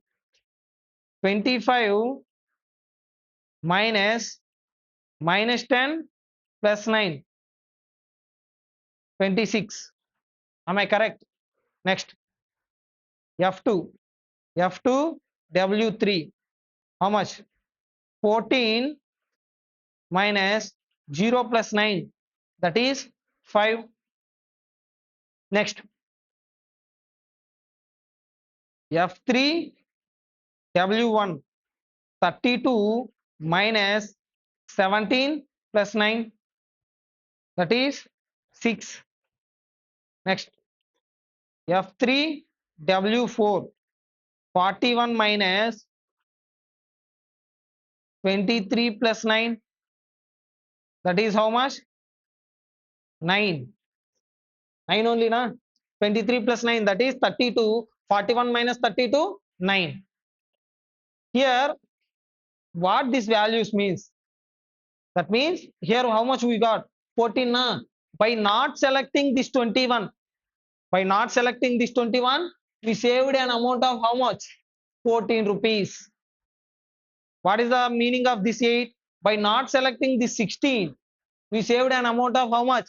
8 rupees. By not selecting this 25, we saved an amount of how much? 26 per unit. 26 rupees per unit. Now, F2 W3, that is 5 na. By not selecting this 14, we saved an amount of how much? 5 rupees per unit. 5 rupees per unit. Okay. So this is the opportunity cost. If all the Dij values are positive, the problem is optimum. All the Dij values is positive, then the problem is optimum. If Dij values is not positive or not equals to 0, then problem is not optimum. What we need to do? We need to make adjustments using loop. For example, if you got here, it has minus 8. That means F1 W2, F1 W2, F1 W3. Here we got it as which one? Minus value. Here the value is minus 8. That is opportunity cost is minus 8. Then what we need to do? We need to make adjustments. Like we need to draw one loop, closed loop. The loop must be starting from highest minus value. It has to highest minus value here. I am taking it as these are all positives. Here only one minus value we have, that is minus 8. Let assume it as minus 8. Minus 8, we got it where? Near 16. This one. Here we got minus 1, that is minus 8. Now what we need to do? We need to draw the closed loop. Closed loop means, that means we have to start from the highest minus value and end at that particular point only. You can draw in any form like square, rectangle, some other rhombus shape, all are okay. But the two conditions are the number of turnings must be even. Number of turns must be even. And you have to turn only at allocated points. What we need to do? We need to take turns only at where allocated points. Now I am starting from here. I have an option to go down or go right.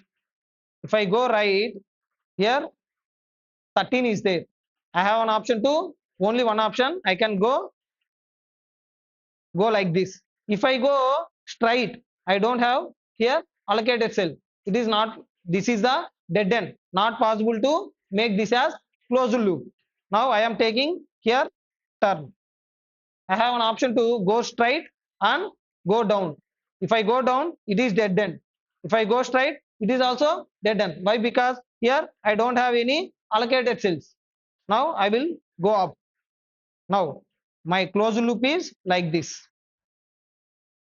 Now number of turnings is how many? 1, 2, 3, 4. Number of turnings is 4.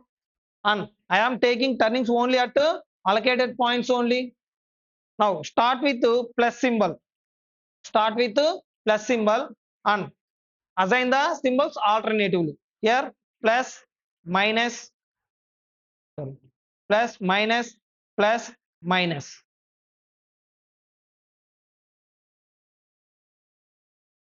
Plus, minus, plus, minus. What is this plus and minus? See what is the lowest number in this loop. What is the lowest number in this particular loop? What is the lowest number? 3 na? This 3 is the lowest number. Now I am going to deduct this 3. I am going to deduct this 3 at minus sign points. I am going to add this 3 at which point? Plus sign points. I am going to deduct at minus sign points. I am going to add at plus sign points. So that this 16 will be like 3. Here it is 11 minus 3, 8, 4 plus 3, 7, 3 minus 3, 0. This is the new allocations. Now this 18 become unallocated cell. This 18 will become unallocated cell and we got some new allocations. What we do? We do again optimality test. Now first degeneracy test, again by using Cij is equals to Ui plus Vj and Dij is equals to Cij minus Ui plus Vj. After performing the loop, after drawing the loop, we will get some other new allocations. With the new allocations, again we do optimality test like improved matrix. Like improved matrix, we will do optimality test again and again till we get optimum solution. But don't worry, in your examination, there is a less chances of asking question from transportation. If they ask the question from transportation also, they won't ask you till loop. They will ask you the questions like this only. In first attempt only, you will get the optimum solution. Mostly they will ask up to which one? Initial basic solution. Initial basic solution. Even if they ask the optimum solution, you won't get the loop problem. You will get the directly answer. Okay. Don't worry about the loop. Learn the problem till here. Learn the problem till here without any inefficiencies. Okay. If it is a regular class, we will do more than 2 or 3 problems. Then you will understand the loop very clearly. For drawing the loop and for conducting the loop problem, it will consume more than 45 minutes. My suggestion is if they asked the question optimality test, they asked the problem from transportation, the two from Vogel's appropriation method, and he asked with initial basic solution as well as optimum solution. My suggestion is to skip that question. Write that question after completing all questions in last. Write that question as a last question. Why? Because it will consume the lot of time. Mostly they won't ask you question from transportation. If they ask, they mostly ask initial solution, and if they ask the optimum solution, then only they will ask till this one only. You won't get the loop problem. Okay.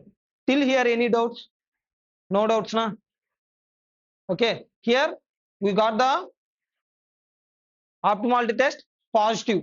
That means our initial basic solution is our optimum solution. Here, our initial basic solution is our optimum solution. That is the most effective solution. The minimum cost is how much here? 796 rupees only.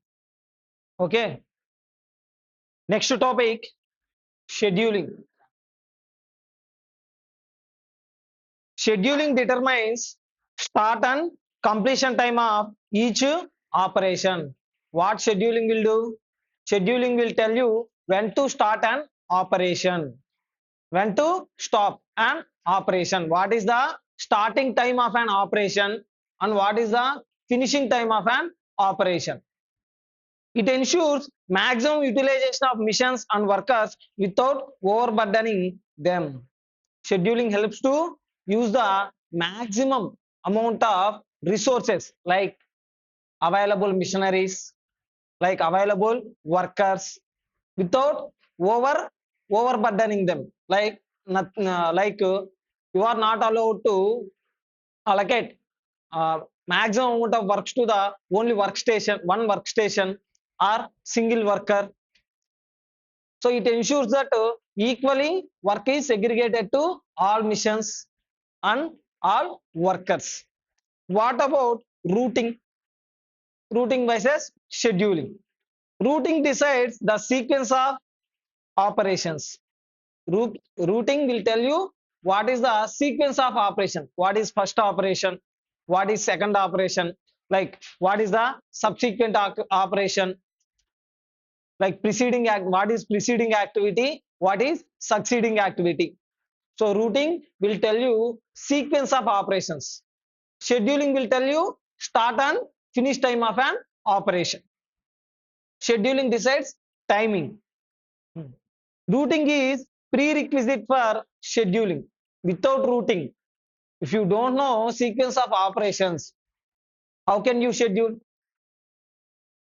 Scheduling provides time data for effective routing. Both are interlinked.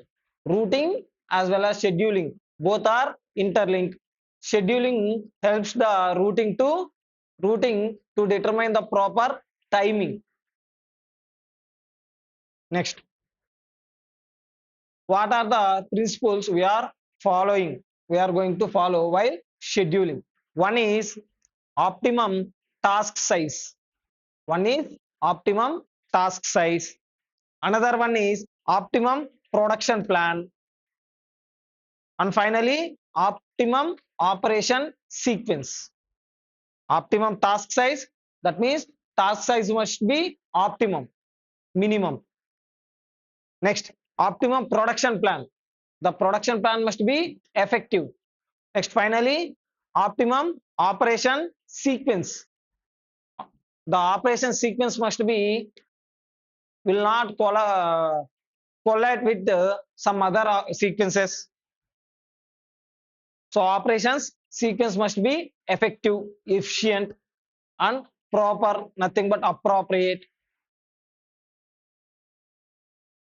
Now, how many types of schedulings are there? One is unit scheduling. What is it? Unit scheduling. That means we are going to schedule operations for every single unit of production. We are going to schedule the operations for every one unit of production, like construction of a building. Entire building is a one unit. For entire building, we are going to schedule the operations, construction of a shipyard, construction of a bridge. In this type of operations, we are going to schedule the operations for every and each and every unit. Next, batch scheduling. Here we are preparing a timetable, or we are going to prepare a time schedule for each batch. That means we are going to tell what is the start time of each batch, when to input the material, when to introduce the machinery, when to introduce the labor into the operations. For each and every batch, we will tell. Next, mass scheduling. What is it? Mass scheduling. So which is used in continuous production. This mass scheduling we are going to use in continuous production or mass production, like automobile industry. For all, for 1,000 or 2,000 units or continuous production, we fix the missions, we fix the labor at a particular point. Next, job shop scheduling. Job shop scheduling, like this type of scheduling for each and every job. For one job, like stationery printing, wedding card printings, interior designing. For each and every job, we are going to use one schedule. So this unit scheduling and job scheduling are mostly similar. Unit scheduling is used in big industries or big products like construction of building, construction of a bridges, construction of a one ship. So in that type of construction projects or big projects, we use unit schedule. Job scheduling is used in small projects like wedding card printings, interior designings, like that. Now, in scheduling, we follow some of the sequences. First come, first serve. Whatever job first come, we are going to serve that job. For example, the operations are come like A, B, C, D. We will done the work according to the arrival. Like first, which job is arrived first? A. So we are going to do first A, next B, next C, next D, next E. Next, shortest processing time. Out of all job, what is the shortest processing job?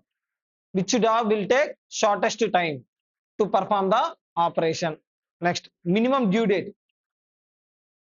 What is it? Minimum due date. We are going to do the job which has shortest due date, near coming due date. That means most important according to the due date. We are going to do that particular project. Next, last come, first serve, like LIFO.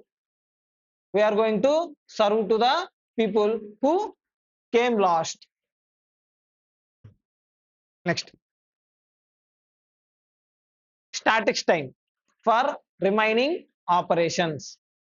Another one is static time for remaining operations. What is the formula? Time till due date minus standard remaining time.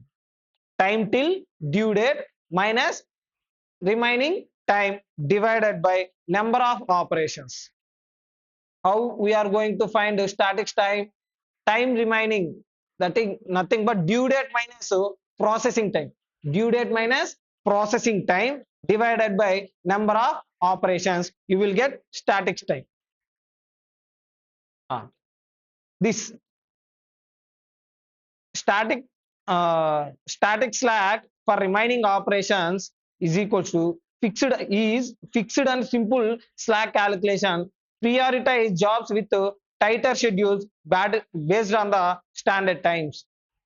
So దీని ప్రకారము మనం priority దేనికి ఇస్తాం నాన్న అంటే, దేనికైతే tight schedules ఉంటాయో, దేనికైతే మనం ఏదైతే ఎక్కువ టైం తీసుకుంటాను,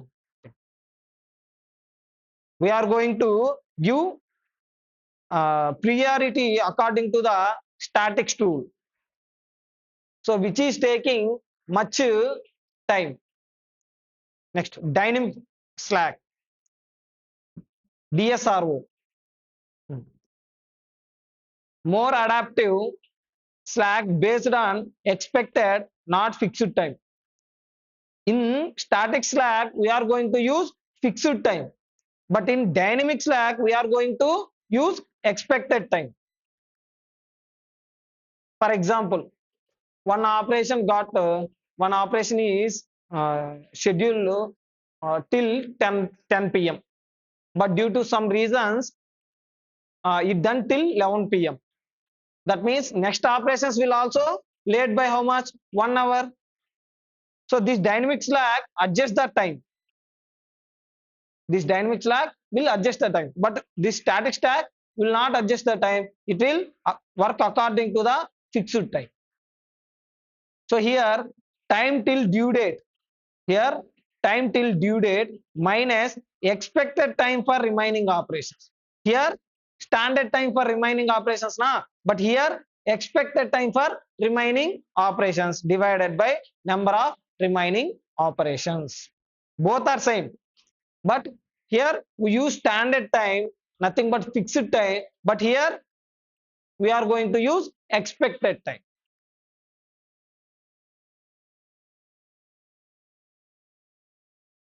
If by chance he misses any question from fourth chapter, there is a lot of chances of asking the question from assignment as well as simulation. If he misses the question from simulation, there is a lot of chances of asking the question from this scheduling. One of the easiest topic. It will take only 1 or 2 minutes to answer the questions. It will take only 1 or 2 minutes to answer the questions. The following table shows the time remaining. Time remaining, nothing but due date and the work remaining, number of days still required to finish the work. So this is due date and this one is processing time for 5 jobs which were assigned the letters A to E as they arrived to the shop. So we assign the names to the jobs on the basis of as they arrived. So the job which is first arrived, we are given a name as A. The job which is arrived second, we are given a name of B. Now, job A, B, C, D, E. In this order, they arrived. Now, due date. For A, the due date is 12 days, but the work remaining is 13 days. Processing time is 13 days, but the due date is only 12 days. Next, B, 7 days of due date and 9 days of work. C, 2 days of due date and how much time of work? Next, D, 8 days of due date and 4 days of processing time. Next, E, 4 days of due date and 1 day of processing time. First, sequence the jobs according to the priority rules established by first come first serve. The job which is arrived first, we are going to serve that job. Now, 1, FC, FS, first come first serve. Which job arrived first? A, next, B, next, C, next, D, next, E. That's it. We are going to serve. We are going to do the jobs. We are going to process the job according to the first come, first serve. First we do A, second we do B, third we do C, fourth we do D, next E. That is 1, 2, 3, 4, 5. Next one is early due date. Early due date. EDD. EDD. Early due date. Out of all projects, out of all operations, which project has earliest due date? That is C, na? Am I correct? Now, first we gonna do C. Next, E. Next, B. Next, D. Next, A. Next, least slack. What is it? Least slack. Slack is difference between due date and processing time. Slack is the difference between due date and processing time.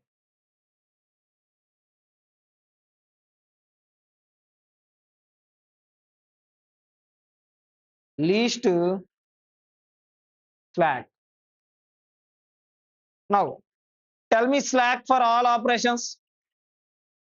Here, job A, working time due date is 12 days, but work remaining is 13 days. How much amount of slack is there? 1 minus 1, not 1, minus 1. Next, B, for B it is minus 2. For C it is minus 3. For D it is 4.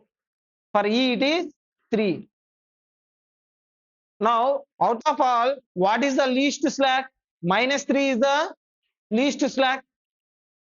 Am I correct? Minus 3 is the least slack. Now, 1, 2, 3, 4, 5.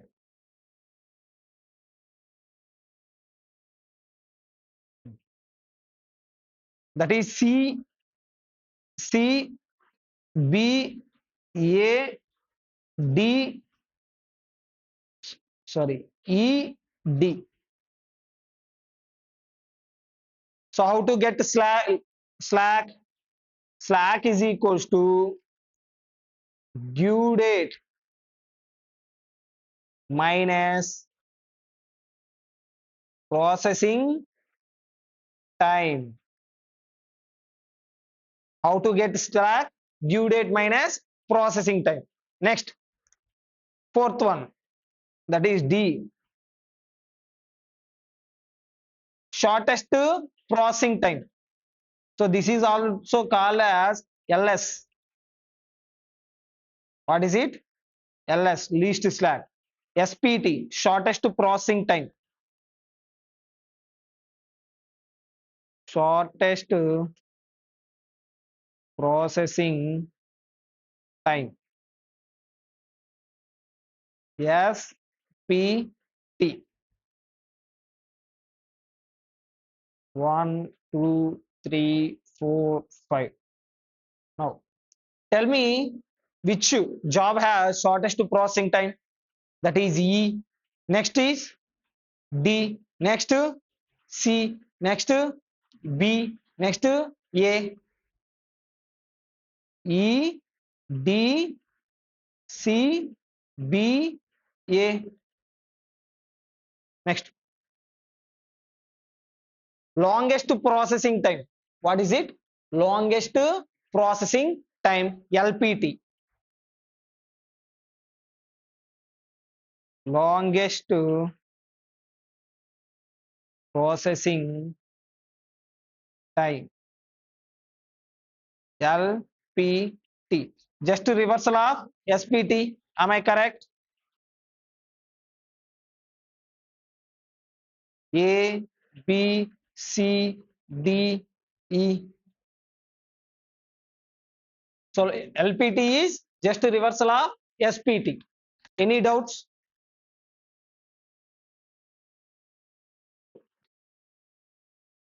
That's it. Problem is over. It is asked in 2019 for 10 marks.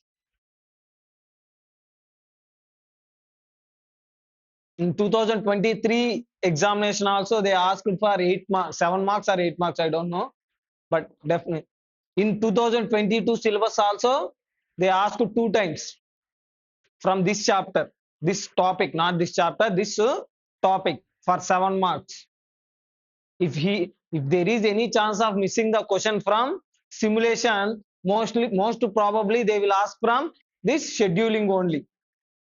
Next, another question. This is the question what he asked in June 2023 for how many marks? 8 marks.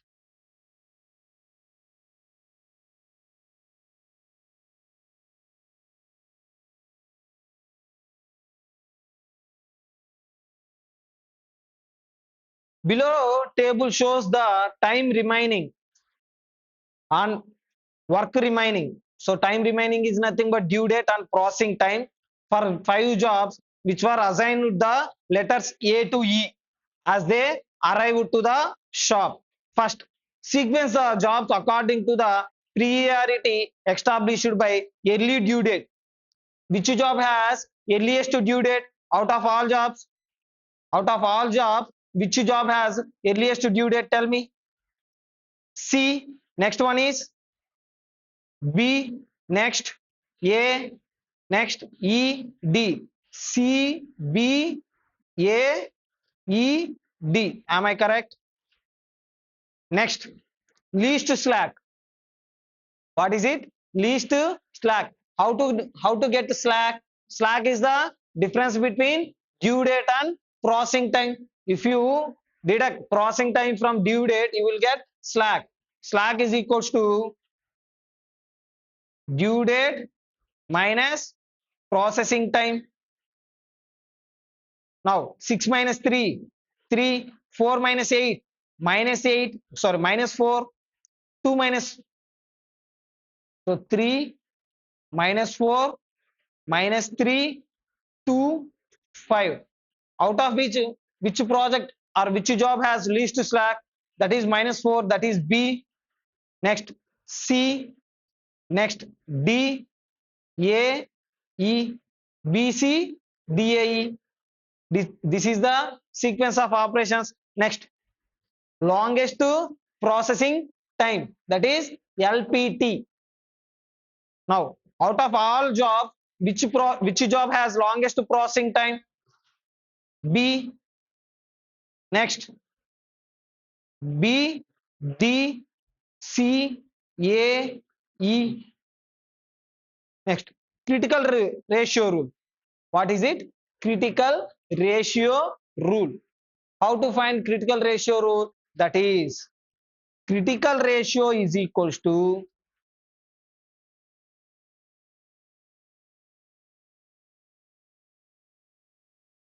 due date divided by processing time. Due date divided by processing time. Now, tell me for job A, that is, here it is CR, critical ratio. 6 divided by 3, how much? 2. 4 divided by 8, 0.5. 2 divided by 5, 0.4. Next, 1.3. Next, how much? 3.15. 5. Now we are going to assign the jobs according to the lowest critical ratio. Lowest critical ratio means that job is the most important. That job has no time for doing the work. It must be performed at earliest time. Now, out of all, which project has lowest critical ratio? C na. Next B. Next D. Next A. Next E. So what is the sequence? C, B, D, A, E. So according to critical ratio, how to find critical ratio? Due date divided by processing time. We are going to sequence the operations according to the lowest critical ratio. If you answer this question, you will get 8 marks. In 2018, I think 2019 June, in my examination also, I got similar type of question.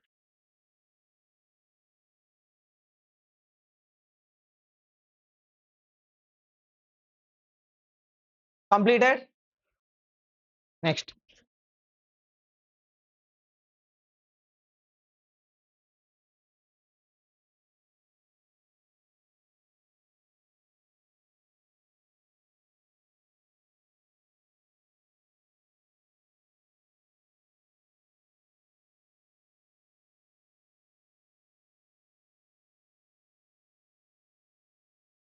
Jobs waiting to be processed at milling shop today. Today is June, July 23 are as follows. Due dates July 31st means how many days left? July 23 to July 31st means how many days left? Only 8 days, I think so. 31 minus 23. 8 days left. August 8 plus 2, that is 10 days. Here 24 days. And here 6 days left. And here how many days? August 30 means that is 30 from 31st to July, that is 8. 8 plus 30, 38 days. Now, sequence the jobs at milling shop based on the minimum critical ratio. According to minimum critical ratio, how to find critical ratio? Due date divided by processing time. Now, 8 divided by 9, how much? 0.8. Next, 10 divided by 6, 1 point. Next, 1. Next, 1.2. Next, 1.26. Now, which job has a minimum critical ratio? That is A. Next one is C. Next one is D. Next E. Next B. According to minimum critical ratio, project A has minimum critical ratio. Next one is C. Next D. Next E. Next finally B. This is the sequence of operations. Any doubts? No, na? Shall I move forward to next topic? This is it. This it. Scheduling is over. So pray to the God. Give me questions from scheduling, assignment, linear programming, simulation, demand forecasting, and finally theory question from chapter 1. If you get these all questions, you will get more than 50 marks, definitely. Only from operations management. Queuing system is a method to research about the queuing patterns in a lot of organizations or in lot of sales outlets, in like in a petrol pump stations. So queuing theories are used to give better service to the customers at lowest cost. Queuing theories are used to give better service to the customers. When customer will get a better service, when customer will be satisfied with your service, whenever you reduce the waiting time to the customer. So humans are the persons who are with lack of patience. I am the one of them. I don't want to wait anywhere. If I go to any petrol pump, if the queue line is very long, immediately I shift to next petrol bunk. I search for next petrol bunk. I don't want to wait near petrol pump. So like that, whenever you reduce the waiting time to the customer, what will happen? Customer will get a good service and he will be satisfied. Next, on other hand, if you are going to provide the good amount of service, like reducing the waiting time, what will happen? The idle time of your workers, idle time of your sales outlet or your company will be increased, or machinery will increase. The worker is getting more idle time. What will happen? The cost of operating the job or the cost of operating the project will be automatically will increase, na? Am I correct? Some persons are hiding behind the wall and talking something nonsense.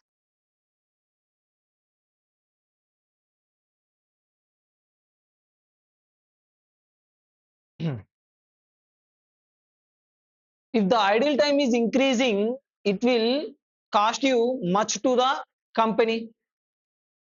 Now, this queuing theory, what this will do is it will balance the service as well as cost of service, or nothing but customer satisfaction as well as cost of service.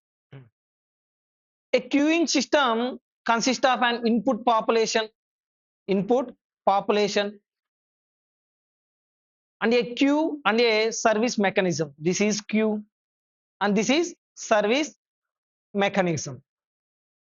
Customers arrive, customers arrive, wait in the line if necessary, and they receive the service, they leave the system. This is the queuing system. Now, arrival process. Here, we already said that queuing system has an input population. The input population may be a infinite or finite. Infinite mean or finite. Like how many people, the chance of people going to D-Mart, will you count? Infinite na. But the chance of going the persons to a gym, the persons who got the registration, or the persons who are uh, take the gym membership, those persons are allowed to the gym.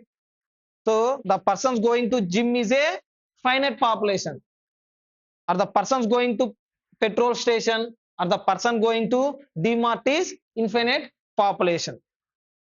Next, number of arrivals. Single arrivals, batch arrivals. Now, persons going to restaurants, movies. Most of the people will go to the restaurants or movies batches wise only, unlike me. Next, single arrivals. The persons going to Sulabha complex, washrooms. Will you go in batches to the washrooms? Oh, no. Next, like those are some of the examples of single arrivals or batch arrivals. Next, arrival pattern. Arrival pattern. Deterministic, stochastic. Deterministic means you can guess when they will come. Like the persons coming to gym, they will come to at their slots only. Stochastic. That means you can't, you don't know when they will come and when they will take the service, when they will leave. Like persons going to petrol pump, will they know when I am going to put petrol in my car or in my bike? They don't know, na. So this is stochastic. Next, service system. Single service facility. Single service facility. So people arrive, wait in single queue line, and there is only one service facility. They will take the service and they will leave the service station. Next, multiple parallel facilities with a single line. In this type of service facility, we have more than one service station, but the queue line must maybe only one. Here queue line is one, but the multiple service stations. They come to the come for the service. They wait at a queue line, single queue line. They will take service. Next, multiple parallel facilities with multiple queue lines. Here we have multiple service stations like Tirumala checkpoint, Tirumala checking point there na near Alipiri. If you see, there are like toll gates where you have multiple service facilities as well as multiple queue lines. Next, service facilities in series. You arrive, you wait, at one queue line, you will take first service. Next again you wait at another queue line, you will take second service, you will leave. Like Tirumala, first uh, uh, you will wait in a queue line for darshan. Again you will wait in at laddu counter, or first you will wait at near Bhudevi complex for getting the ticket time slot, and you will wait at somewhere called that cartages for the darshan. So this is service facility in series. Assumptions to be followed while solving the queuing models. Assumptions to be followed while solving the queuing models. First to come, first to serve. In queuing models, we are assuming that we are going to give the service to the person who came first. Patient customers. All customers are patient customers. That means they will wait in the line. Infinite storage capacity. For the waiting people, we have infinite storage. That means infinite waiting hall. You can accommodate for infinite members. Next, operates under steady state. That means perfect conditions. Starting with no or few customers. Our service facility is every day starts with no customer or few customers. Fluctuations may occur. That means increase in waiting numbers or decrease in waiting numbers may occur. Next, finally, population is infinite source. Population is infinite source. For doing the queuing theory problems, you need to know about some notations. First one is arrival rate. What is it? Arrival rate. That means how many customers are arriving at a within a particular period of time. Within a particular period of time, it may be a hour or it may be a day. In a day, how many customers are arriving for the service? That is denoted by, what is it? Lambda. Next, service rate. For how many customers you have an capacity to serve. For how many customers you have an capacity to serve. For how many customer service system may serve in a given period of time. For example, the arrival rate is 10 members. In a day, how many customers will come to me for service? 10 members. But I have a capacity to serve 20 members. My capacity rate is, my service rate is 20. My arrival rate is 10. Next, service time. If you know the service rate, for example, in a 1 hour period, I can serve for how many members? 20 members. That then what is the service time for each customer? In 1 hour, I can serve for how many members? 20 members. Then what is the service time for each customer?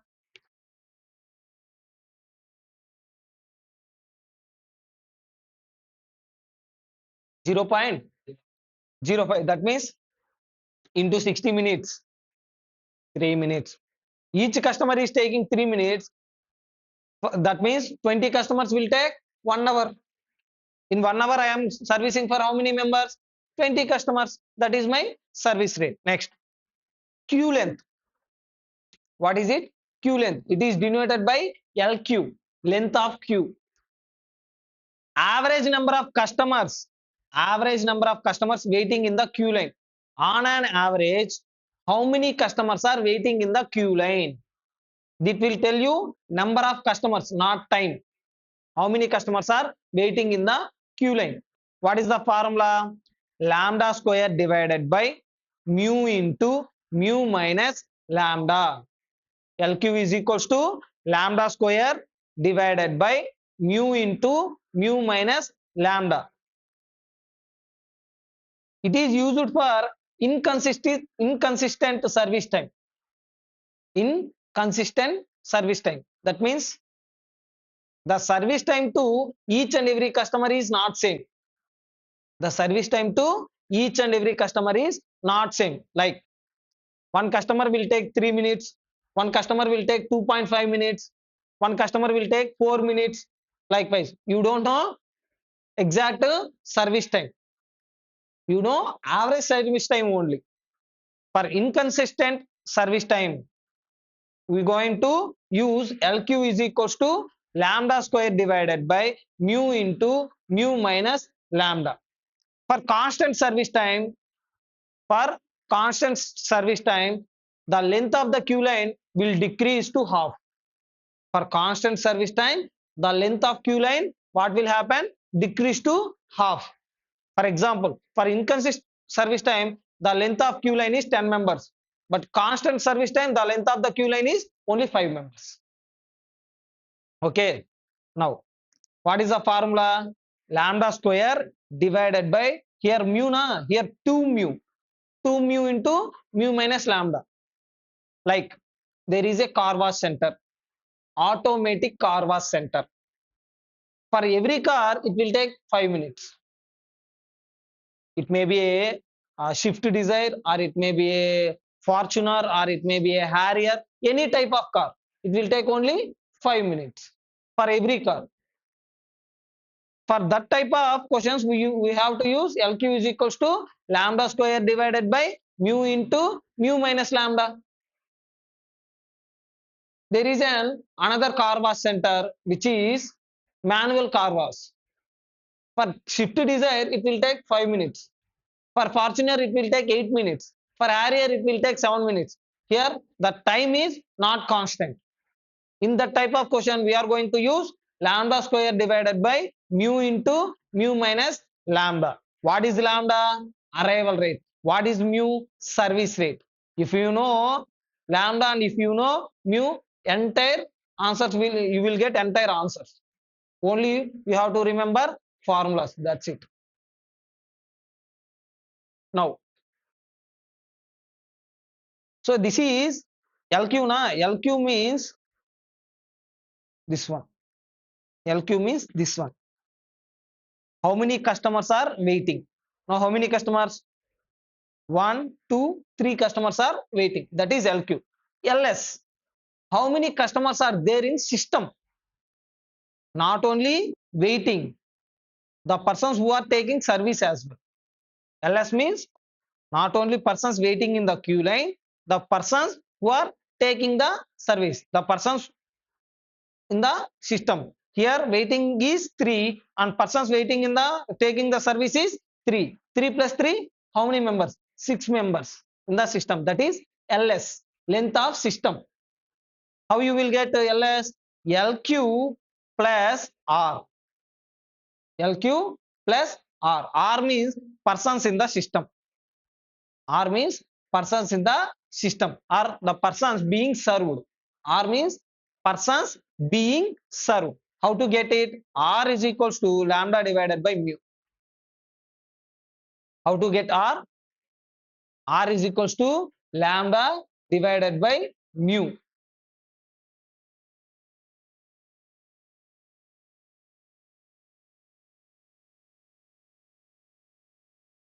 Or another formula is there, lambda divided by mu minus lambda. LS is equals to lambda divided by mu minus lambda. Next, here R is number of customers being served. R is equals to lambda divided by mu. Next, till now we learn about lambda, that is arrival rate, mu, that is service rate. Next, LQ, length of the queue line, LS, length of the system, R, number of persons being served. Next, WQ, what is it? WQ, waiting time in the queue line. That means the customer, how much time the customer is waiting in the queue line. On an average, each customer is how much time each customer is waiting in the queue line. That means here 3 persons are waiting na. On an average, each customer how much time he is waiting. That is WQ. Q. In the Q line, only Q line. In the only Q line, how much time he is waiting is WQ. What is WS? How much time he took for service? Entire, that means how much time he waited in the queue line, as well as how much time he took the service. Okay, that means waiting time plus service time. So how you will get, what is the notation for service time? Service rate is mu, service time is 1 by mu. That means if he wait in the queue line, it is WQ plus service time, that is 1 by mu. Ws is equals to WQ plus 1 by mu. Now, what is the notation for WQ? How you will get WQ? How you will get WQ? LQ divided by lambda. You will get WQ, or lambda divided by mu into mu minus lambda. Lambda divided by mu into mu minus lambda. If you square it, it is LQ. If you remove the square, it is WQ. If you if you square the lambda, it is LQ. If you remove the square, it is WQ. Okay, another formula is there, that is LQ divided by lambda. Whenever the problem given like constant service rate, for constant service rate, don't use this formula. For constant service rate, don't use this formula. Always use this formula only for constant service rate. Okay, next, total time in the system. How much time you spent in system? Average time a customer spend from entry in the queue line to completion of service, that is nothing but WS. How you will get? Waiting time in the queue line plus service time, that is WQ plus 1 by mu, or another formula is there, LS divided by lambda. Whenever you have constant service time, use this formula only. For constant service time, always use this formula. If it is not constant service time, then use this formula, that is 1 by mu minus lambda. Next, system utilization. System utilization. What is the name of this symbol? That is not P, rho, RHO, rho. System utilization. How much percent we are utilizing our system?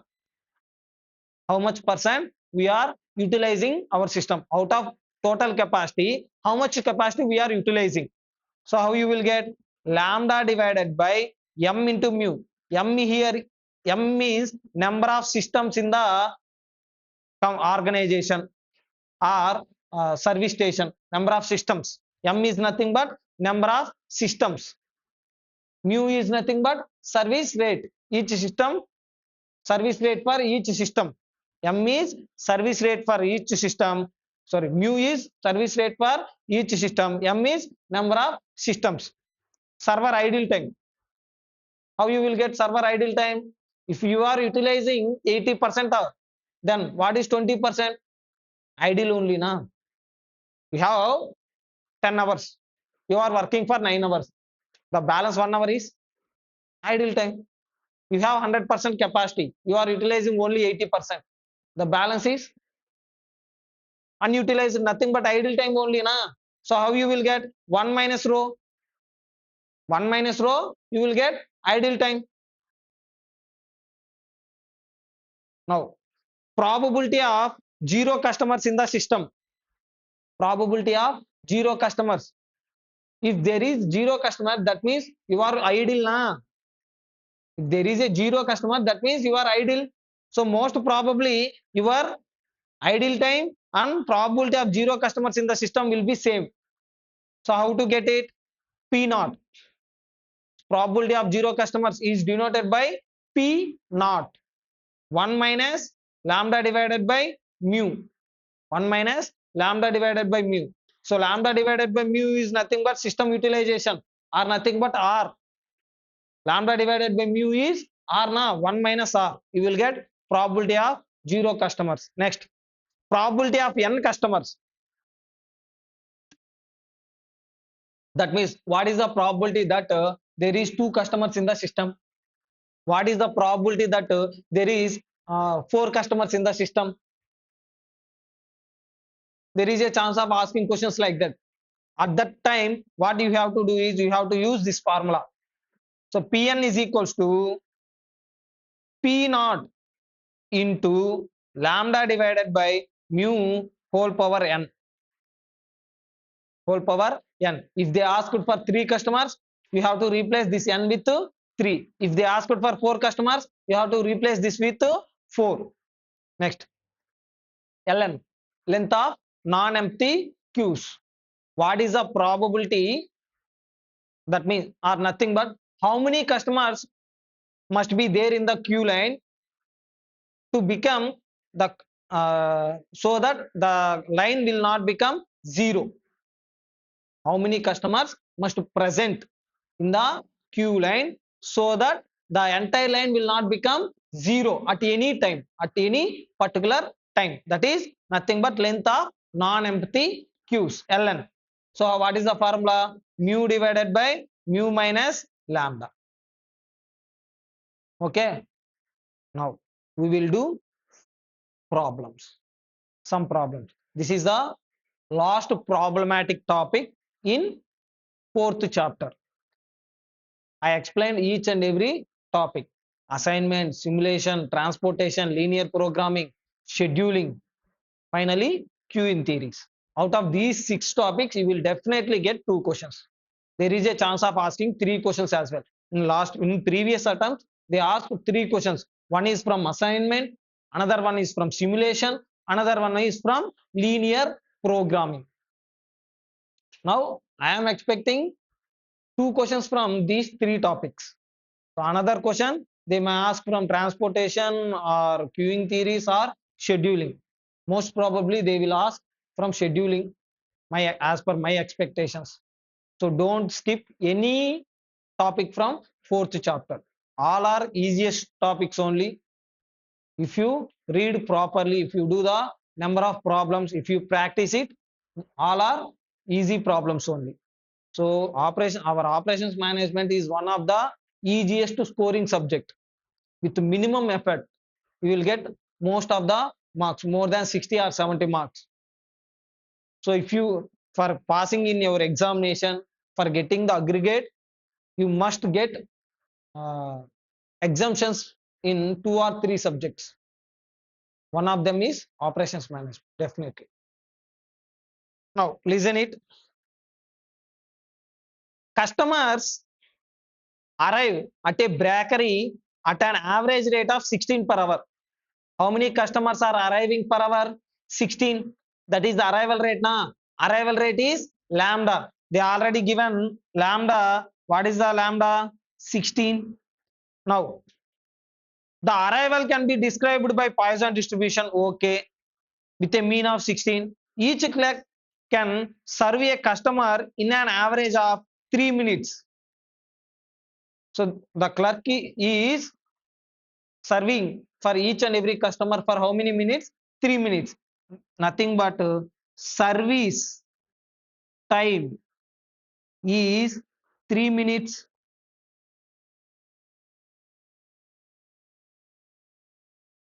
This is not service rate. This is service time. Then what is the service rate? If each customer is taking 3 minutes, in an hour, how you can serve for how many customers? In an hour, how you can serve for how many customers? 20 customers. Now, mu is 20. Am I correct?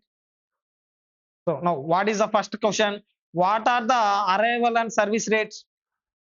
Arrival rate is 16, service rate is 20. Compute the average number of customers being served at any time. Compute average number of customers being served is nothing but R. Na? How many customers are being served? Nothing but R. R is, what is the formula for R? Lambda divided by mu. Am I correct? That is 16 divided by 20. Nothing but 0.8. On an average, every time we are serving for how many customers? 0.8 customers. Next, suppose it has been determined that average number of customers waiting in the line, average number of customers waiting in the line is 3.2. Average number of customers waiting in the line, what is it? LQ. Waiting in the line, not waiting time. They given waiting in the line, nothing but LQ. They given directly LQ is 3.2. Now compute average number of customers in the system. What is average number of customers in the system? That is nothing but LS. Am I correct? What are the formulas we have for LS? One is LQ plus R. Another one is lambda divided by mu minus lambda. Am I correct? Now LQ divided by LQ plus R. LQ is 3.2 plus what is R? 0.8. Total, that is nothing but 4 customers. That means in line on an average, how many customers are waiting? 3.2 customers. And how many customers are getting service? 0.8 customers are there in the system. In total, in our system, in our entire system, how many customers are there? 4 customers. Now, finally, determine system utilization. For M is equals to 1, that means one system is there, two systems, two service stations are there, 3 service stations are there. Huh? The average time customer wait in the line and average time in the system.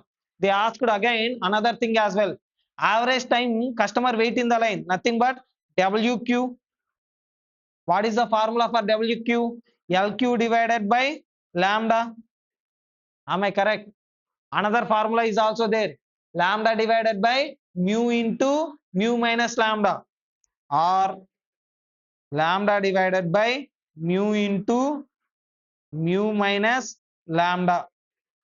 If you square it, it is LQ.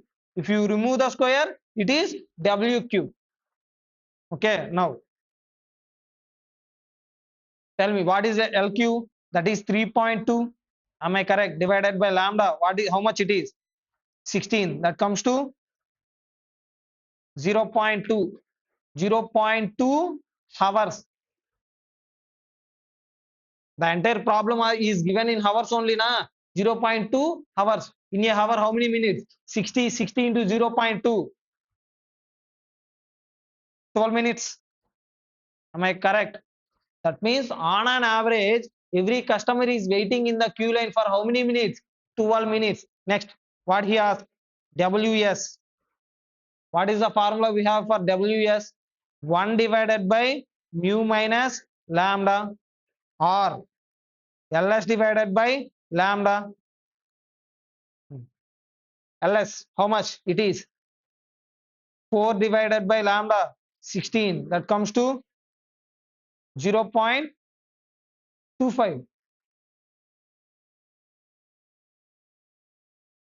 No. LS is 4. How much it is? How many minutes? 15.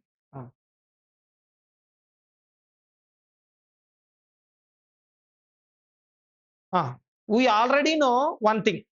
That means the customer waiting in the queue line is how many minutes? 12 minutes. He waited in the queue line for 12 minutes. And what is the service time? 3 minutes.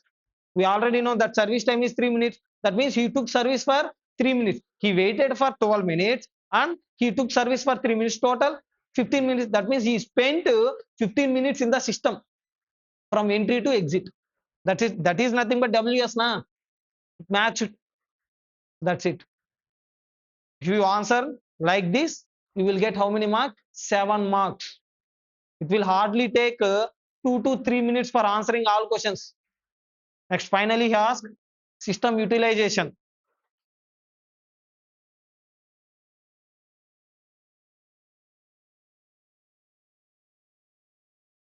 when servers are 1. When servers are 1, what is the formula for system utilization?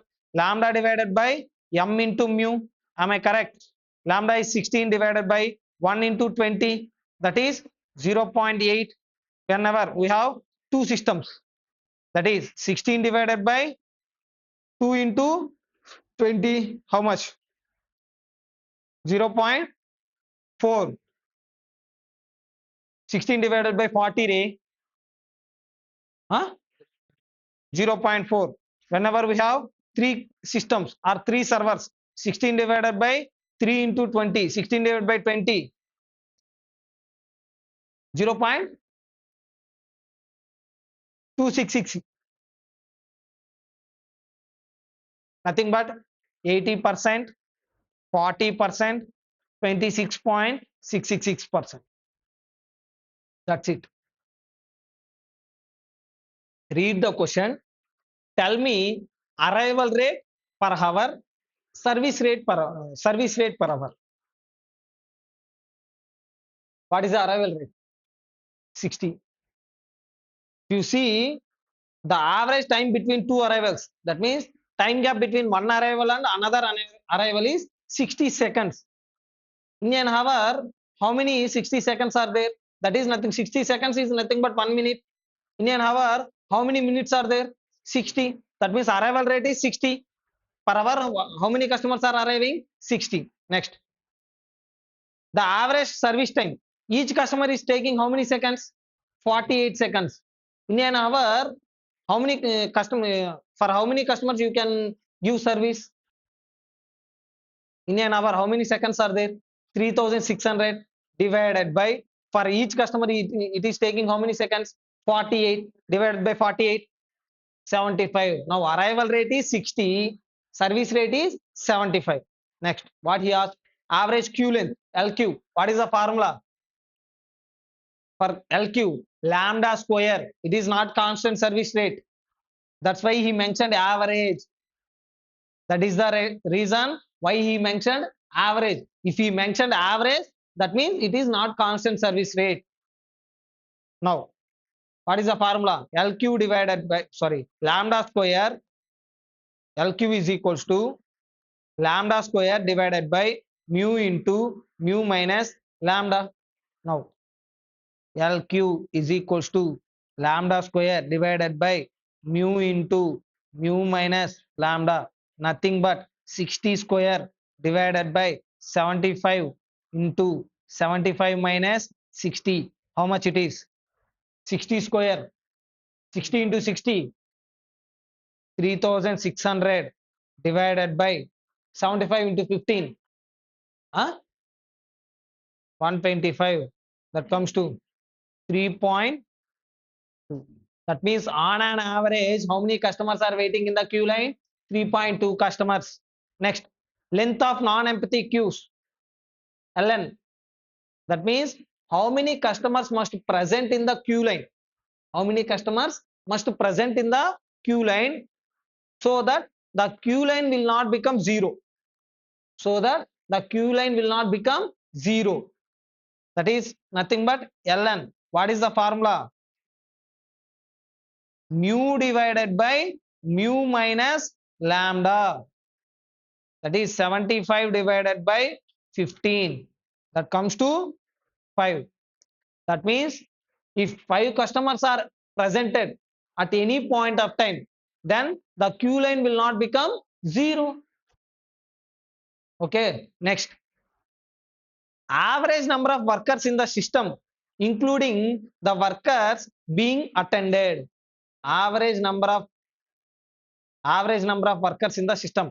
That means how many workers are there in entire system? Nothing but LS. What is the formula for LS? Direct formula, lambda divided by mu minus lambda. Am I correct? 60 divided by 15, 4. Am I correct now? 48 divided by 60, 0.8. That means how many customers are getting service? 0.8 customers. Then how many customers are there in the system? 3.2. Now 0.8 customers are getting service. 3.2 customers are there in the system. 3.2 plus 0.8. So total 4. Match na. Question number, next question. The tool service center arrival rate is 3 per hour.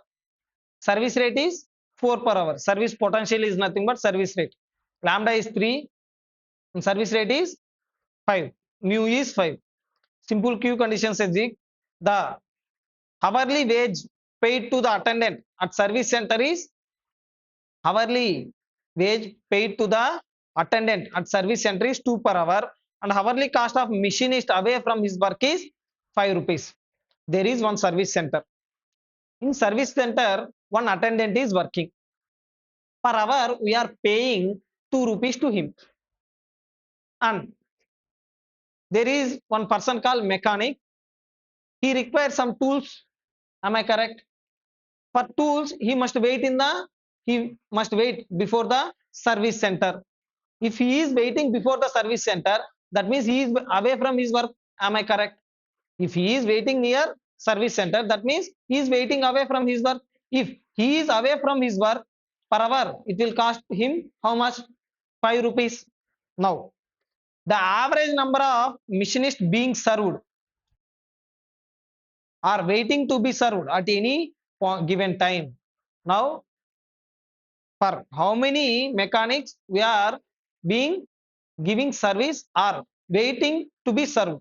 That means how many mechanics are getting service and how many mechanics are waiting. Okay, that is nothing but WS. Am I correct? Next, the average time machine is spent waiting for the service. Now, how many mechanics are waiting and how much time they waited are nothing but how many mechanics are there in the system and how much time they spent in the system.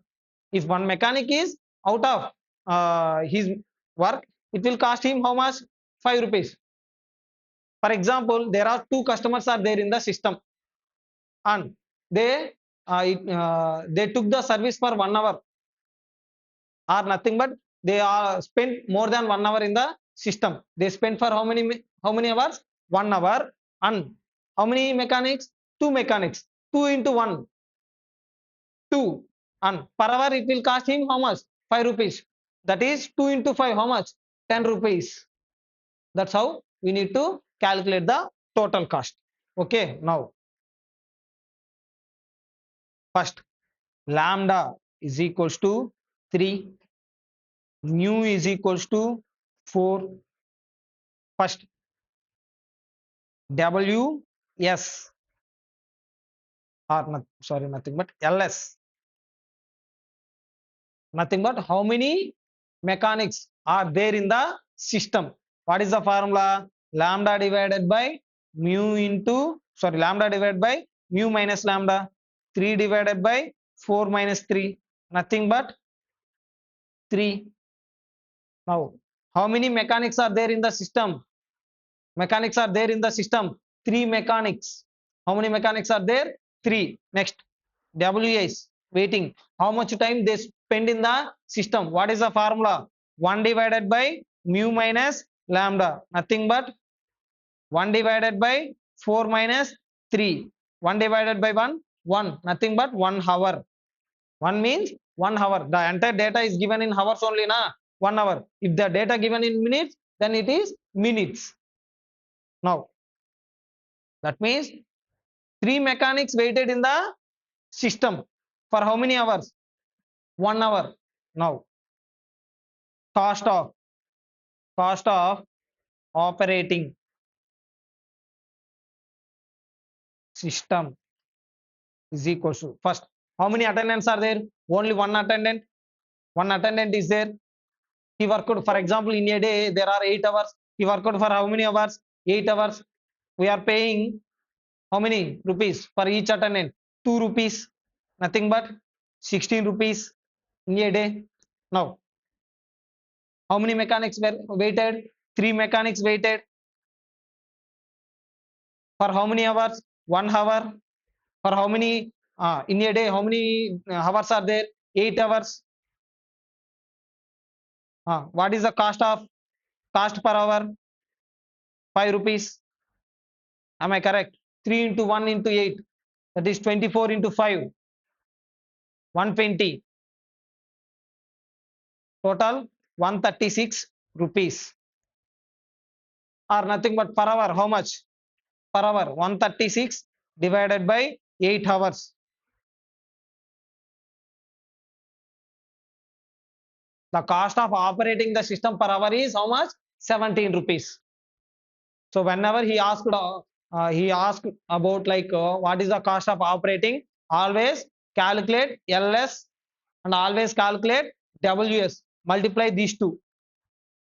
Then you will get the cost into cost. LS into WS into cost. You will get per hour cost. Into number of hours, you will get number of or per day cost. So, or directly you can say here, if you see 3 customers waited into 1 hour, what is the cost? 5 rupees, nothing but 15 per hour. Machinist cost is 15. And what is the operator cost? Nothing but attendant cost, 2 rupees. 2 plus 15, how much? 17. That's it. Now, what is the third question he asked? What is the third question he asked? Hello.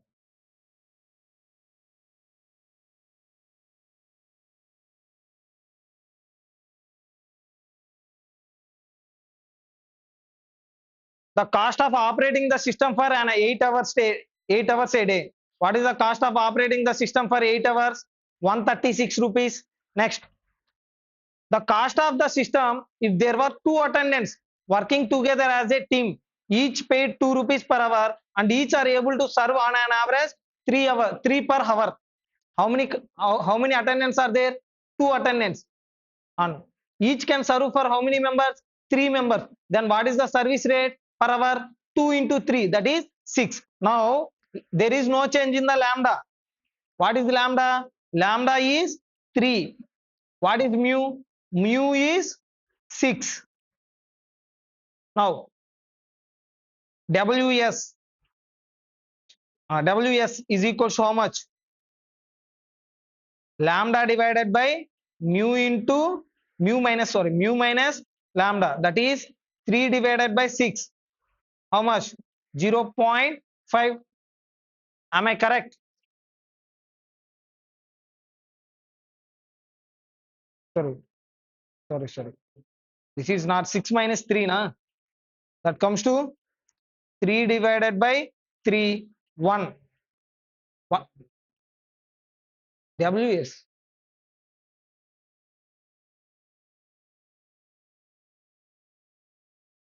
Sure.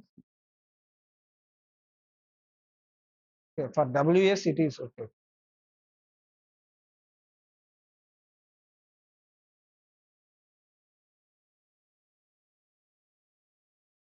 Now tell me LS. 1 minute. LQ. Okay, it is WS, na? I am telling about it. LS. For LS, lambda divided by mu minus lambda. That is, how many customers are waiting? 3 divided by 6 minus 3. That is nothing but 1 customer. Nothing but 1 mechanic is waiting. For how many minutes?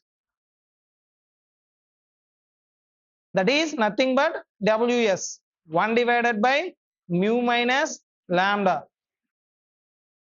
1 divided by 6 minus 3. 0.33. Nothing but 20 minutes. Now, how many mechanics are waiting? 1 mechanic are waiting, and each mechanic is waiting for how many minutes? 20 minutes, or nothing but 0.33 hours. Now, cost of operating. Cost. Now, how many attendants? 2 attendants into.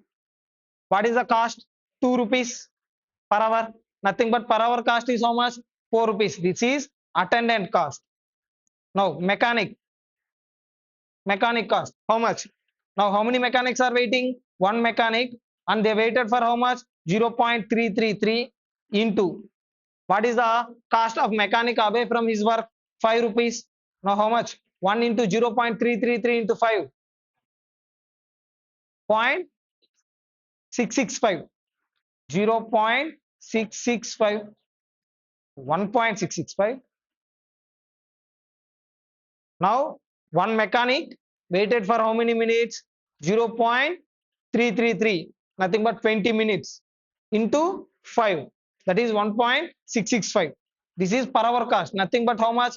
5.665 per hour, or nothing but per 8 hours how much? Into 8 in a day.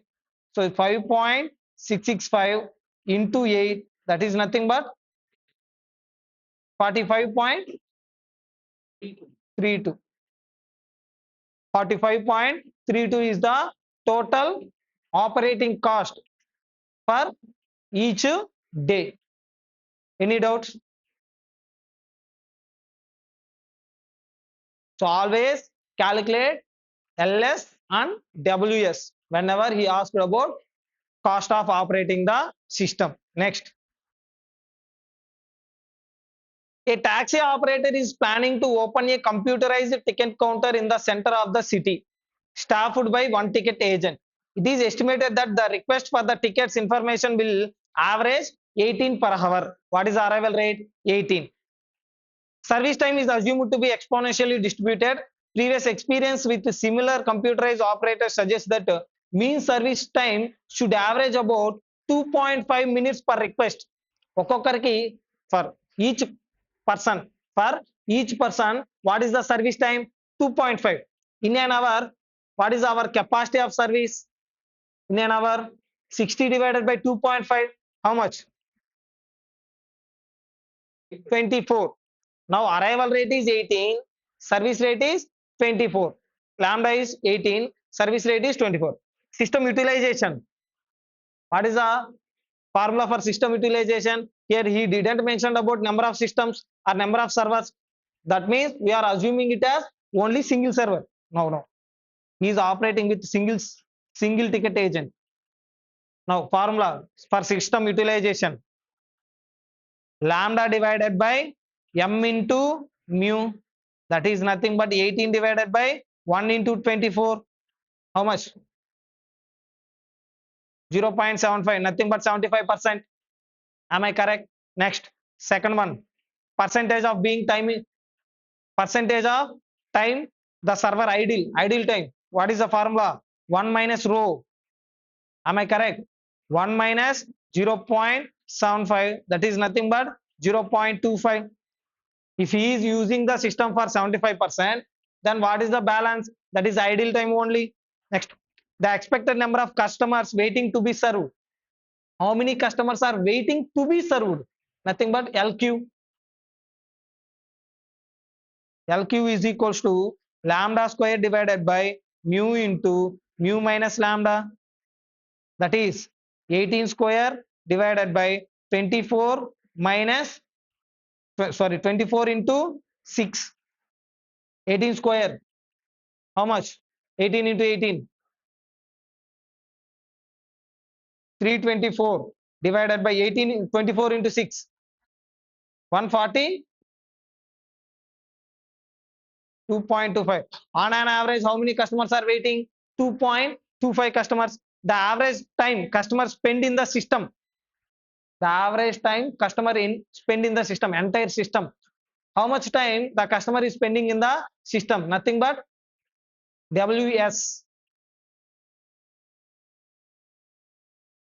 What is the formula? 1 divided by mu minus lambda. That is 1 divided by 24 minus 18. 1 divided by 6. How much? 0.166. That's it.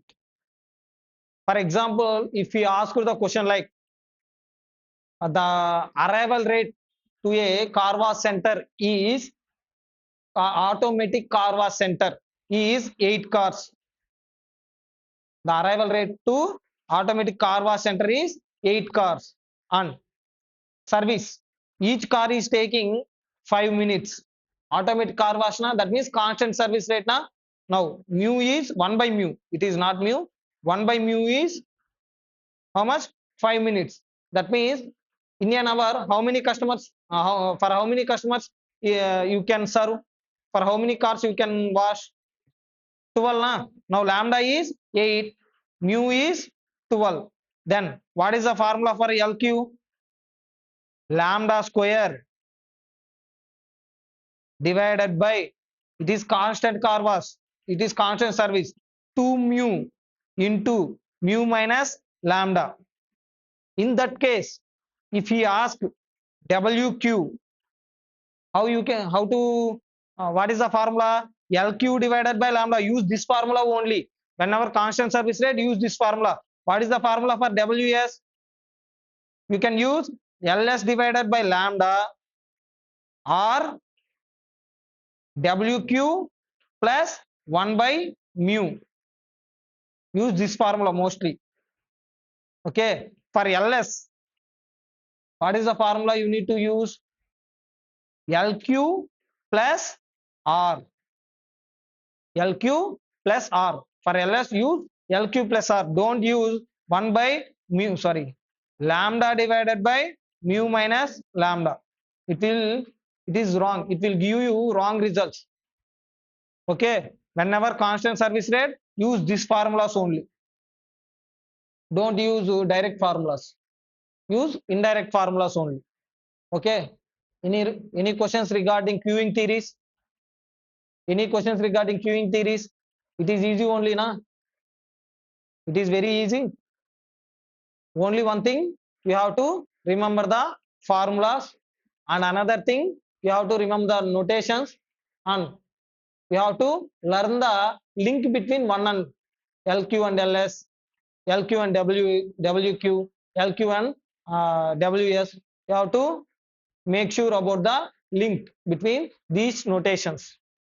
Okay, this is all about queuing theories. So by this, we ended with queuing theories as well as we ended with chapter 4. There is least chances of getting theory question from which one? Chapter 4.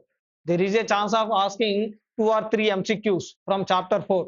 Mostly 1 MCQ from theory and 2 MCQs from problematic only.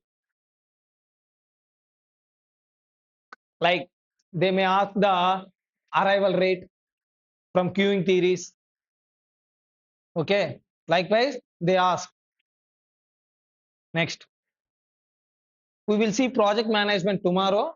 Now I am going to complete which one? 7th chapter. It is also one of the important chapter. You will get definitely one 7-mark question from this chapter. Economics of maintenance and spare parts maintenance. What is maintenance? What is maintenance? Maintenance is nothing but any activity or any program aimed at bringing back the mission to good condition or good working condition or original condition. Any activity aimed at bringing back the mission to good working condition or original condition, that is nothing but maintenance. Now, maintenance means all activities carried out to keep missions, equipments, buildings, facilities in good working condition so that production is not disturbed. Why maintenance is important? In any business, it may be a service oriented or it may be a production oriented. In any business, our most of the capital we incur on fixed assets only. Am I correct? If you are not taking the proper care to the fixed assets, it will give you lot of losses. That is the reason you should maintain these machineries, these assets properly. Now, what is maintenance? Maintenance is nothing but repair plus care of missions. Maintenance is nothing but repair plus care of missions. Care of missions means cleaning, overhauling, greasing. No. What is the objectives of mission? keep mission in good condition, accuracy and timely production. Maintenance will give you accurate and timely production. Why? Because if you are maintaining the mission, there is no, it will reduce the number of breakdowns, reduce downtime. If missions are getting repaired every time, it will give you high amount of downtime, so it will reduce the production time. If you are maintaining the mission properly, the number of breakdowns will reduce. Automatically what will happen? Downtime will also reduce. Am I correct? Next, continue production cycle smoothly. There is no disturbance to the production cycle at all. Improve productivity. It will improve productivity. Productivity is nothing but what is productivity? Efficiency in production. What is productivity? Productivity is nothing but efficiency in production. Now we have how many types of maintenances? How many types of maintenance? Three types: breakdown maintenance, preventive maintenance, routine maintenance. What is breakdown maintenance? In breakdown maintenance, missions are used continuously until they fail. We use the missions continuously without any cleaning, any overhauling, any proper maintenance till it is failed. Once it is failed, we will see the mission, we will identify the reasons behind the failure, we will repair it and we will use it. This is breakdown maintenance.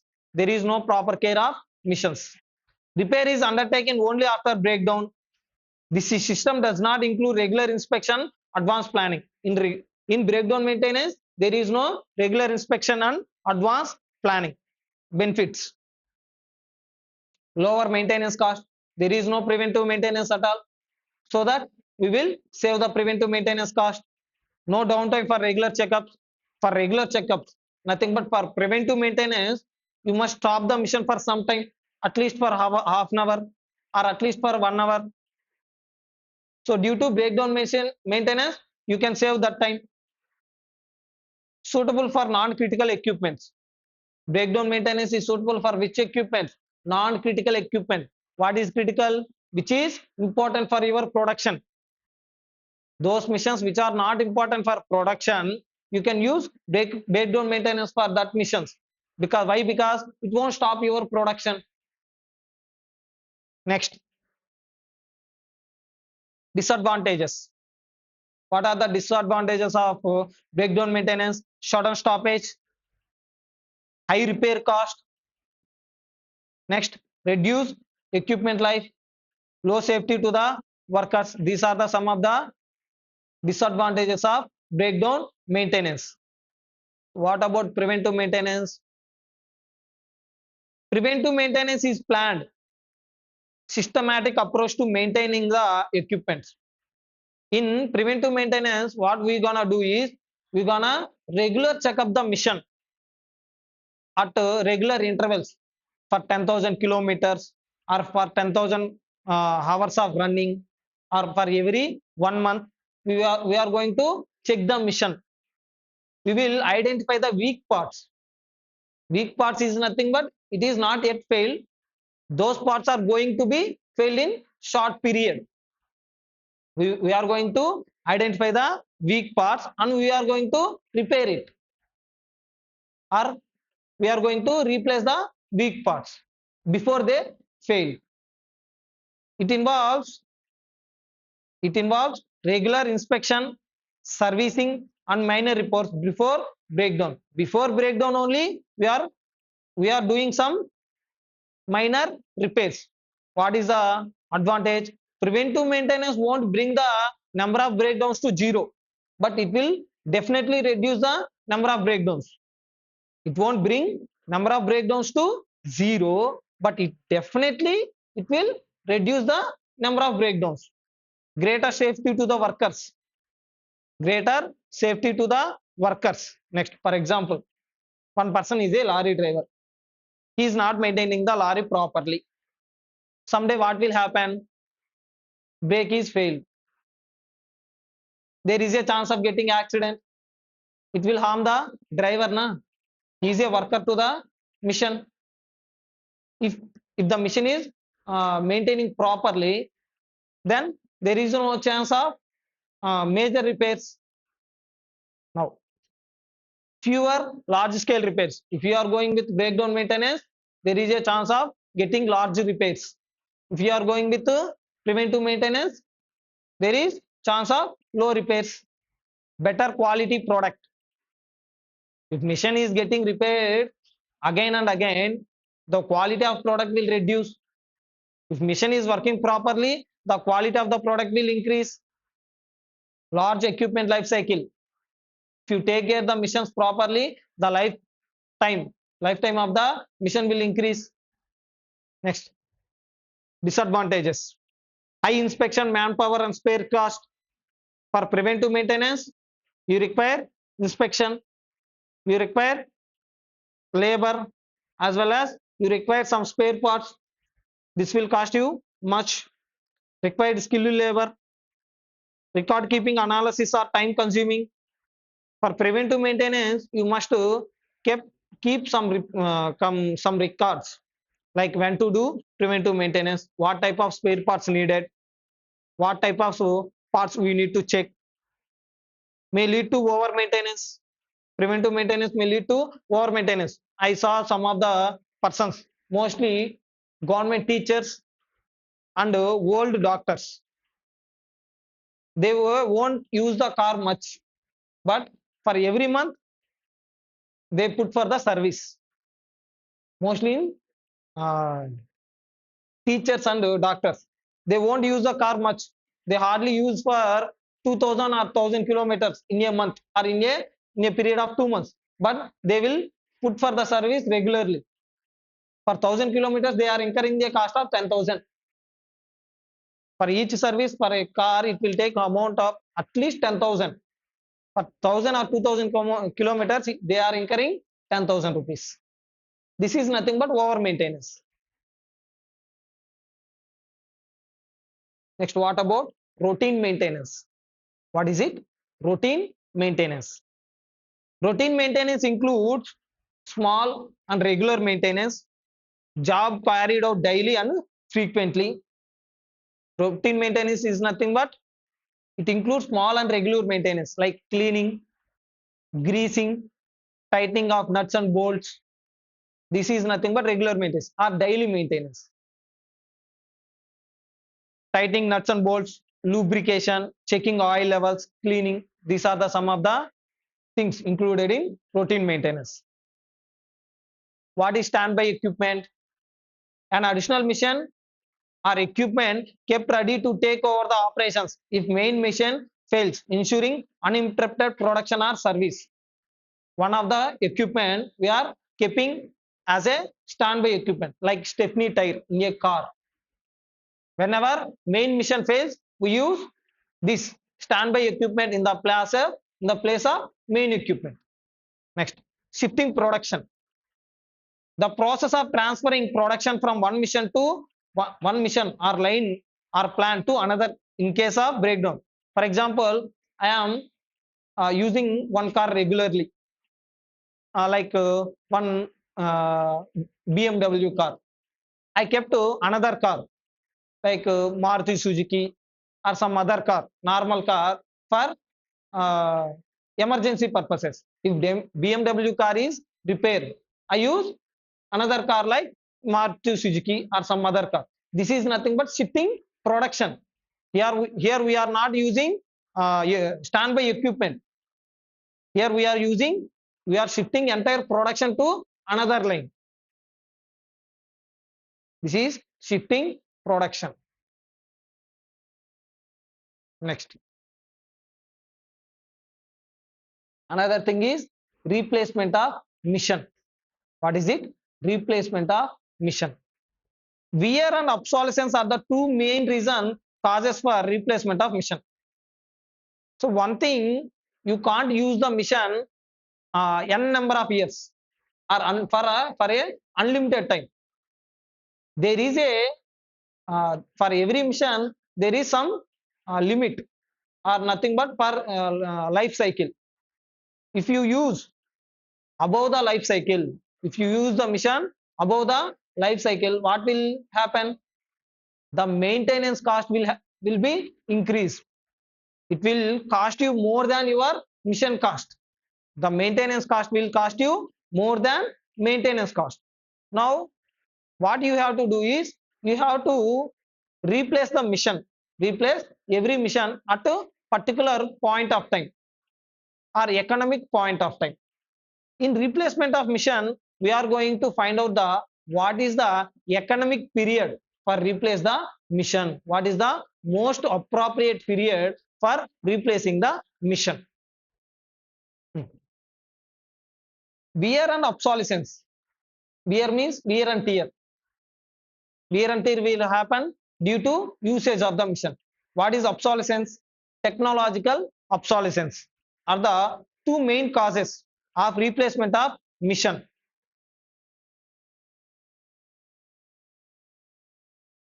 What happened? Are you guys are hungry? Hmm? Do you guys are anything important than class? No, no. Then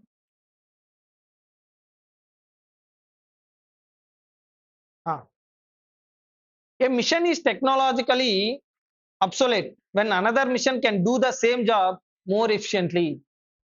When one mission become obsolescence, when that mission is replaced with any another mission which can do the work better, faster, and in quality manner, nothing but essentially or efficiently. In replacement decision, the basic problem is to decide whether to replace mission at present or in future. In replacement decision, what we need to do is we need to replace the mission whether now or in future. What is the economic period? So here we compare the operating cost and resale value with the new capital investment. In replacement decision, we are going to compare the operating cost, nothing but maintenance cost plus resale value with which one? New capital investment. So, in which period the capital investment or the cost, equivalent cost is very low, on that particular future period, we are going to replace the mission.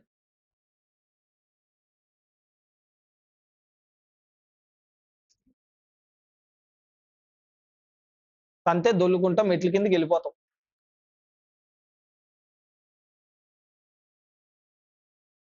Next, finally, spare parts management.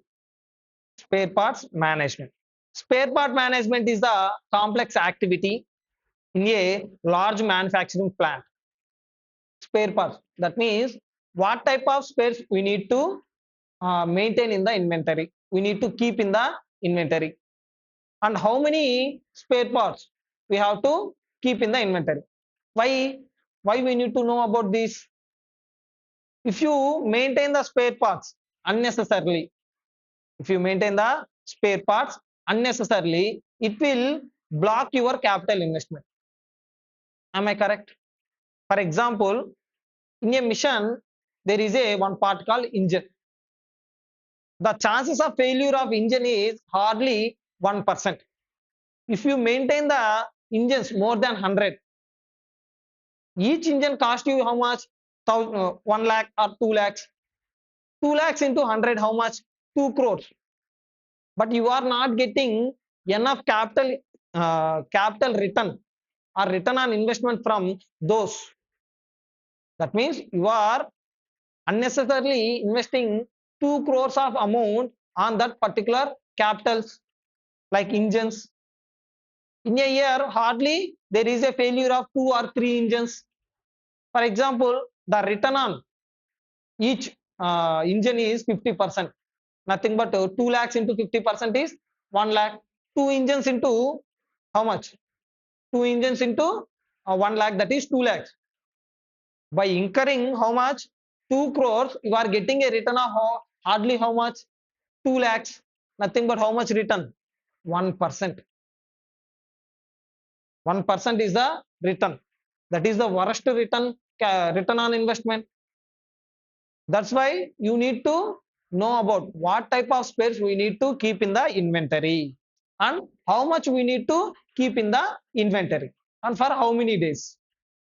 So it will know only when you record the preventive maintenances, like when we are going to conduct the preventive maintenance and what type of parts we needed, what is the failure pattern of the each equipment. If you know all these things, we can know about the what type of spares we need to maintain in the inventory.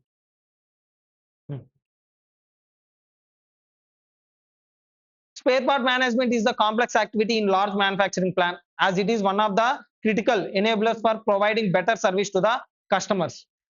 For providing better customers, you need to maintain the spare parts.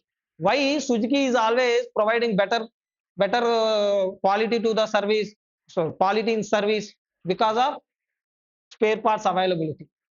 For Maruti Suzuki, we can get the spare parts in any shop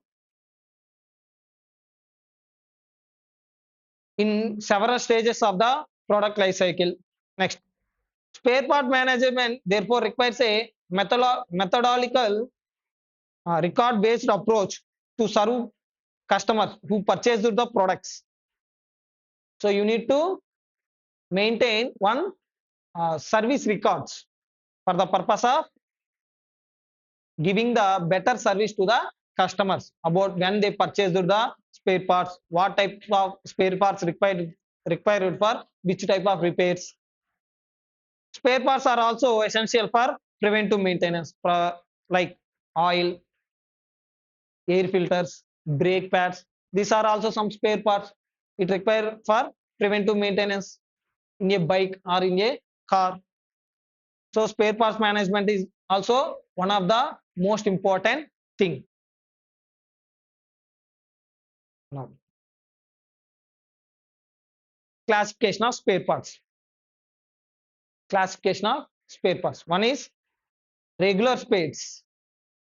Regular spares, which we are using regularly for our service, like oil, nuts, bolts, air filters.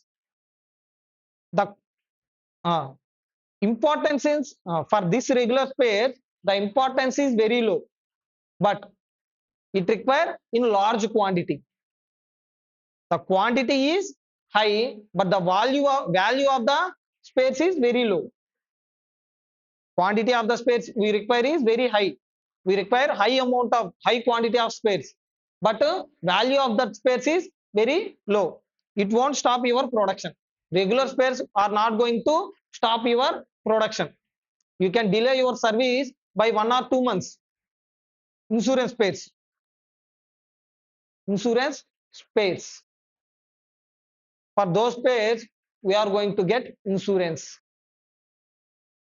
like tires, car doors. These are the some of the things. Uh, these insurance spares are going to, which are important for our production, but if it is not available, it won't stop our production. If it is not there, it won't stop our production. Critically, you can do the production, but it is important. Nothing but moderate important. These are low, but these are moderate, medium important. And value is also in quantity, it requires medium. Value of the spares is also medium only. Capital spares, like engines, most important thing in a mission. Without the spares, production, the mission won't run, like engine, steering. Okay, next, like insurance spares, like for insurance spares, one of the example is like AC ventilator. Capital spares like radiator, engine parts. These are all the critical parts. Without this capital spares, production won't run. and the failure of this capital space is very less. The failure probability is only 5 or 6%. But if it is not present, these capital spares are not present in the uh, spare parts department, it will stop your production. It requires in low quantity, but the value is more. Quantity is low, but value is more. For regular spares, quantity is more, value is very less. Rotatable spares. Rotatable spares. That means we can use like a tire. If tire is punctured, you can replace with another tire and you can get punctured for whatever failed tire. You can use it in rotatable manner. Like you can fill the spare. You can use up to last stage, and again you can fill the spare in rotatable version, like a drilling.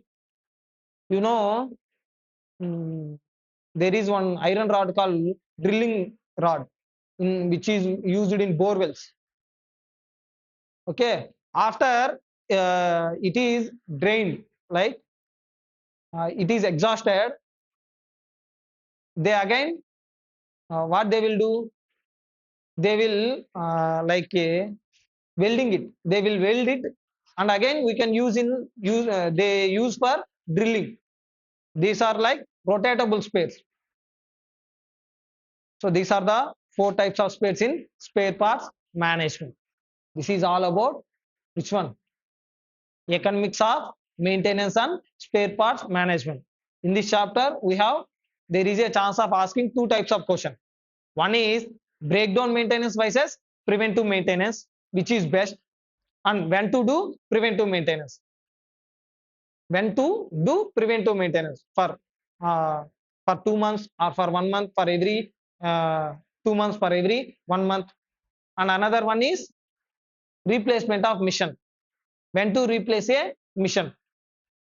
When to replace a mission is another type of question. Most probably these two types of questions they are asking in your examination. See the question.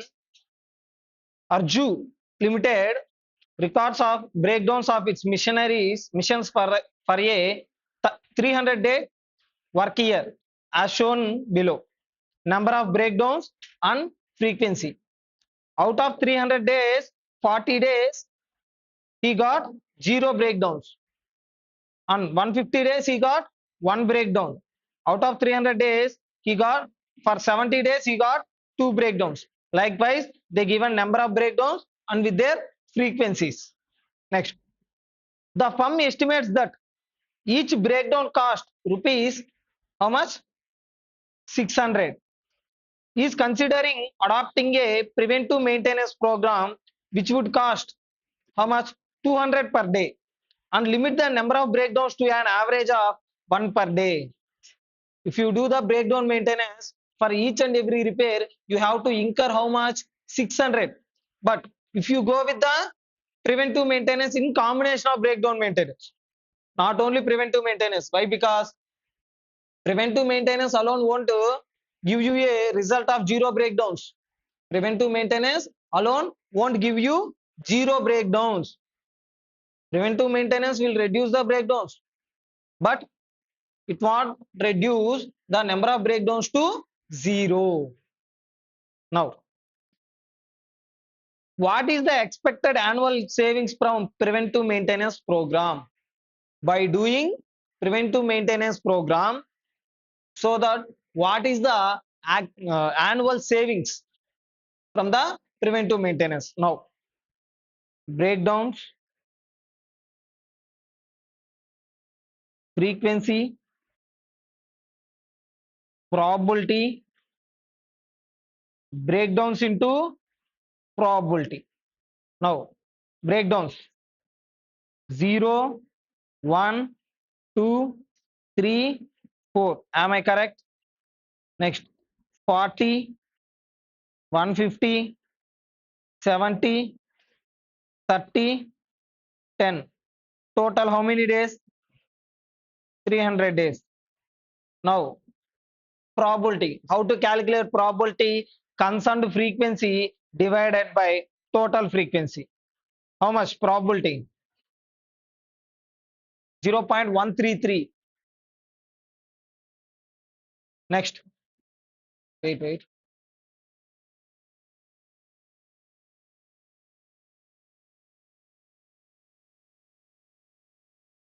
Hello. 0.133. Next. 0.133. Next. 0.52333. 0.1. 0.0333. That's it now. Now total 1. Probability into breakdowns, that is 0, 0.5, 0.4666, 0.3, 0.132. Now total 1.398. What is it? 1.398. On X factor, we took as breakdowns now. In first column, we took it as breakdowns. Then it will also come as breakdowns only. That is 1.398 breakdowns per month.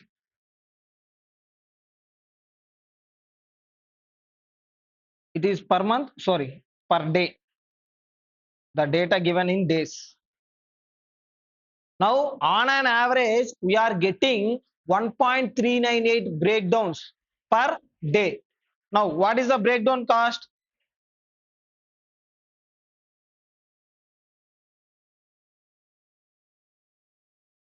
Breakdown cost is equals to, on an average, we are getting 1.398 into 600. That is how much? 838.8. So take it as 839. On an average, we are getting a cost of 839 if you go with the breakdown maintenance. Now, preventive.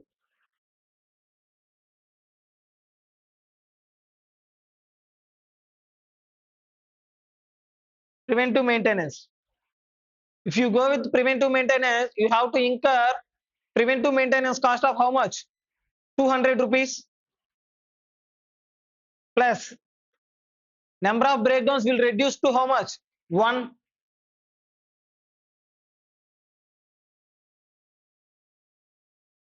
That is 1 into how much? 600. Total 800. Sorry, not. This is 600. So total 800. If you do preventive maintenance in combination of breakdown maintenance, it will cost you only 800 per day. Otherwise, it will cost you 839 per day. Now, how many days in a year? As per data they given for 300 days only. Now, assuming 300 days in a year, annual saving is per day, it is how much? 839 minus 800, that is 39 per year, is equals to 39 into 300. How much? 11,000. That is the annual saving by doing preventive maintenance. Any doubts regarding this question? No, na? Next, Reddy Transportation Company has a felt of 50 trucks. How many trucks he is having? 50. The past data of breakdowns of the trucks shown in the following probability distribution for a new truck as well as for one which has been repaired after breakdown. This is the table shows us probability of breakdown pattern. Probability of breakdown pattern for new trucks as well as repair trucks for both new trucks and for repair trucks. This is the probability. If you have new truck or if you have repair truck, it will break down 10% after 1 month.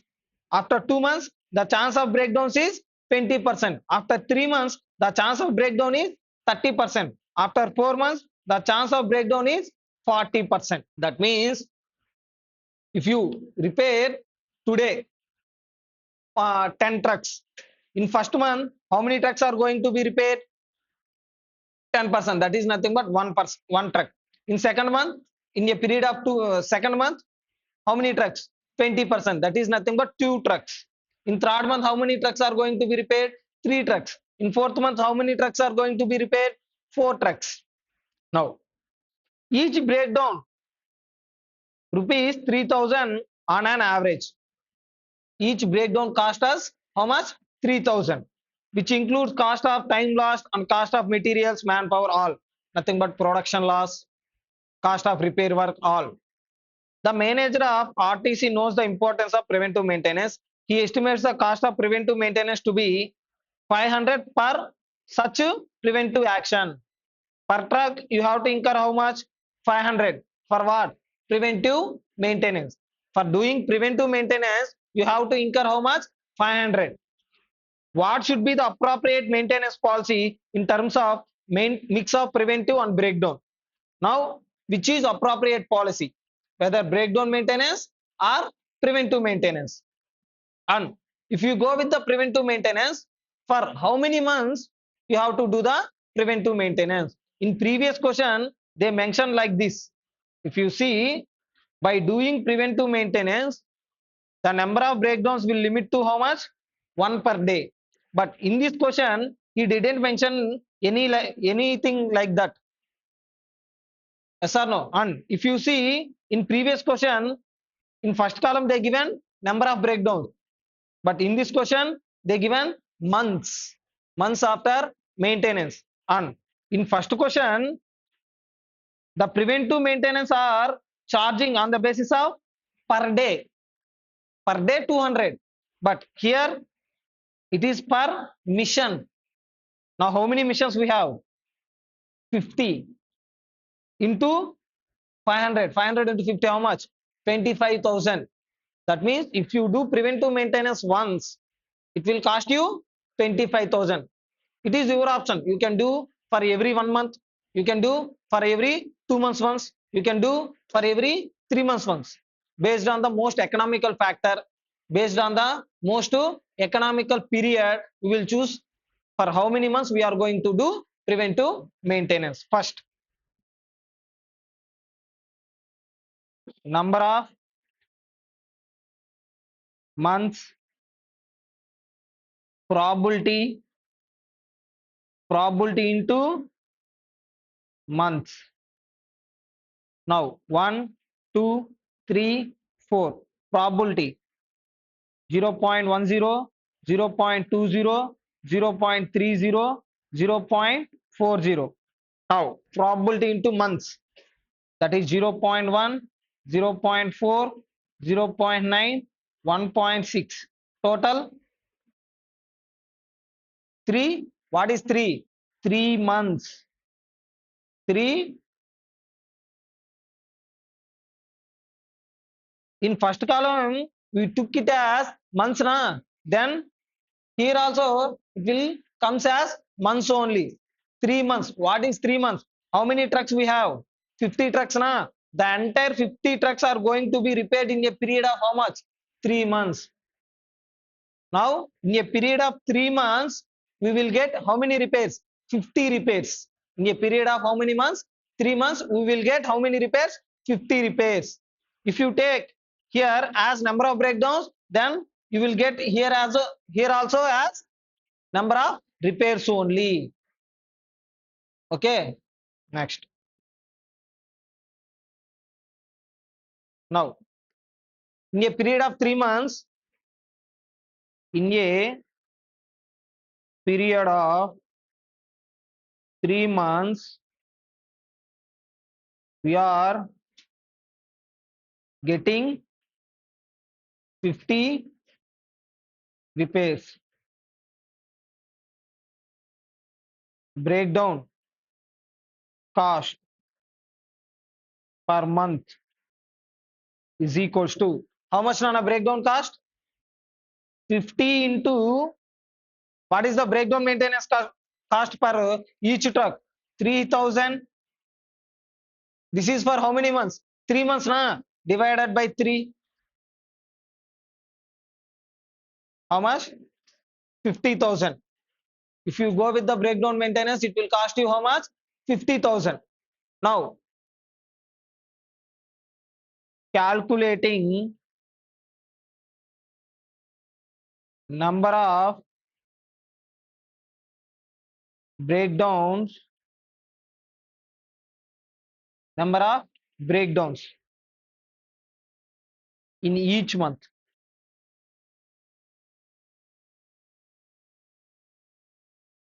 If he mention like the number of breakdowns will limit to 1 or the number of breakdowns will limit to 10, if he mentions like that, it is very easy, so that we can directly calculate the preventive maintenance. Like per month preventive maintenance is 25,000 plus number of breakdowns is 10, that is 10 into 3,000, 30,000, total 55,000.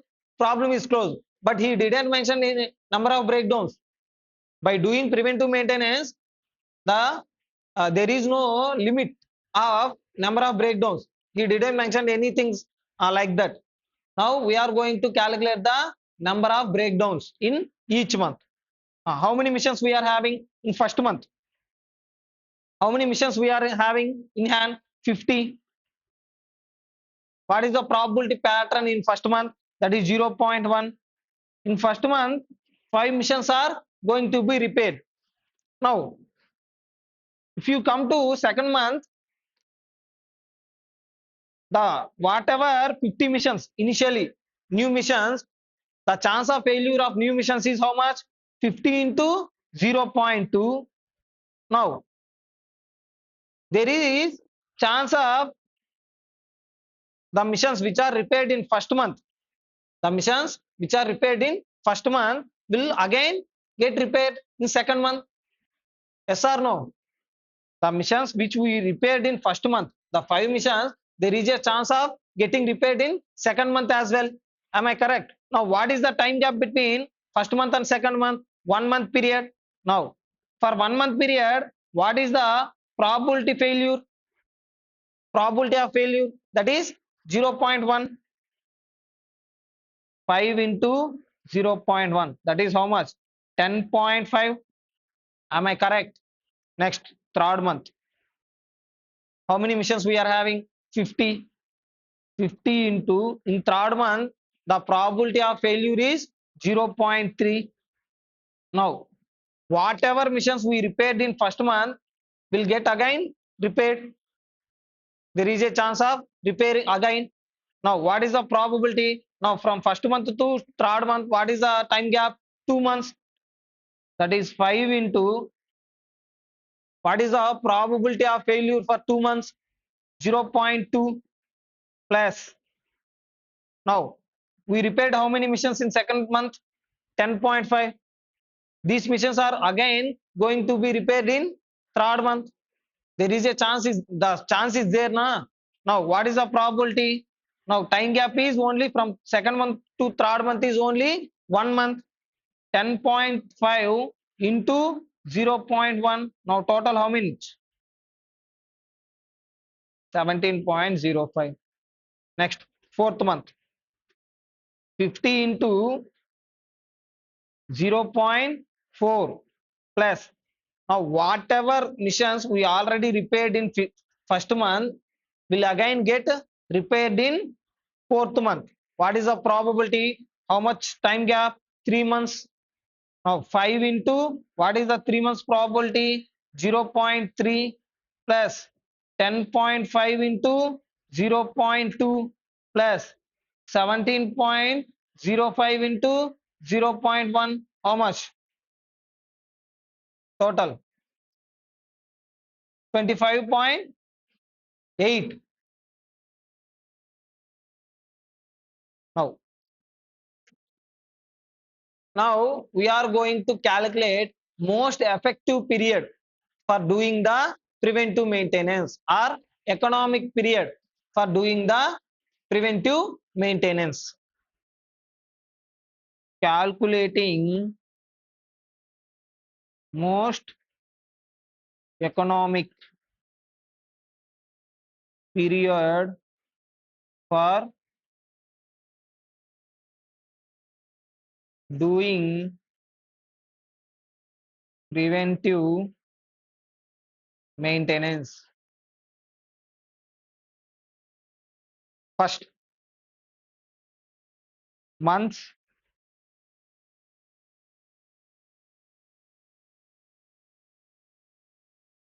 breakdowns,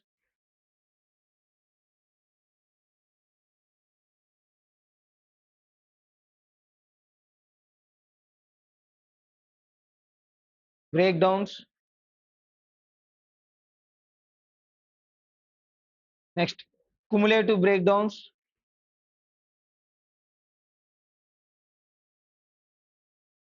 breakdown cost, preventive cost, breakdown cost, preventive cost, total cost, average cost.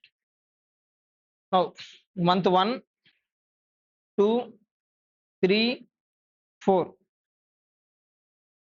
In first month, that means if you are going to do preventive maintenance for every 1 month, that means starting of the year we will repair the all missions. We will repair all missions. That is entire 50 missions we are going to repair. In during the first month period, how many repairs we are going? How many repairs are going to be happen? 5. Now cumulative number of breakdowns is also 5 only. Now what is the breakdown cost? We are getting how many repairs? 5 repairs. 5 into per each repair how much? 3000. 5 into 3000, that is 15,000. And at the month end again we are going to do preventive maintenance for entire 50 missions, not for one mission or two missions. For entire 50 missions we are going to do preventive maintenance. That is for each mission it is how much? 500. How many missions we are having? 50. Total 25,000. Now total cost, preventive maintenance cost is 25,000 and breakdown cost is 15,000. Total how much? 40,000. Here we are doing preventive maintenance for every month, monthly ones. Now average cost is also 40,000 per month only na. Now for example, if you are going to do preventive maintenance for 2 months once, if you are going to do preventive maintenance for 2 months once, then you have to incur 25,000 for 2 months. For entire period of 2 months, you are incurring only preventive maintenance cost one time. For entire 2 months, you are incurring the preventive maintenance cost for one time only. Now, in second month alone, we are getting repairs of how much? 10.5. That means starting of the first month, we did which one? Preventive maintenance. First month, we got a repairs of 5. In second month, we got a repairs of 10.5. Total how much? 15.5. At the end of the second month, we are again doing preventive maintenance. Now we are not doing the first month after. We are doing preventive maintenance second month after. That means 2 months once only. Now how much breakdown maintenance cost? 15.5 into 3000. 46,500. Now total cost 71,000 divided by 2. This entire 71,200, 71,500 we incurred for how many months? 2 months. For 2 months, we incurred 71,500. Per month, how much? 35,750. Now, third month, we are getting a repairs of how much? 17.05. For third month, we are getting a repairs of how much? 17.05. That means we are doing the preventive maintenance for 3 months once. For 3 months once, we are incurring only preventive maintenance. That is 25,000. Now, cumulative number of breakdowns 32.55 into 3,000. 97,650 total. 650 divided by 3. 883.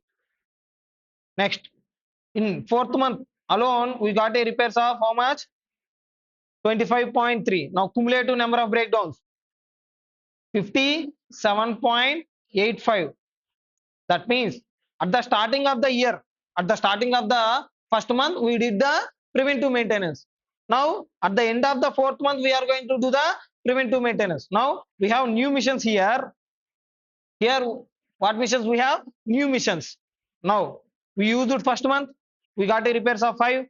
We used the second month, we got a repairs of 10.5. We used it third month, we got a repairs of 17.5. We used it fourth month as well, we got a repairs of 20.35. Total repairs we got 57.85. Now we are doing preventive maintenance for entire 50 missions. So that we have to incur how much? 25,000 plus what is the breakdown cost? 57,000, sorry, 15.785 into 3,000. 550 plus 25,000. 550 divided by 4.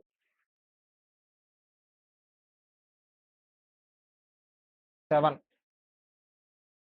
If you see, if you do the preventive maintenance monthly once, you have to incur only 40,000 per month.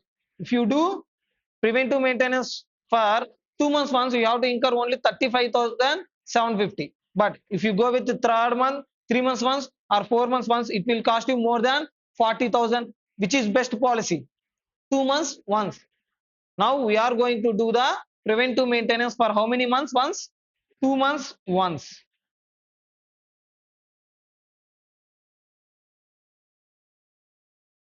Otherwise, if you go with the breakdown maintenance, it will cost you how much? 50,000. 50,000 or 37,750, 35,750, whichever is best. 35,750. Now, it is advisable to do preventive maintenance, that too for how many months once? 2 months once. Am I clear? Any doubts regarding this? No. I think you guys did the same problem as homework. Super Electronics manufacture TV sets and carry out the picture tube testing for how many hours? 250 hours. There is a TV company. They are doing picture tube testing for how many hours? 250 hours. They tested how many tubes? 200 tubes. Out of 200, how many tubes got failed? 4. Now, how many tubes are successful in their testing? 196 tubes. That means they go through with the entire 250 hours. Am I correct? Now we are testing how many tubes? 200 tubes for how many hours? 2,500. Sorry, 250 hours. 2,000, 200 into 250, how much? 200 into 250. 50,000. Am I correct? Now we are doing, we did a testing of how many hours? 50,000 hours. And we got a repairs of how much? How many tubes are failed? 4 tubes. But we really did the testing of 50,000? No. Why? If you see here, out of 200, out of 200, how many tubes are successful? 196 passed. Now, how many got failed? 4. This 196 tubes are went through how many hours? 250 hours. Now tell me at what stage these 4 tubes are getting failed? Now These 196 tubes are went through entire 250 hours. Am I correct? Now tell me, these four tubes are failed na? When these four tubes are failed? First hour, 10th hour, 100th hour, or 250 hour? Do we know? No, no. That's why we are taking an assumption that at the middle, assuming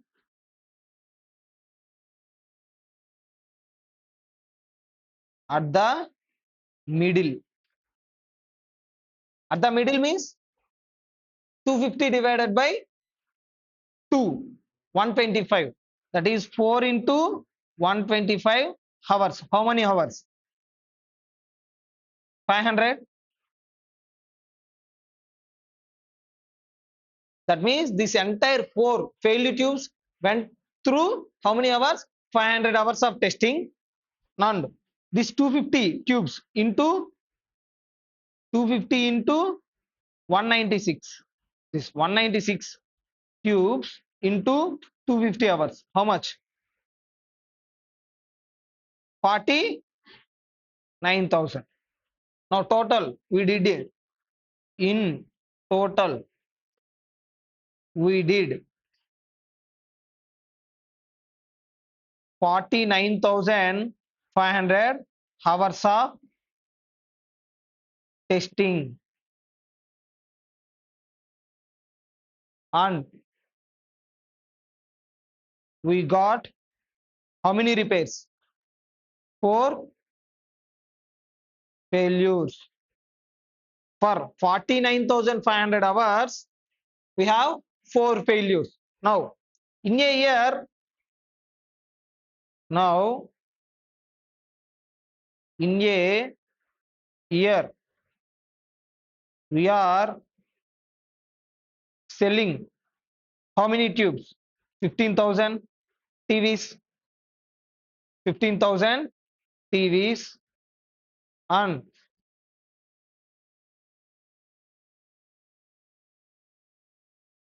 usage is 5 hours per day. Then total hours is, if now we sold how many units? 15,000 units. They are using for 5 hours a day. In a year, how many days? 365 days. Now 15,000 into 5 hours into 365. Total how much? How many hours? 2 crores 73 lakhs 75,000 hours. Now for 49,500 hours we have 4 failures. If you run the TVs for how many hours? 2 crores 73 lakhs 75,000 hours. How many failures there will be? That is, now number of failures is equals to 4 divided by 49,500 into 2 lakh 73,000, sorry, 2 crore 73 lakh 75,000. That is how many failures we have? 2,212.12 failures. Now, what he asked in the question?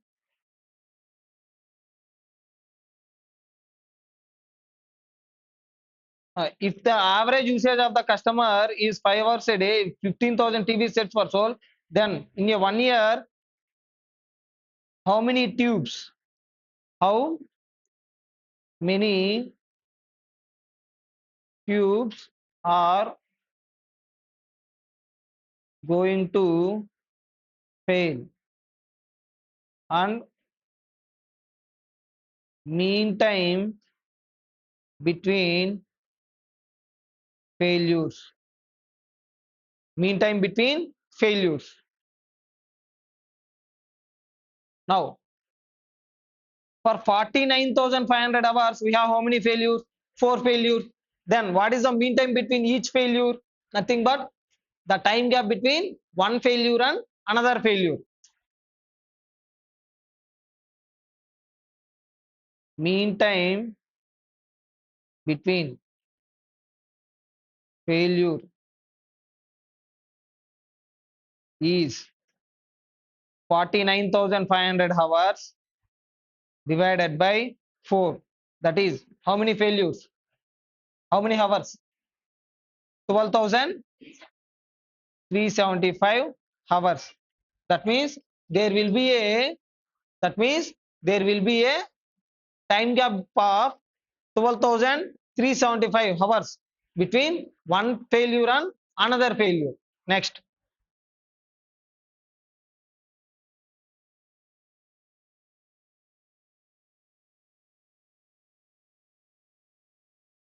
mean cube for each failure. Mean cubes for each failure. Now, how many tubes we have? 15,000. 15,000 tubes we have. Out of 15,000 tubes, we got a repairs of how much? 2,212. Am I correct? Now, for in a period of 1 year, for getting one failure, how many tubes we are going to sell? Now, 15,000 divided by 2,212.12. How much?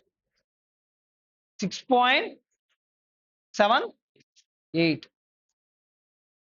That means for every 6.78 tubes you sold in a year, for every 6.78 tubes sold in a year, you will get one failure. For every 6.78 tubes, there will be one failure. Okay, that's it about this question. Going into next question, Ron Rontix Limited, a field owner, finds from its past records that the cost per year of running a truck whose purchase price is 6 lakhs are given below. The purchase price of the truck is 6 lakhs. Now running cost they given for 8 years and resale price for 8 years. Assume that the cost of money is 0. What is this cost of money?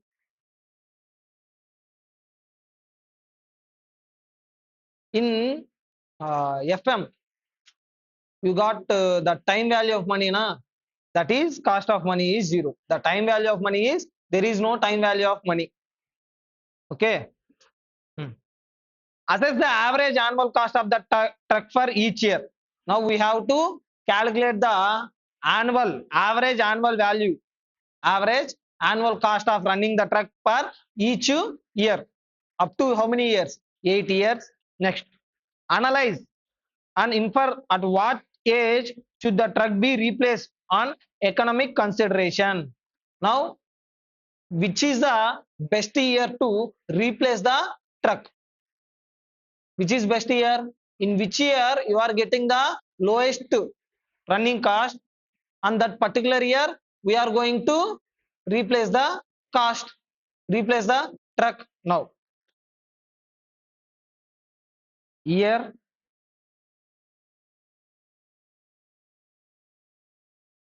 running cost. Next,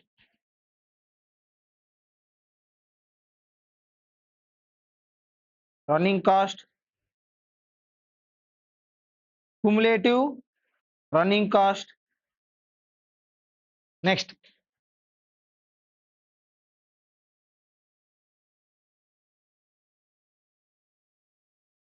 DP means depreciation cost. Depreciation cost. Next, total cost. Average cost.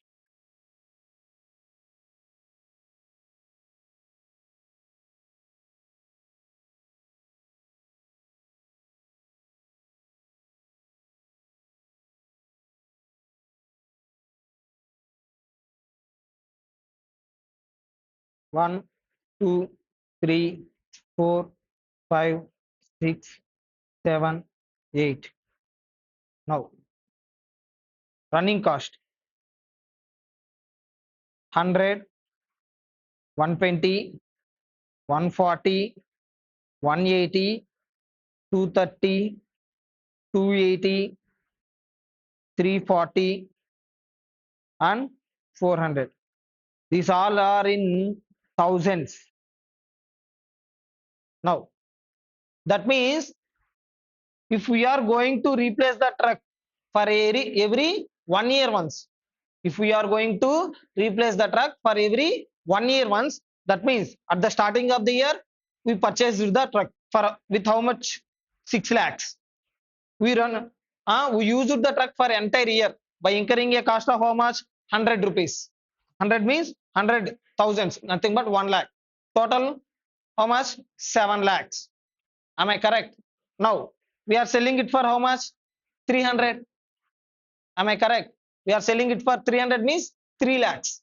300 thousands. Nothing but 3 lakhs. We incurred the cost of how much? 7 lakhs. And we are selling it for how much? 3 lakhs. Now, what is the cost? Balance cost per year? 4 lakhs, na? Now, cumulative maintenance cost is also 100. Depreciation. How much? We purchased it for 6 lakhs. We sold it for 3 lakhs. Now, what is the depreciation? 3 lakhs, nothing but 300. Total cost is 400 thousands, nothing but 4 lakhs. Now, average cost. We are selling it. We are selling the truck for how many years? For every year once, yearly once. Per year it is how much? How much? 400. Now, we are running the truck for how many months? How many years now? 2 years. Now, we purchased the truck here. We will run for first year. We will run for second year. In first year, we are going to incur how much? 100. 100 means 1 lakh. In second year, we are going to incur how much?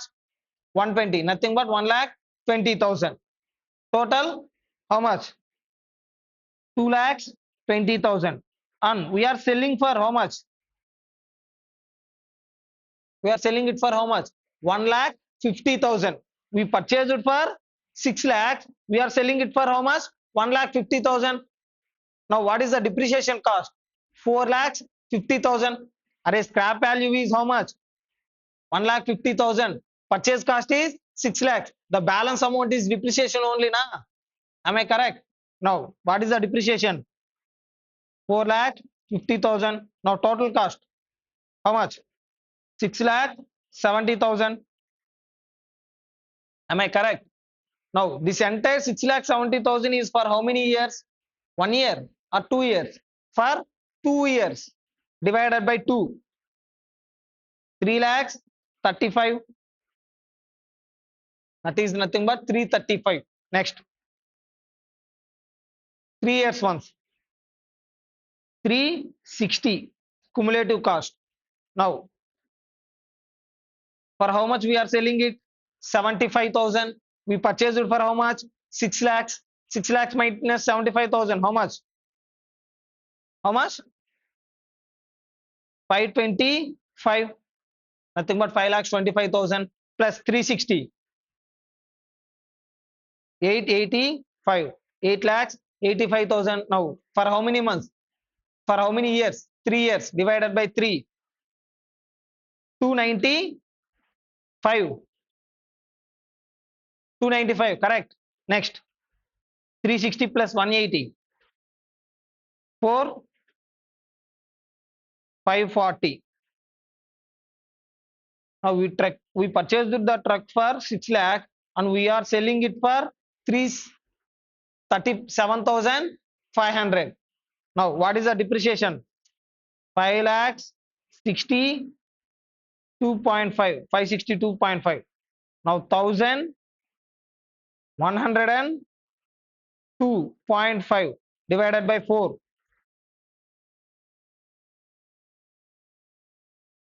270. Now 540 plus 230. 770. Now we are selling it for how much? From 50th year onwards, the value of the truck is only 20,000.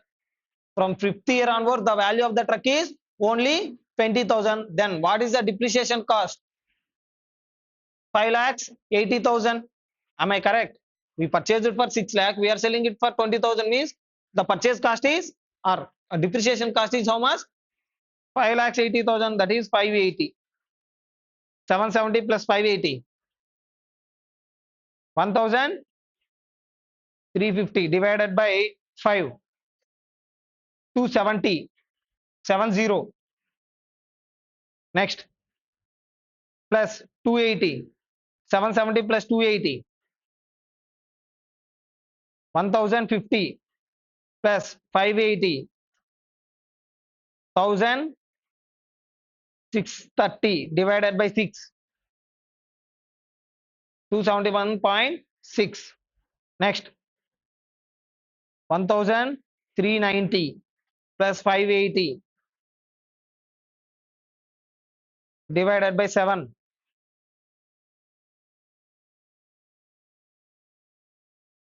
281.4. Next finally 1,790 plus 580. 2,370 divided by 8. 296 point. That means if you replace the truck for yearly ones, it will cost you on an average. It will cost you on an average per year how much? 4 lakhs. If you replace the truck for 2 years once, it will cost you 3 lakhs 35,000. For 3 year once, 2 lakhs 95,000. For 4 year once, it will cost you per year 2 lakhs 75,000. That is for 5 years once 270. For 6 years once 271.6. For 7 years once 281.4. Now what is the most economical period to replace the truck? What is the most economical period? That is 5 years. Now it is advisable to you to replace the truck for every 5 years once. That is the most economical period where your total average cost is, where average cost per year is only 270. When comparing with others, it is the lowest cost. Okay, mostly in your examination they are asking questions like this only, replacement decision only. Out of 6 attempts they asked 4 attempts this question, this type of questions only. And if he misses, there is a chance of asking questions like this, preventive maintenance versus breakdown maintenance. Most probably they won't ask the questions like this. Economical period to do the preventive maintenance. What is the economical period to do the preventive maintenance is best okay when we have to do the preventive maintenance. What is the most economical period? Okay, he won't ask questions like this. There is a chance of asking questions like this or this type of questions, nothing but replacement decision questions.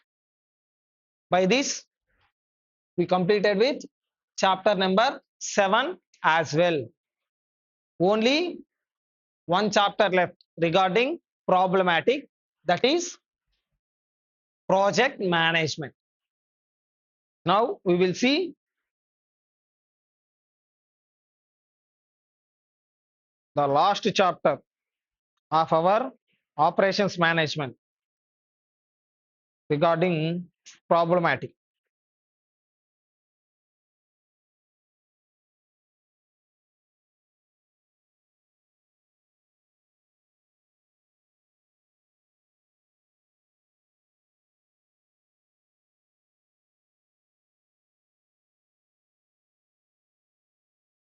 Coming into 6th chapter, That is 16th topic in your revision material, project management. What is a project? Project is nothing but a set of activities, or it may be a jobs. A project is a set of activities or jobs that must be performed in certain sequence or certain order, determined logically or technologically to accomplish the given objective, for the purpose of accomplishing or satisfying the given objective. What is the objective? The objective of prevent project management is deliver the project within time and satisfy the stakeholders from quality. Now the two objectives of project management is deliver the project within the time, satisfy the stakeholders from the quality. Who are the stakeholders? The persons who are interested in your business or in your project.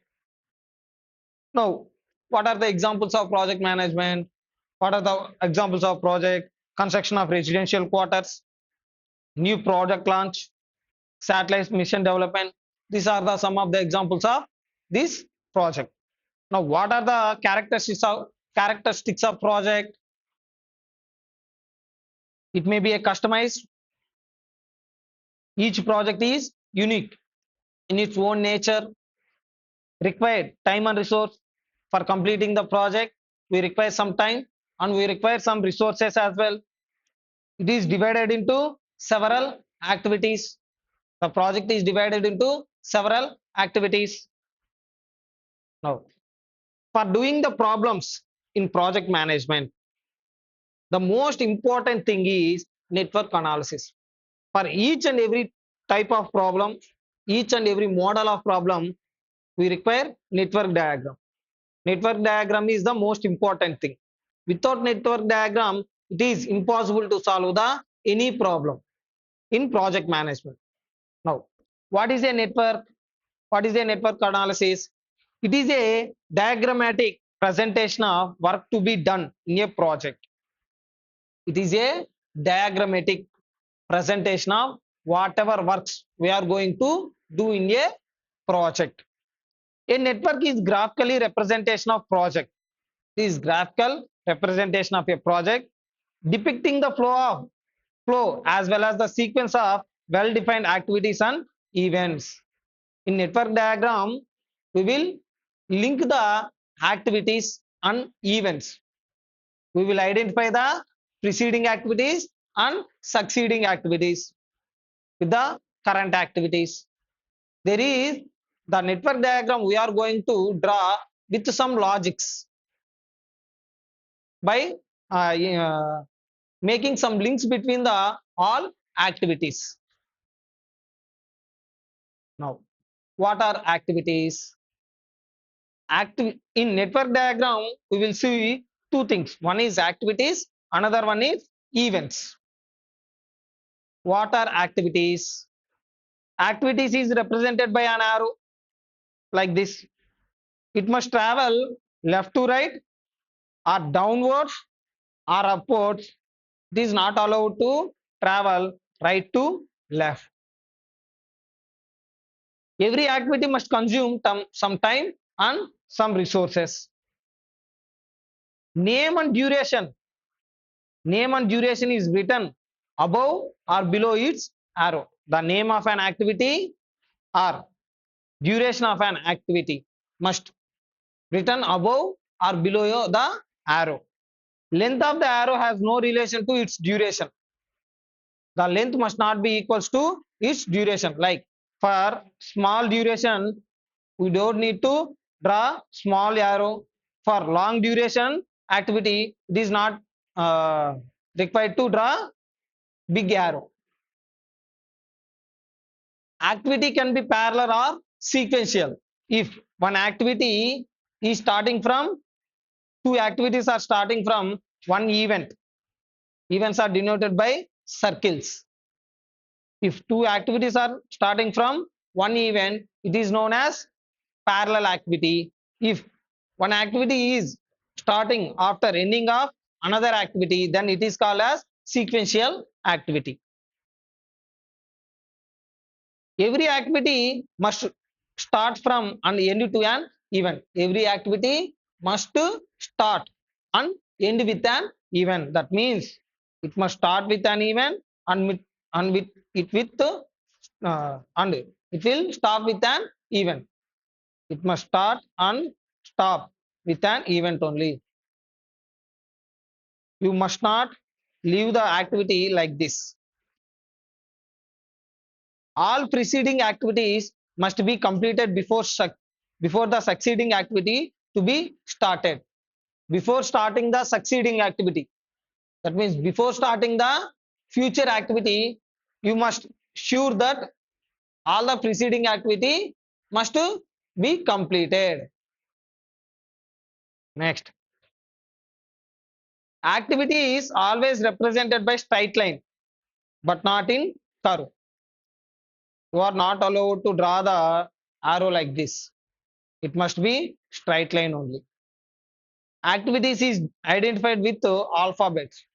Activities are identified with alphabets. Next, like ABCD. Next one is events or nodes. Events are represented by circles. It is also called as nodes. These are indicators of start and end of an activity. These events are just an indicators when an activity is started, when an activity is stopped or ended. These are just stop and start points. It won't consume any time and resources. Activities will consume time and resource, but events won't consume any time and resource. And it is represented by circle identified with numbers. Always events are identified with numbers. Now, types of events. Head event, tail event. Starting of the event are known as start event is known as tail event. End event is known as head event. Starting of the activity.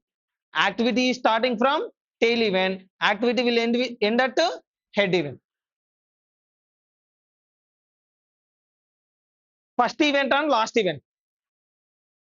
In a network diagram, the first event is first event. Start of the event is first event. Start of the project is first event. End of the project is last event. Next, merge event and burst event. If two or more activities are joining at particular event, joining at one event is known as merge event. If two or more activities are leaving from one event is known as burst event. Next, golden rules of network diagram. While drawing the network diagram, what type of rules you must follow? All events should be numbered in such a manner that higher number must always towards right side or up or down, but not to the left side. While giving the numbering to the project, while giving numbering to the events, you must make sure that the higher number must be always right side to the lower number. Now, you can give 1, 2, 3, 4, 5. This is right sequence of giving numbering. You are not allowed to give numbers like this. If you see here, you given 4, you given 3. Now you can give like this. It is allowed, but this is not allowed. Okay. Next. If this rule is not followed, then the error called looping error. How to rectify looping error? By correctly numbering. If you correctly number the events, you will rectify the looping error. Next, second rule. For every event, there must be at least one entering activity and one leaving activity. If this rule except first and last event, except first and last event. If this rule is not followed, then there is an error called dangling error. Which error? Dangling error. Now, for each and every event, there must be one event entering to it and one event leaving from it, except to first and last. Why? Because for first event, there is no entering activity. For last event, there is no leaving activity. If this rule is not followed, then there is a error called dangling error. Then there is a error called dangling error. How to rectify it? By joining the dangling activity to last event like this. You are not allowed to leave any event like this. You are not allowed to leave any event like this. Then in this type of case, what you need to do is directly join this activity to last event. Directly join this activity to last event or join this with dummy. Okay, whatever possible, do it.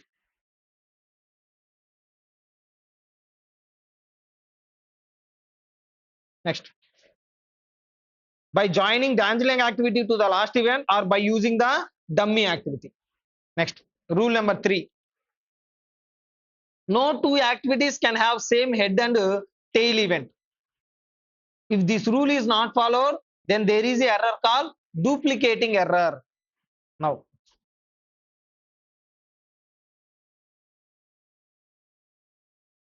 these are two activities, no two events, no two activities. This is activity A.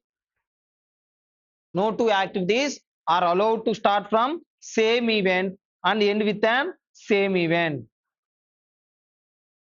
This is wrong. You are not allowed to start two activities from same event and end at same event. This is called duplicating error. To rectify, how to rectify it? Like this.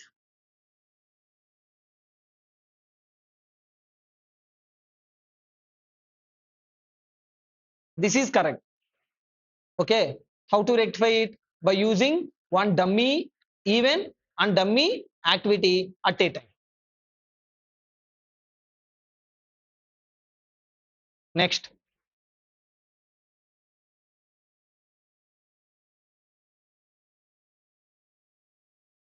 when dummy activities are inserted in a network diagram unnecessarily, it is called redundancy error. You can use the dummy activities, but only use whenever needed.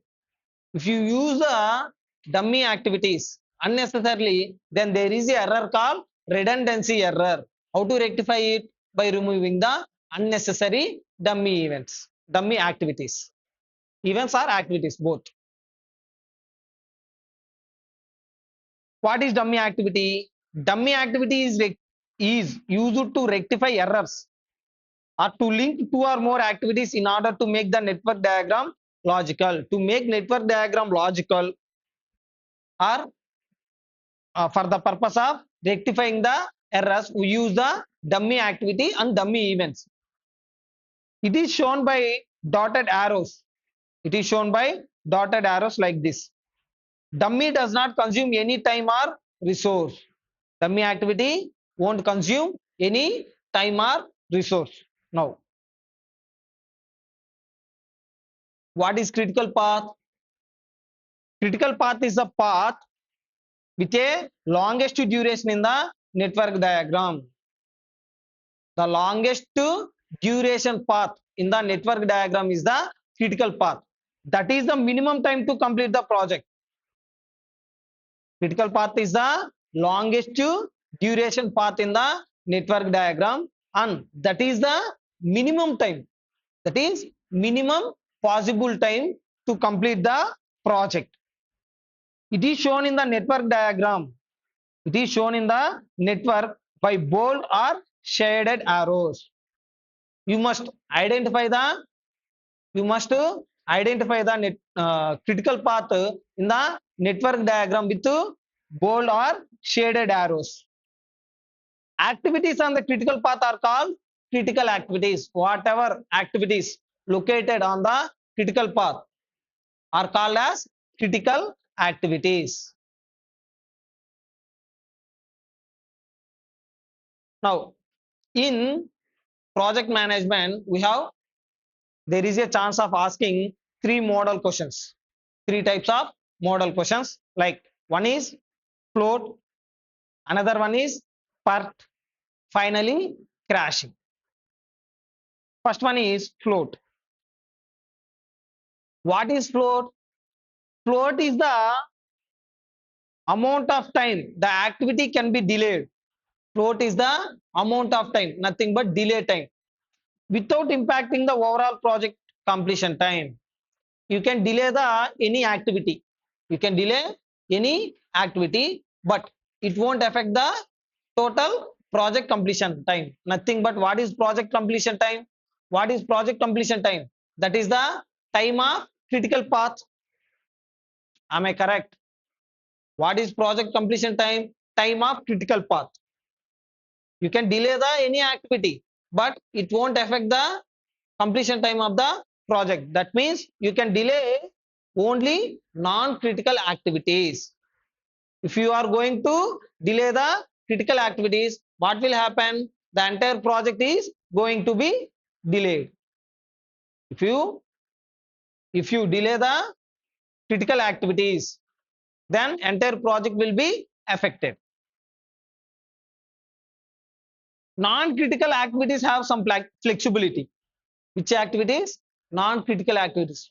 What is non-critical activities? Those activities which are not located on critical path. This flexibility is called slack for the events and float for the activities. The flexibility is nothing but slack for the events and float for the activities. Types of float. How many types of float we have? Total float, free float, independent float. Now, how to compute float? Before computing the float, we need to compute E and L as well as EST, EFT, LST, LST. First, you need to compute E and L for the events. E and L. What is E? Earliest time. What is L? Latest time. E is earliest time, early time. L means latest time.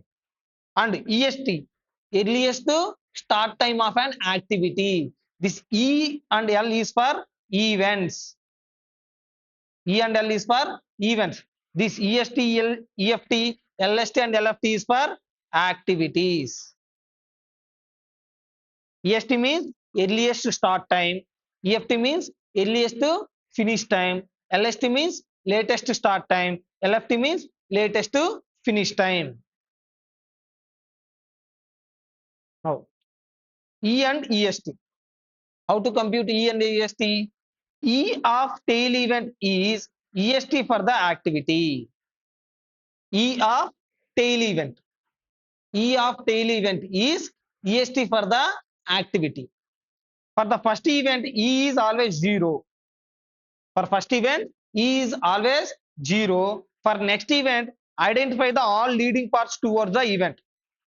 For next event, identify the all leading paths, all going paths to that particular event, and select the path having maximum period of time.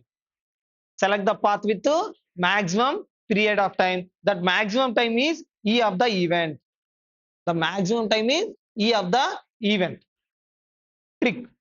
How to calculate E?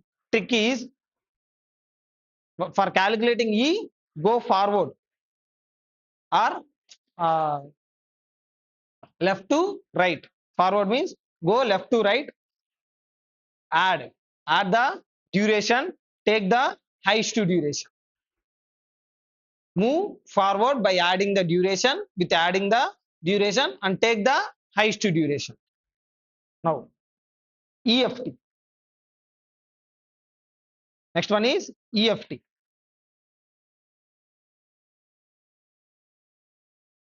EFT is equals to How to get EFT? EST plus duration. This is start time plus duration.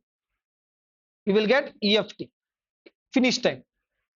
For getting the finish time, what you need to do? You need to add the duration to start time. That's it. Next, L and LFT. What is it? L and LFT. L of head event. L of head event is LFT for the activity. L of head event is LFT for the activity. For last event, L is equals to E. For last event, L is equals to E. While calculating E, you should go left to right. You should go left to right. While calculating L, you must come right to left. You must come left to right. Sorry, left to right or right to left. Right to left. Next, for preceding events, identify the all leaving paths in reverse direction. While calculating the L, identify the leading paths to the event in which direction? Reverse direction. Select the path having minimum period of time. Select the path with minimum period of time, and that minimum period of time is the L for the event. Trick. While calculating L, what you need to do is you need to come backward. That is right to left and do subtraction. Take lowest. Backward, less, lowest. Now, how to calculate LST? LST, how to calculate start time? If you minus the duration from finish time, you will get the start time. LFT minus duration, you will get the LST. Now, float of the path. Float of the path. Duration of critical path minus duration of non-critical path. Duration of critical path minus duration of non-critical path. You will get the float of the path. Next, slack. How to calculate slack? E minus L or L minus E. So slack is for which one? Events. Now float. How to calculate float? Difference between start time or difference between finish time. For calculating total float, what you should do? You have to see the difference between start time or difference between finish time. How to calculate free float? Total float minus slack of head event. You will get free float. How to calculate independent float? Free float minus slack of tail event. Free float minus slack of tail event, you will get independent float. If float is negative, then take it as 0. If in any case float is 0, take it as float is negative, take it as 0. Observations. For critical activities, total float is equals to free float is equals to independent float, that is equals to 0. Why? It is not possible to delay the critical activities. If you delay the critical activities, what will happen? Entire project will be delayed. Am I correct? For non-critical activities only, there will be float. For non-critical activities only, it is possible to delay the activities. For critical activities, it is not possible to delay. If you are going to delay the which one? Critical activities, the entire project will be affected. Now, always total float is greater than or equals to free float or greater than or equals to independent float. Event on critical path is equals to E is equals to L. Whatever events that are in critical paths that are located on critical path, there for that events E is equals to L. L and E must be same. Now we will do this question. Prepare a network diagram from the data given below and find total duration of the project, critical path, EST, EFT, LST and LFT, total float for each activity. With this, we will find free float as well as independent float as well. Now, The most important part in entire project management is network diagram. Practice as many problems as possible. Try to practice as many problems possible. Okay. As this is a regular class, it is not possible to draw the network diagrams from starting onward. Practice on your own. Now, A is starting from nowhere. B is also starting from nowhere. That means every activity must start with an event only. Now, this is first event. We are starting with A and B.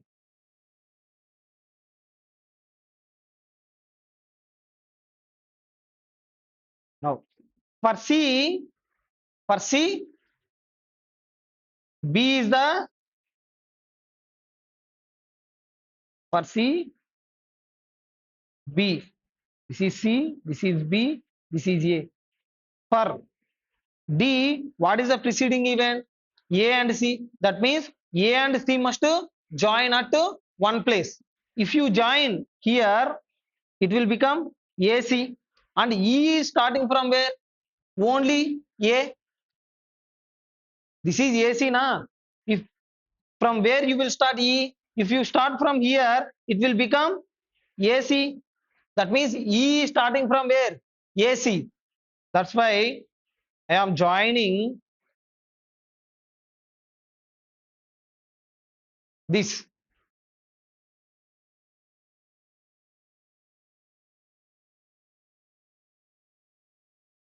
If you join like this C, this will become AC. From here you can directly start D. Okay. From where you will start E? E is starting from only A. Here there is no A. If you join with this, next. For example, if you join C, now from B it is starting.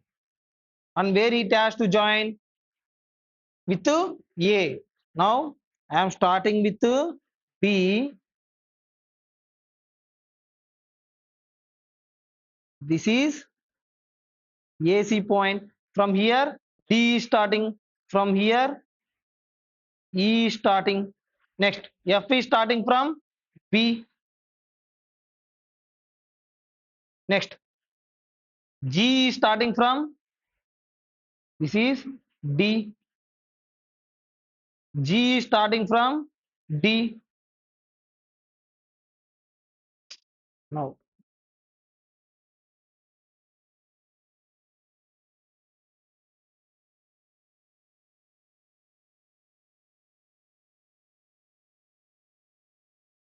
this is E. This is G.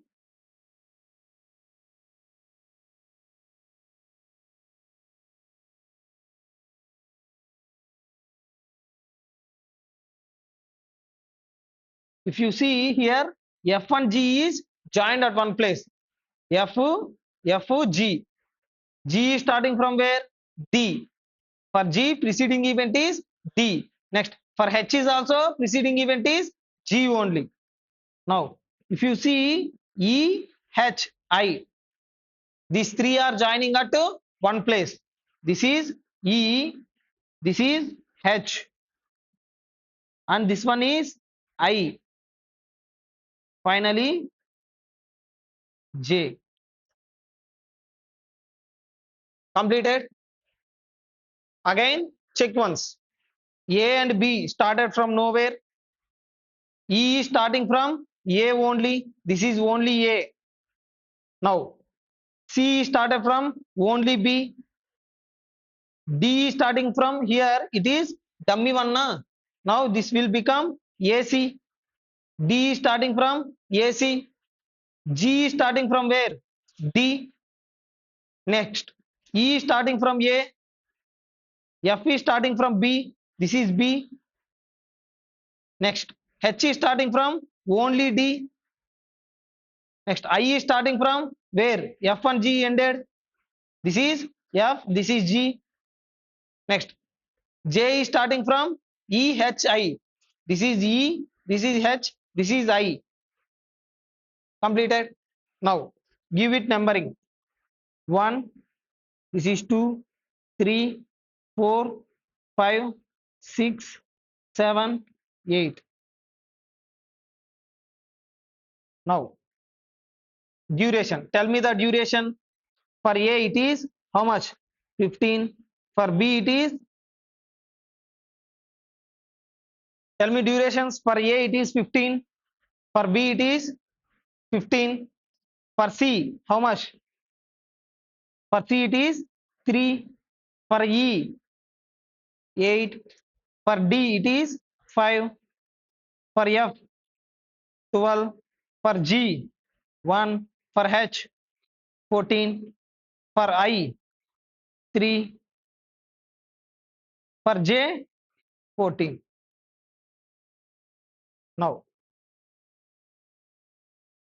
for calculating E and L, for calculating E and L, you must draw brackets like this.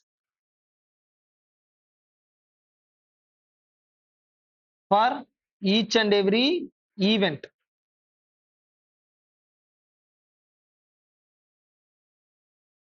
Now, while calculating E, this is E, this is L. This is E, this is L. This E is belongs to next to activity. Here, this E is belongs to next activities, like these two. Here, this L is belongs to preceding activity. This one. L is belongs to entering activity. L is belongs to entering activity. E is belongs to leaving activities. Now, for while calculating E, you should follow trick called go forward, add highest. You must go forward, add highest. Now, every project must start with 0. Now, 0 plus what is the duration? 15. How many paths are coming? Only one. 0 plus 15, that is 15. Next, here 0 plus 15, that is 15. Now here till here, here one path is coming, this dummy path. Another one is C. 15 plus 3, 18. For dummy, it is the duration is always 0. 15 plus 0, 15. Whichever is higher, 18. Now we will take 18. Next, for this path, this one, 18 plus 5, only one path na? 18 plus 5, 23. Now here, how many paths are coming? 1, 2. Here already 15 is there. 15 plus 12, 27. 23 plus 1, 24 or 27. Next, here we have already 15. 15 plus 8, 23. Now 23 plus 14, how much? 23 plus 14, 37. 27 plus 3, 30. Whichever is higher, 23 or 30 or 37, whichever is higher. 37, we will take 37, highest number, while calculating E. Next, 37 plus 14, 41. 51, okay, sir. 51. Next, again, here it is 51. Next, while calculating L, you must go right to left or in reverse order and do subtraction. Take lowest number. 51 minus 14, how much? 37. Now tell me in reverse order, not forward, not in forward. In reverse order, how many lines are coming to this one? In reverse order, I think only one. 37 minus 3, 34. Am I correct? Now tell me in reverse order how many are coming? 1, 2. Here already it is 34. 34 minus 1, 33. 37 minus 14, 23. 33 or 23, whichever is lower. 23. Next. Here in reverse order how many are coming? 23 minus 5, 18. Only one is coming. In reverse order how many are coming? 1, 2. 34 minus 12, 22. 18 minus 3, 15. 23 or 15? 15. Now in reverse order how many are coming? 18 minus 0, 18. 37 minus 8, 29. 18 or 29, whichever is lower. 18. Now 18 minus 15, 3. 15 minus 15, 0. 0 or 3, 0. Now what is the critical path? Critical path is the path with the highest duration in the entire network diagram. That is, now critical path is 1 to 3, 3 to 4, 4 to 5, 5 to 7, 7 to 8.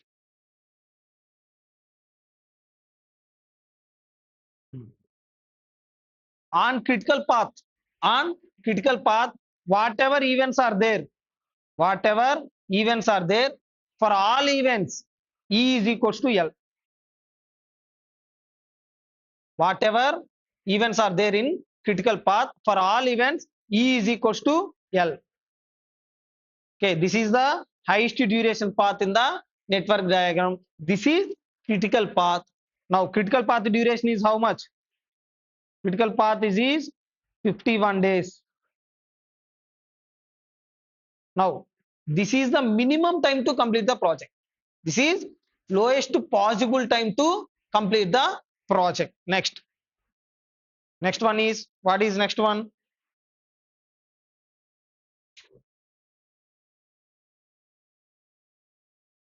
Now, calculating total float. For calculating the total float, what we need to do is, we need to draw the table. Now, activity, duration,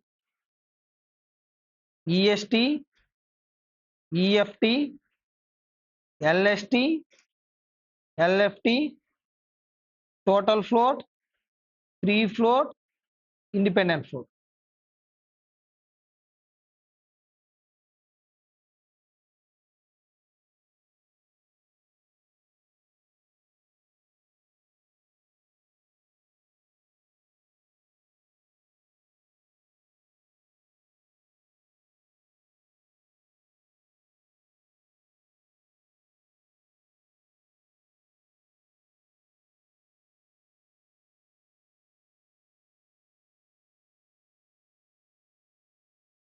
Now, tell me activities. A, B, C, D, E, F, G, H, I, J. That's it now. Now, tell me events for activity A. A activity is starting from first event and ending with second event. That is 1 to 2. Am I correct? Now for B, 1 to 3. For C, 3 to 4. For D, what is the activity? For D, 4 to 5. For E, that is 2 to 7. For F, it is 3 to 6. For G, it is 5 to 6. For H, 5 to 7. Now, for I, that is 6 to 7. For J, 7 to 8. Am I correct? Now tell me the duration. For A, it is 15. For B, it is 15. For C, it is 3. For D, it is 5. For E, it is 8. For F, 4. For G, F 12. For G, 1. For H, 14. For I, For J, now what is EST? We already studied it, or we already read it, that E of tail event is EST for the activity. E of tail event. Now, in this, for A is the activity. To know the EST of this activity, you must see E of tail event. Now, in 1, 2, what is the tail event? 1 is the tail event, 2 is the head event. For knowing the EST of activity, you must see tail event E. Now, at 1, what is E? 0. Am I correct? Now, again, tail event is 1. At 1, E is 0. Now, tail event is 3. At 3, what is the E value? 15. At 4, 18. Am I correct? Next, at 2, it is 15. At 3, it is 15. At 5, what is the E value? 23. Again, 23. At 6, what is the E value? 27. At 7, what is the E value? 37. For E, see the, for EST, see tail event E. Tail event E is the EST for the activity. Now, we already know EST. How to calculate EFT? We already know the start time. How to get finish time? The activity is started when it is going to be finished after completing its duration. Now, EST plus duration is equals to EFT.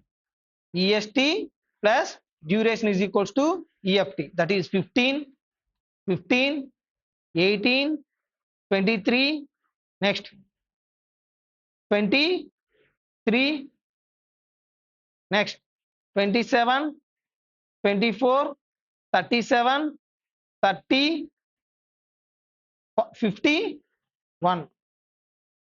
Always start event. Always start times will end at before the last event.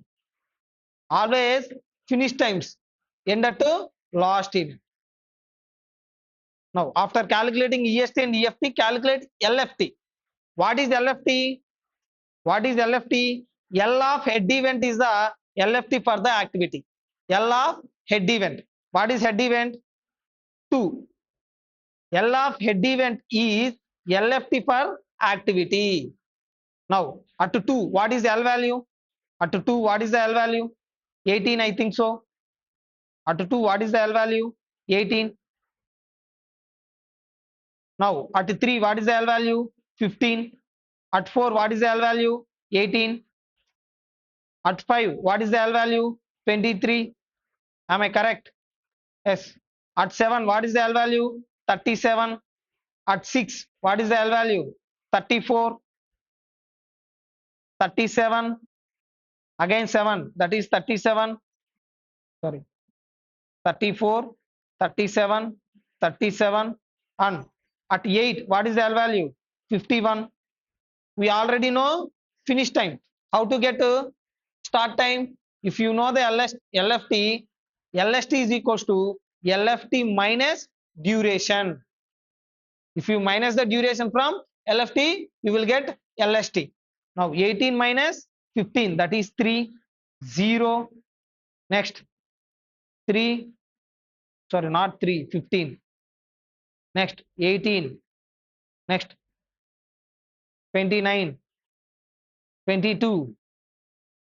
Am I correct? Next 33. Next 23, 34, 37. That's it now. Now total float is equals to change in start time or finish time. That means difference between LFT and EFT or LST and EST. You will get total float. Now tell me difference. Here it is 3, I think. 0, 0, 0, 14, 7, 10, 0, 7, 0. If you see whatever activities located on critical path, whatever activities located on critical path, what are the activities? That is B, B, C, D, H, J. For all these activities, the float is 0. B 0, C 0, D 0, H 0, J 0. Whatever activity is located on critical path, for those activities, always float is 0. Total float means entire float. You can use before the activity, during the activity, after the activity. Total float means you can use anywhere. At the starting of the activity, during the activity, or at the end of the activity. It can interact with the preceding activity, or it can interact with the succeeding activity as well as current activity. Now, free float. What is it? Free float is equals to total float minus slack of head event. What is free float? Total float minus slack of head event. Now, before that, we need to calculate slack. What is slack? Slack is difference between E and L. L minus E. Here it is 0. Here it is 3, 0, 0, 0. Here it is 7, 0, 0. Now only for 2 and 6 there is slack, that is 3 and 7. For and balance for entire events, slack is 0. Now for 1, 2, what is the head event? 2 na. Total float here it is already 3. 3 minus slack of head event 3. 3 minus 3, 0. If total float is 0, free float will also 0. Next, 2 to 7. For 7, slack is 0. That means 14. 14 minus 0, 14. Next, 3 to 6. At 6, what is slack? 7. 7 minus 7, 0. At 6, what is slack? 7. 10 minus 7, 3. 0. At 7, what is slack? 0. 7 minus 0, 7. Now, what is the formula for independent float? IF is equals to free float minus slack of tail event. Now, what is free float? If free float is 0, independent float will also be 0, 0, 0, 0. At 14, 2 to 7. 2 to 7. What is tail event? 2 only. At 2, what is the at 2? What is slack? 3. 14 minus 3, 11. Next, 0. Here, 5, 6. At 5, slack is 0. 3 minus 0, 3. 0. At 6, what is slack? 7. 7 minus 7, 0. Again, 0. Now, what is free float? You can use the free float before or during the event. So, or before, during the activity. You are not allowed to use the free float after the activity. That means you can use whatever delay you want, but it must not involve or interfere in the starting time of the succeeding activity. You can use the float here, but the next activity must start at their earliest start time. You can start what you can use the float whatever you want, but it must not interfere in next activity. What is independent float? You must not interfere in succeeding activity. You must not interfere in preceding activity. You have only option to use in current activity.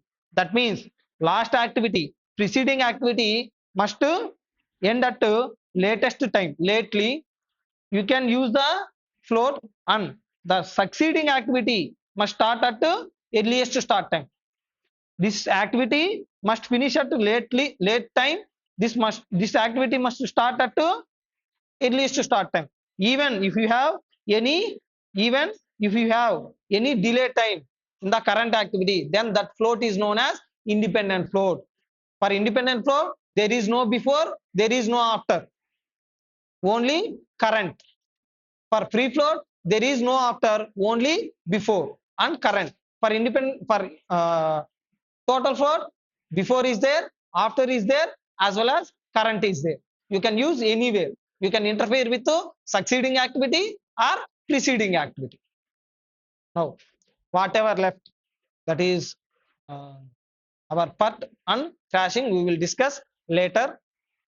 Next, coming into next topic in project management, that is PERT. What is PERT? PERT is project evaluation and review technique. Whenever we have uncertainty in time estimates, we use this PERT technique. Whenever we have uncertainty in time estimates, that means we don't know exactly what is the time that is going to take for each and every activity. PERT is more relevant for the projects where there is a good measure of uncertainty. Whenever we have uncertainty in the projects, uncertainty in estimation of duration, we use this project evaluation and review technique. PERT is useful for new and unique type of projects. We use this PERT technique for which type of projects? New projects or unique type of projects. Here we obtain three estimates of activity duration. In PERT technique, we will get how many time estimates? Three time estimates. Why? Because uncertainty is involved, na? That's why. Next, what are those three time estimates? One is optimistic time, that is nothing but minimum time. It is denoted by TO. Next, pessimistic time, that is TP. It is denoted by TP. It is nothing but a maximum time to complete an activity. It is minimum time to complete an activity. This is maximum time to complete an activity. Next, most likely, on an average, nothing but average time. That is denoted by TM.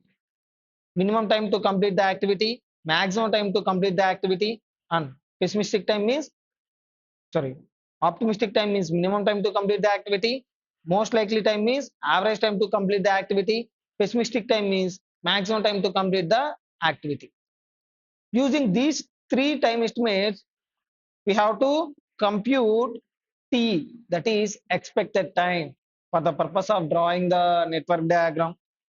For for the purpose of doing the problem further, we need only one time estimate, that is expected time. It is denoted by T.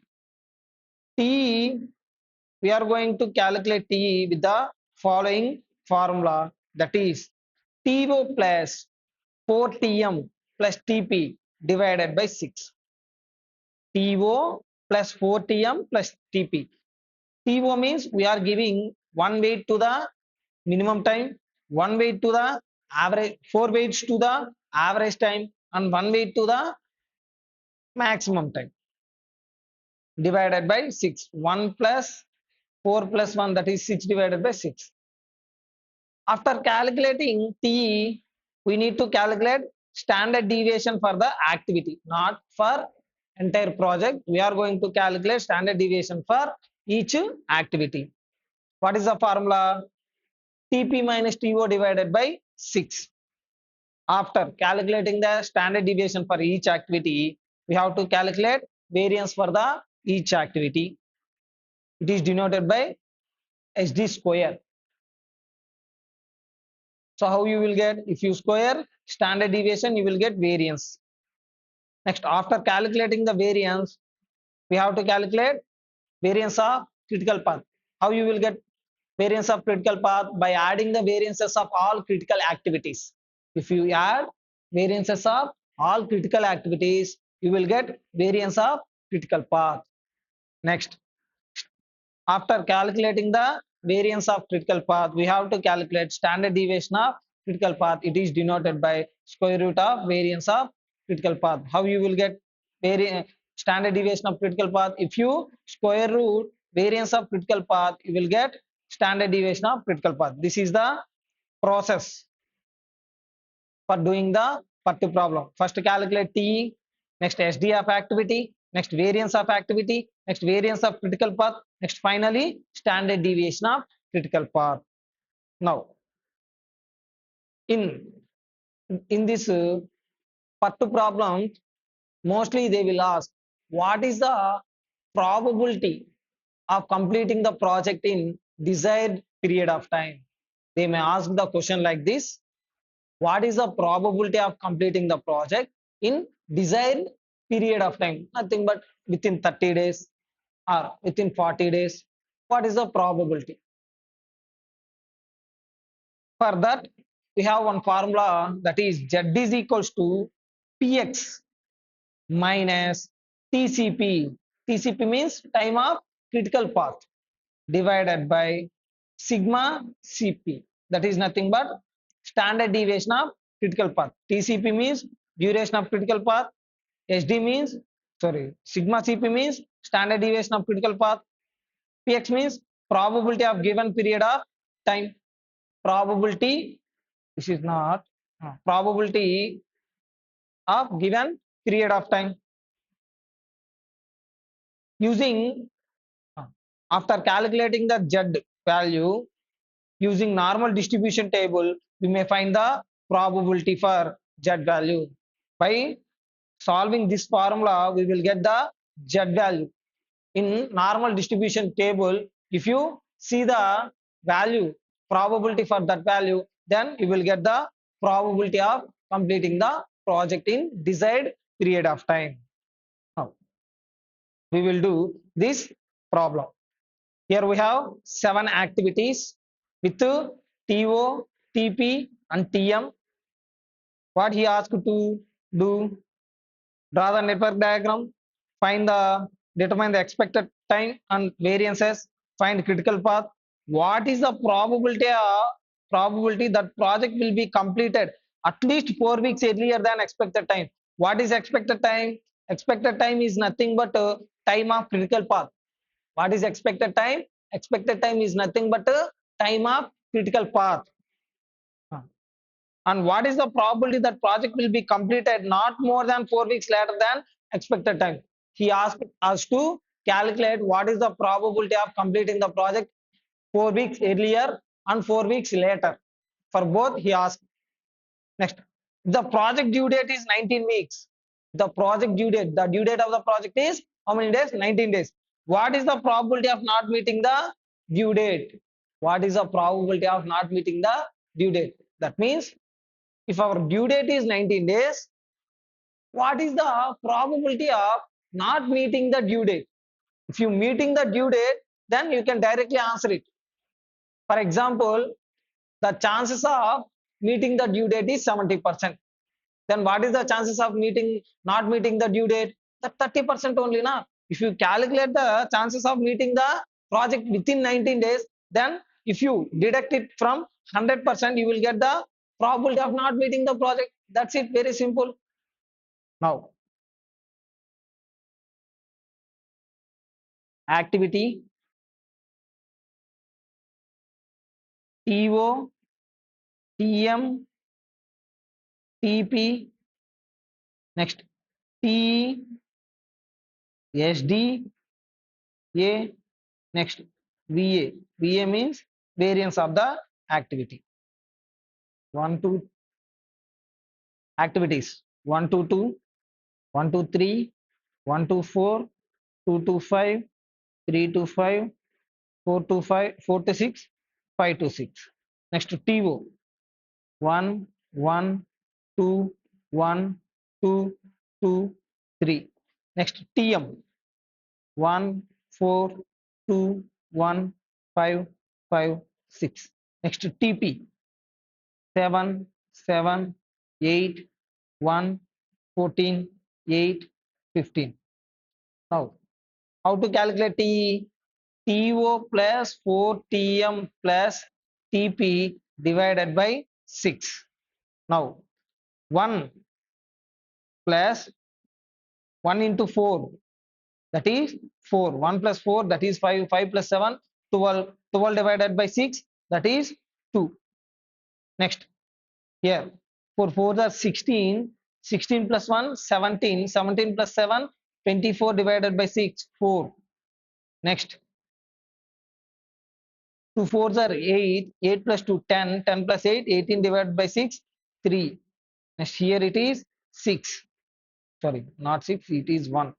Next, 5 fours are 20. 20 plus 2, 22 plus 14, 36 divided by 6, 6. Next, 5 fours are 20. 20 plus 2, 22 plus 8, 30 divided by 6, 5. Next, 6 fours are 24. 24 plus 3, 27. 27 plus 15, 42 divided by 6, 7. Now, how to calculate SD? That is TP minus TO divided by 6. 7 minus 1, 6. 6 divided by 6, 1. 1. Next, 1. 1 divided by 0 divided by 6, that is 0. Next, 12 divided by 6, 2. 1, 2. Next, variance. How you will get variance? If you square this SD, then you will get variance. 1 square, 1. 1, 1, 0, 4, 1, 4. Now we got the table what we want. Next, draw the network diagram. That is 1 2 2. Next 1 2 3. Next 1 2 4. Next 2 to 5, 3 to 5. Next 5 4 to 6, 5 to 6. Now mention the duration of T. Don't write this duration. The work of this all is over. Now for all we are going to use T only. That is from 1 to 2, that is 2. 1 to 3, 4. 1 to 4, that is 3. Next 2 to 5, how much? 1. Next 3 to 5, 6. 4 to 6, 5. 5 to 6, 7. Arrow marks are must and should. Now tell me critical path.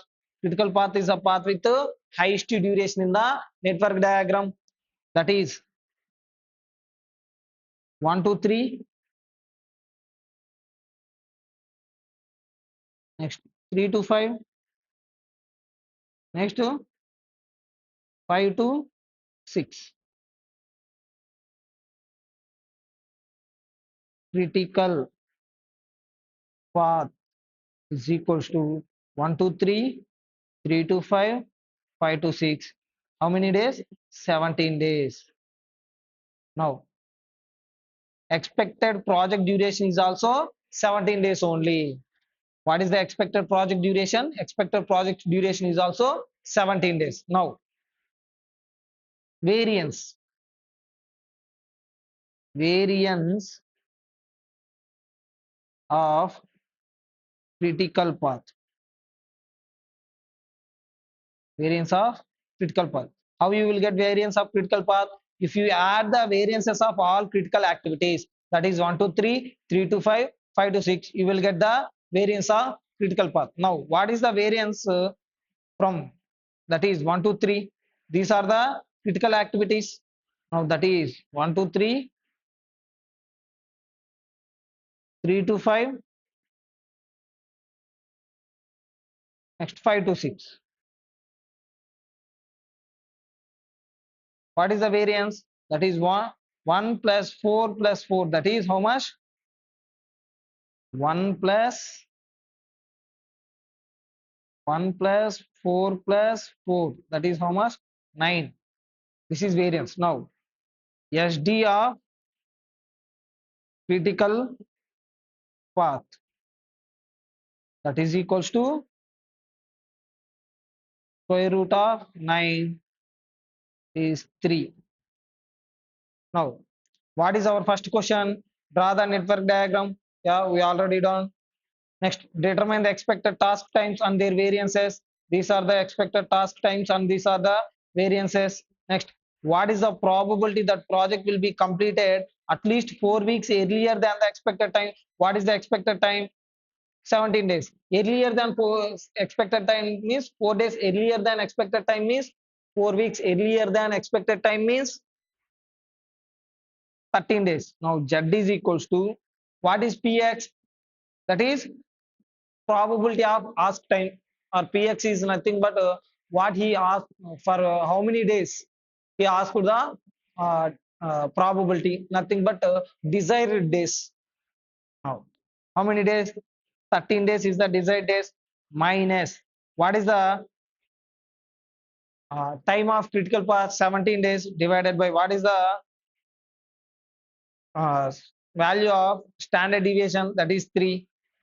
That is 4 divided by 3. That comes to 1.333 minus 1.4333. This is minus 1.333. Next. Now the Z value is minus 1.433. Now we have to see the value of minus 1.333 in Z table. Now, what is normal distribution table? I think we all know, you all know the normal distribution curve. This is normal distribution curve.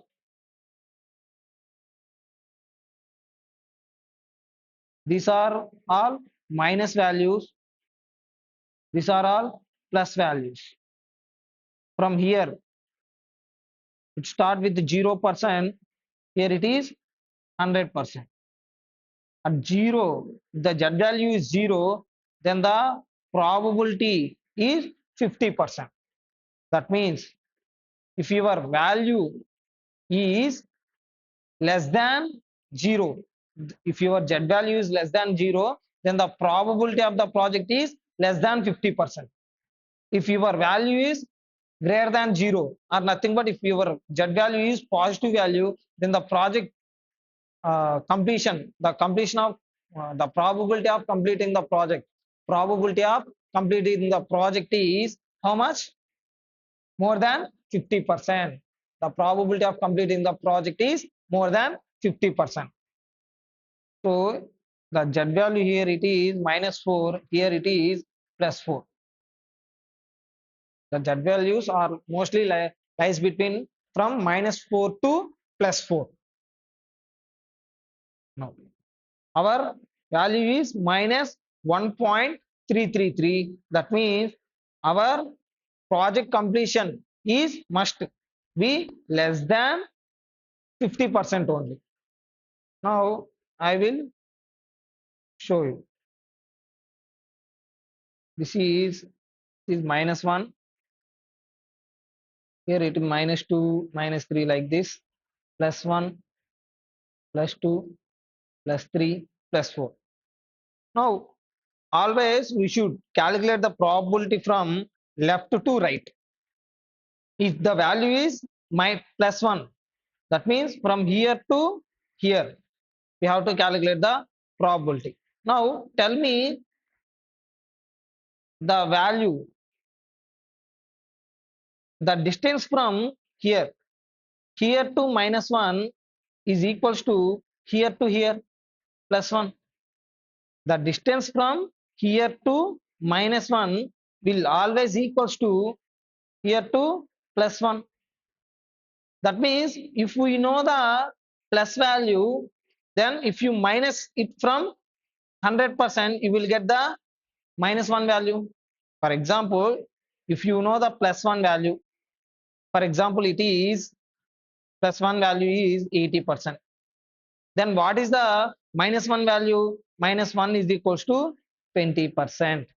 How you got 100 minus 80%?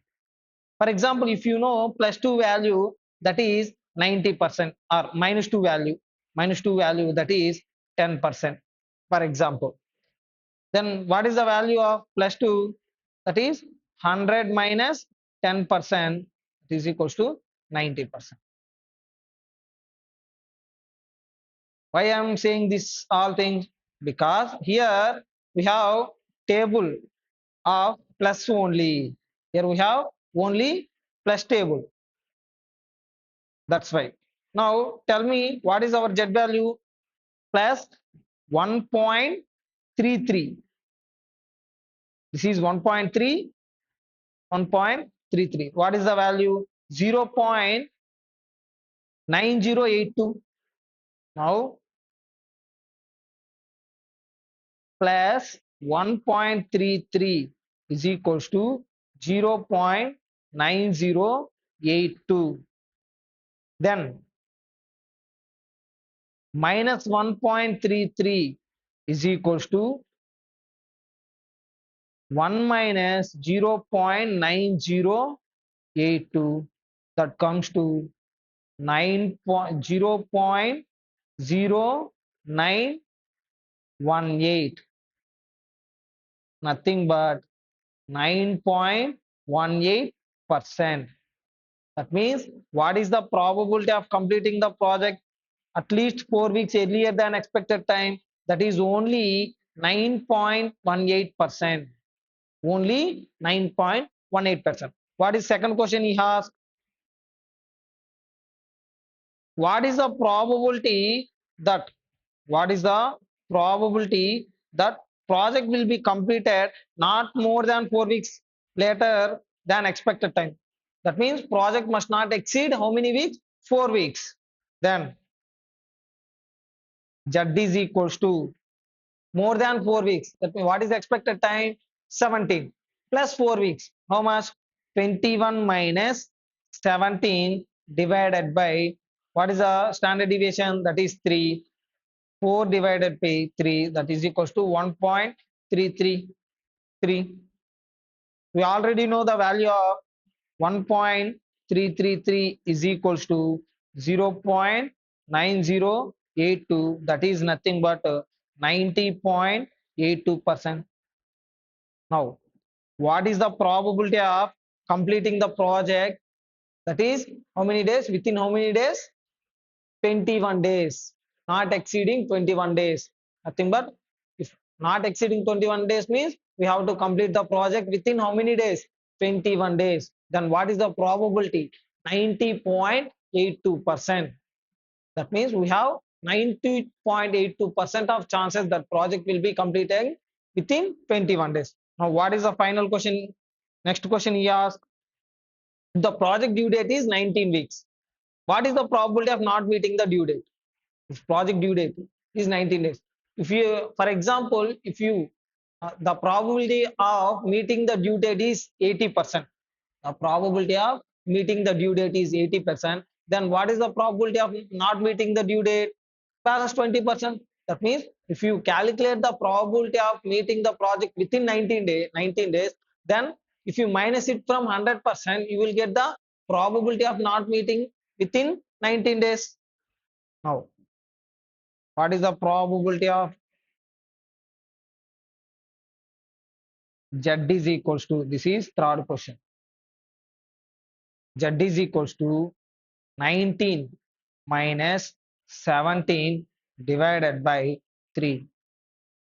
2 by 3, that is equals to 0.666. Now, Z value is 0.666. This is 0.6, 0.66. How much? 66. This is 6 and this one is 7. Now 66 means here, that means the value lies between these two. The value lies between these two. That's why I am taking the midpoint. that is 0.745. Here it is, here 0.7485.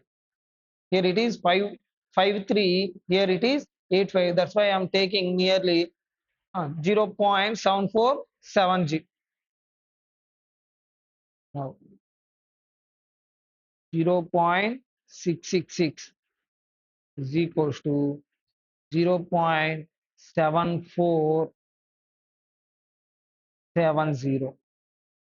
That is nothing but 0.74.7%. What is the probability of completing the project within 90 days? 74.7%. Now, not probability of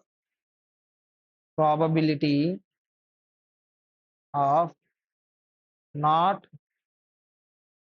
meeting the due date is equals to 100 minus 74.7%. That is equals to 15.3%.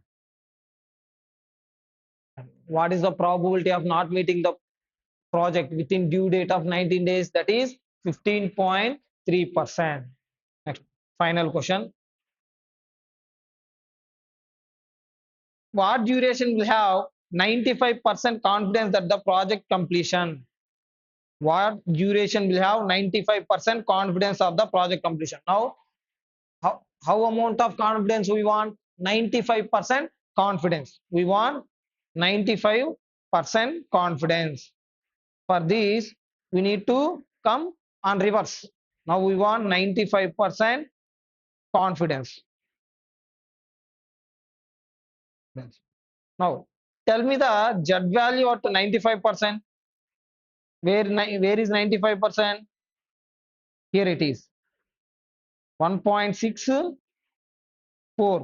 It is near to 94.95%. Here it is 95.05%.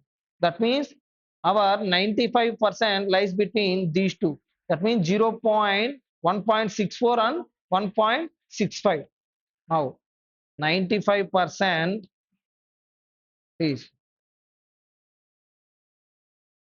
0.95 lies between 1.64 and 1.65.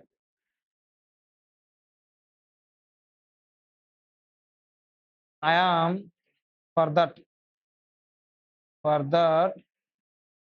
we are taking it as 1.645. Now I am exactly taking midpoint. Now what is the value of Z? At 95%, Z is equals to 1.645. Now Z is equals to, now 1.645 is equals to, now what we need to calculate? We need to calculate the desired days for 95% confidence. It is Px minus TCP, time of CP. That is how much? 17 divided by 3. Now 3 into 1.645. Now tell me the value of 3 into 1.645. 1.645 into 3, that is 4.935 is equals to Px minus 17. Px is equals to 21.935. That is nothing but 22 weeks. 22 weeks approximately how many days? 22 days. So if the desired days is or due date is 22 weeks, then the project completion probability will be 95%. Are you clear? Next. Now this is all about our second method in project management, that is what? PERT. Next, moving forward to next method, that is project crashing. What is it? Project crashing. What is crashing? Crashing means completing the project earlier than the schedule. Here schedule means critical path. Critical path duration. Now in crashing, what we gonna do is we gonna complete the project earlier than the critical path time.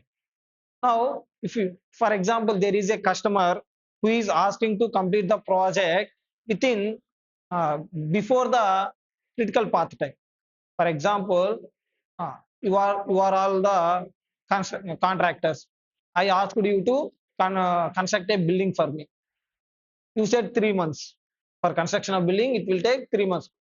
Based on the uh, raw material availability, mission availability, and workers availability, you said 3 months. But I want the project within 2 months.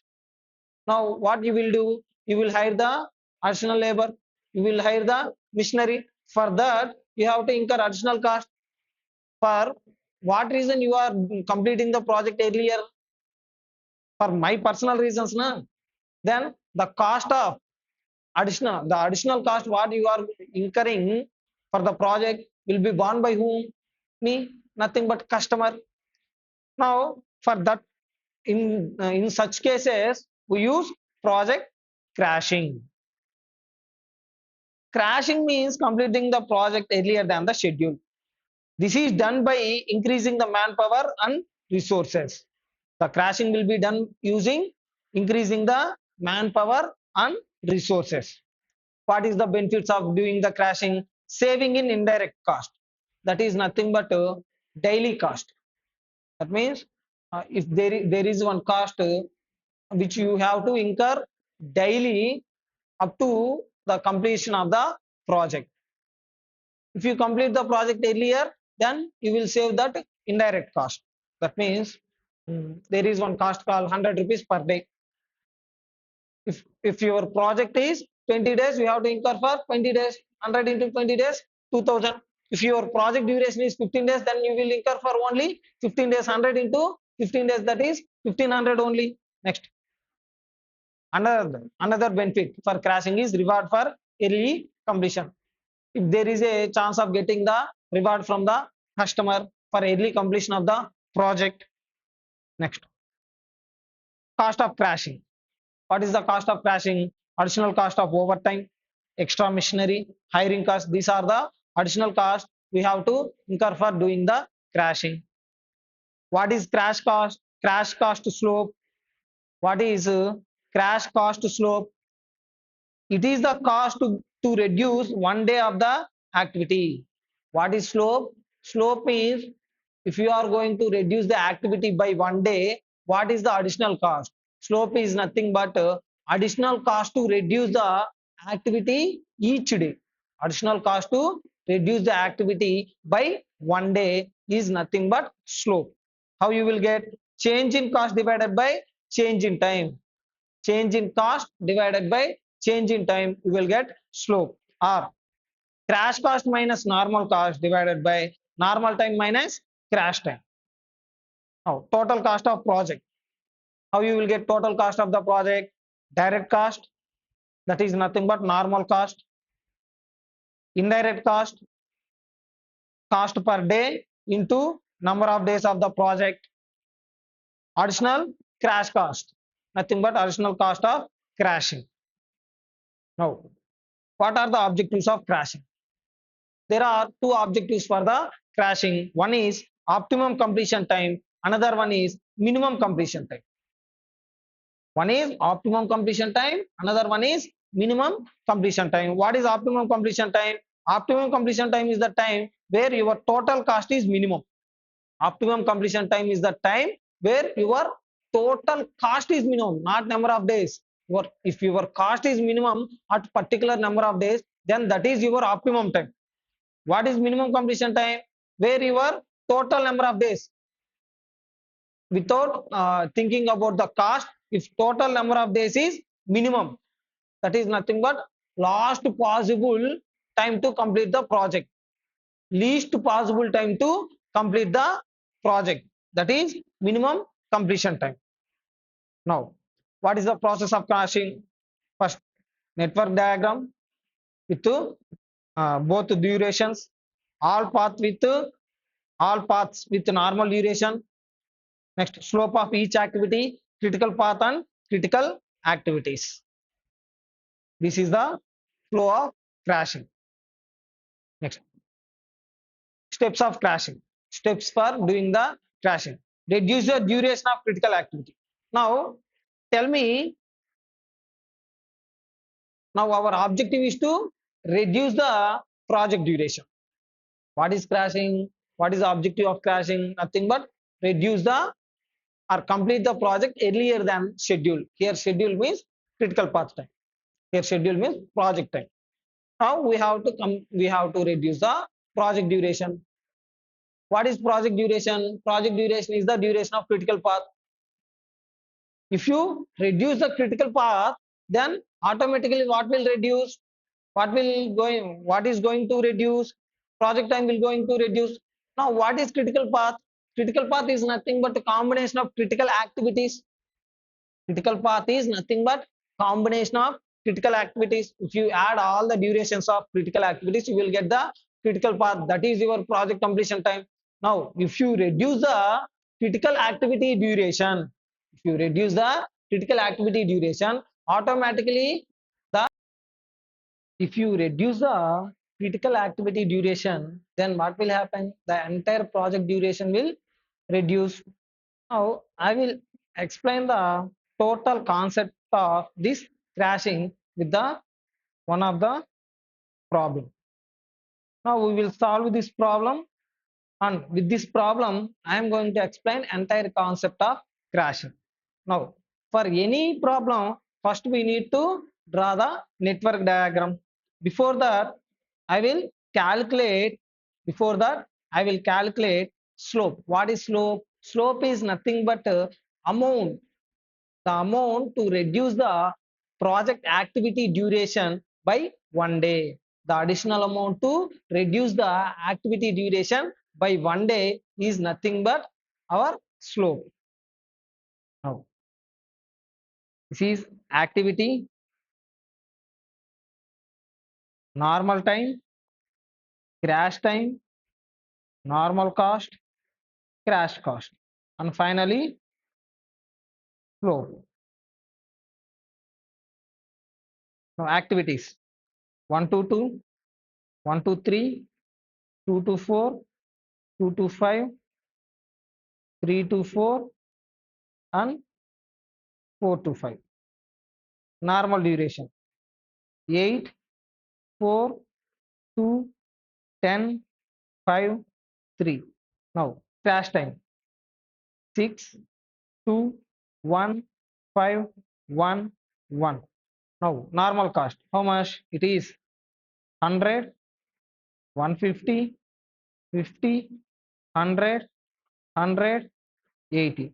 Now, crash cost 200, 350, 90, 400, 200, 100. What is slope? Slope is nothing but the amount to reduce the activity duration by 1 day. Whatever additional amount you are incurring for reducing the activity duration by 1 day is nothing but our slope.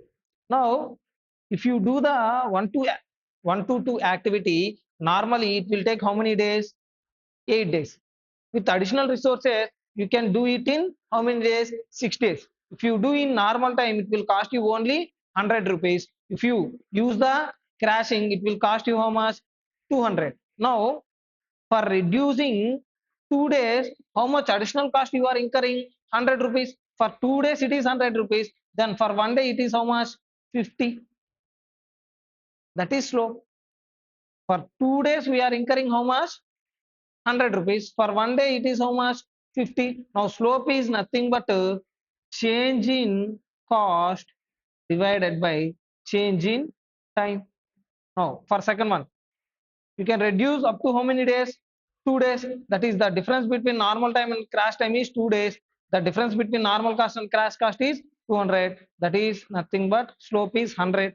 Here it is 40, and here it is 300 divided by 5, that is 60.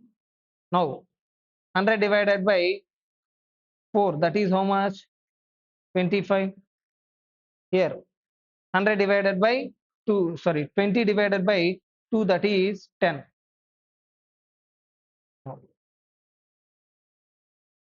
Now we will draw which one? Network diagram. That is 1 2 2, 1 2 2, 1 2 3, next 2 to 4 and 2 to 4 and 2 to 4, 2 to 5, 2 to 4, 3 to 4, 2 to 5, 4 to 5. Now duration. Here write only normal duration, that is how much? 1 to 2 it is 8 days, 1 to 3 it is 4 days. Now 3 to 4 how many days? 5 days. 2 to 4 it is 2 days. 2 to 5 10 days. Now 4 to 5 it is 3 days.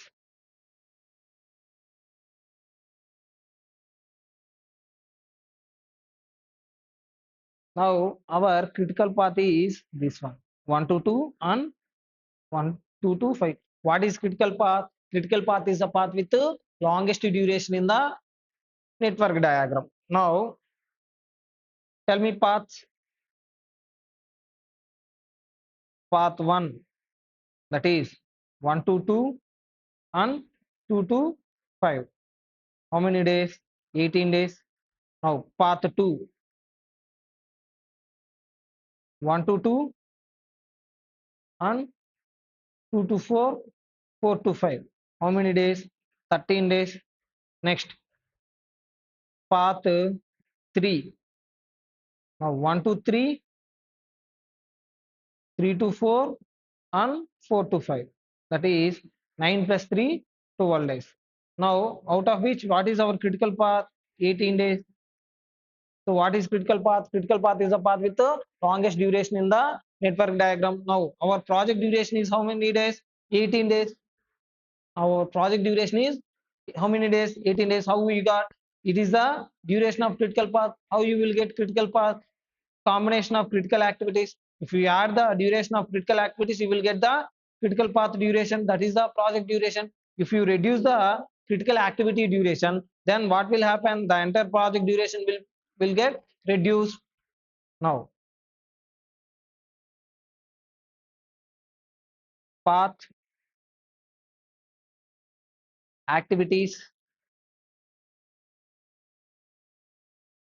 slope, crash days.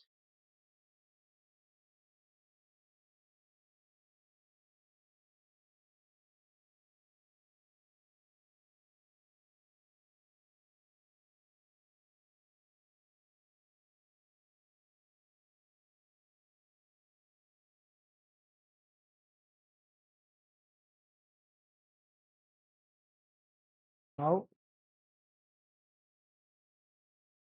path 1, path 2 and path 3.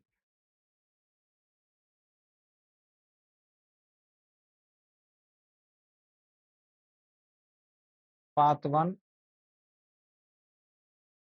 path 2, path 3. Now path 1, what are the activities? That is 1 to 2, 1 to 3. Now what is the slope for 1 to 2? It is 50, and for 1 to 3 it is how much? 100. Now how many days you can crash? If you do it in normally, it will complete in 8 days. If you crash it, it will complete in 6 days. What is the difference? The difference is nothing but crash days. How many days? 2 days. You can crash 1 to 2 activity by how many days? 2 days. You can crash 1 to 3 activity by how many days? 1 to 3. That is, it is also again 2 days. You can crash the activity 1 to 2 by how many days? 2 days. And 1 to, sorry, not 1 to 3, it is 1 to 2. And what are the 2 to 5? 2 to 5. How many days? 2 to 5. You can crash it by 5 days. What is the slope? That is 60.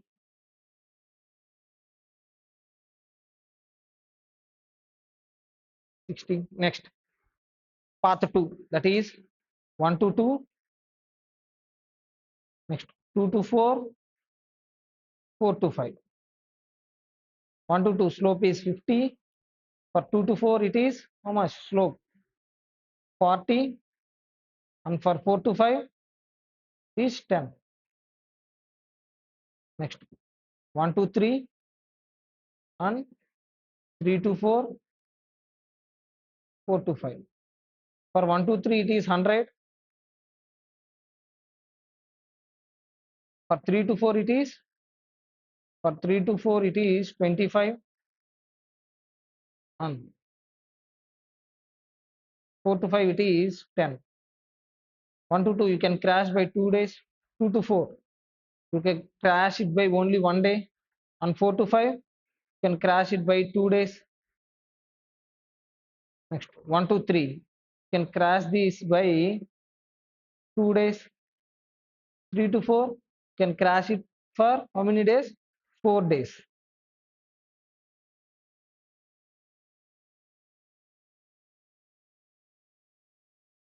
Now, this is our critical path. Critical path consists of how many days? 18 days. Next, path 2 is 13 days. Path 3 is 12 days. Now, I will, what is my aim? My aim is to reduce the project duration. For that, I have to reduce critical path, nothing but critical activities. Which activity I will reduce? I will choose the activity which has lowest slope. Why? Because if I go with activity 1 to 2, it will cost me only 50 rupees per day. If I reduce 1 to 2, it will cost me only 50 rupees. For example, if I go with 2 to 5, then it will cost me how much? 60. Which is lowest cost? 50 only. My ultimate aim is to complete the project within the cost at lowest cost. Now I will crash 1 to 2. Okay. Till how many days? Now here my path 1, nothing but my critical path is 18 days and next path is 13 days. If I reduce the path 1 till 12 days, what will happen? If I reduce the path 1 by 6 days, totally 6 days, what will happen? Then this path will become 12 days and this path is in how many days? 13 days. Now, what is my project duration? 13 days. Why? Because project duration is the duration of critical path.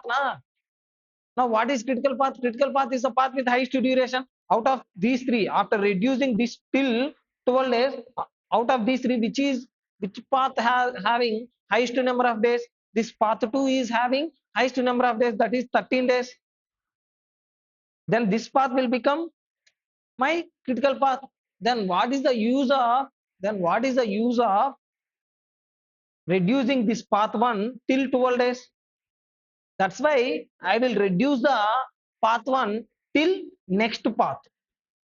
I will reduce the critical path till next highest path, that is till 13 days. Then this path 1 and path 2 both will become critical path, that is nothing but multiple critical paths.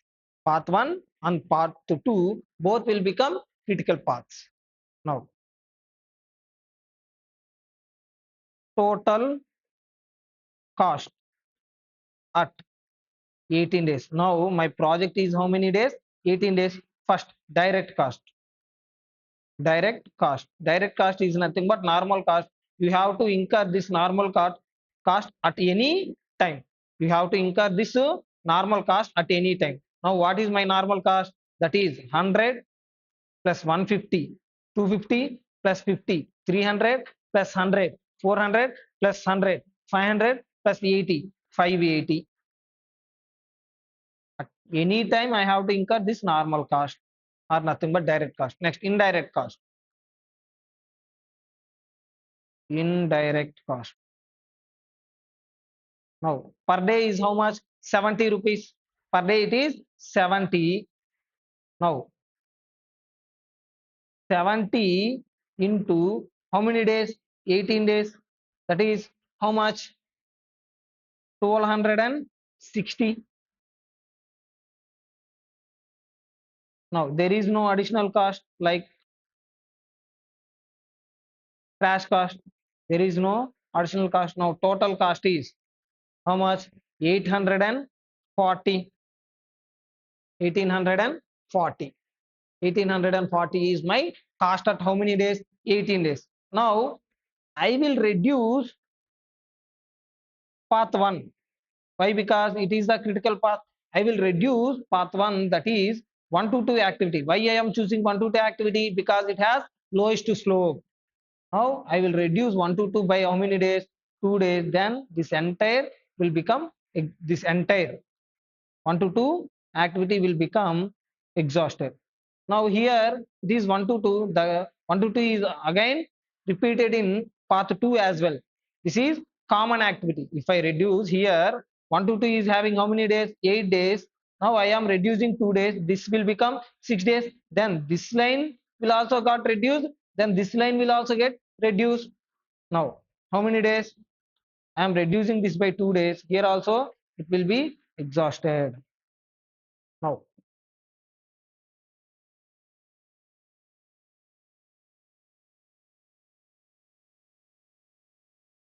I reduced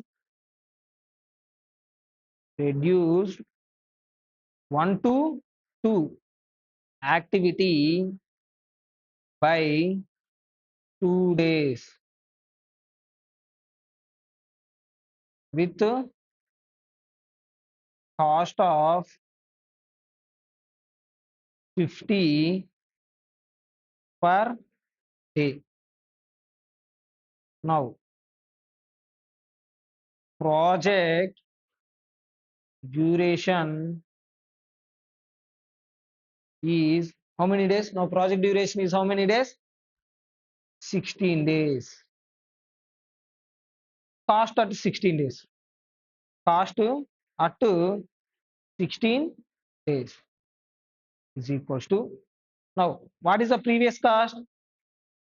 Cost at 18 days is equals to 1840 plus crash cost. Now we incurred how much? 50 per day into how many days? 2 days. That is how much? 100 minus. We saved 2 days now.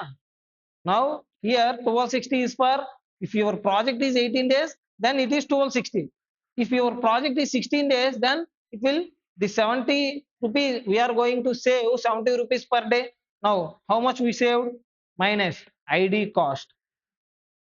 We saved 140. Now total it will become 1800. Now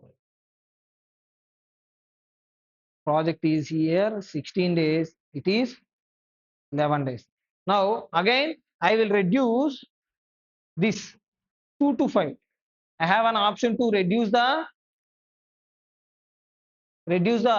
activity 2 to 5 by how many days? 15 days. The difference between path 1, that is nothing but critical path, and next highest path is how many days? Here if you see, next highest path is 12 days. Now I am reducing 2 to 5 activity by how many days? Only 4 days. Why? Because if I reduce this, if I reduce critical path by 5 days, then this will become 11 days. Here it is also 11 days, but path 3 is in how many days? 12 days. Then this will become critical path. Then what is the use of reducing this till 11 days? I am reducing one more extra day, but with extra cost. But my project is in how many days? 12 days only. My project is in 12 days, but I am reducing till how many days? 11 days. I am not getting anything by reducing till 11 days this path. That's why I am reducing this path till only how many days? 12 days. I reduced till 12 days. Now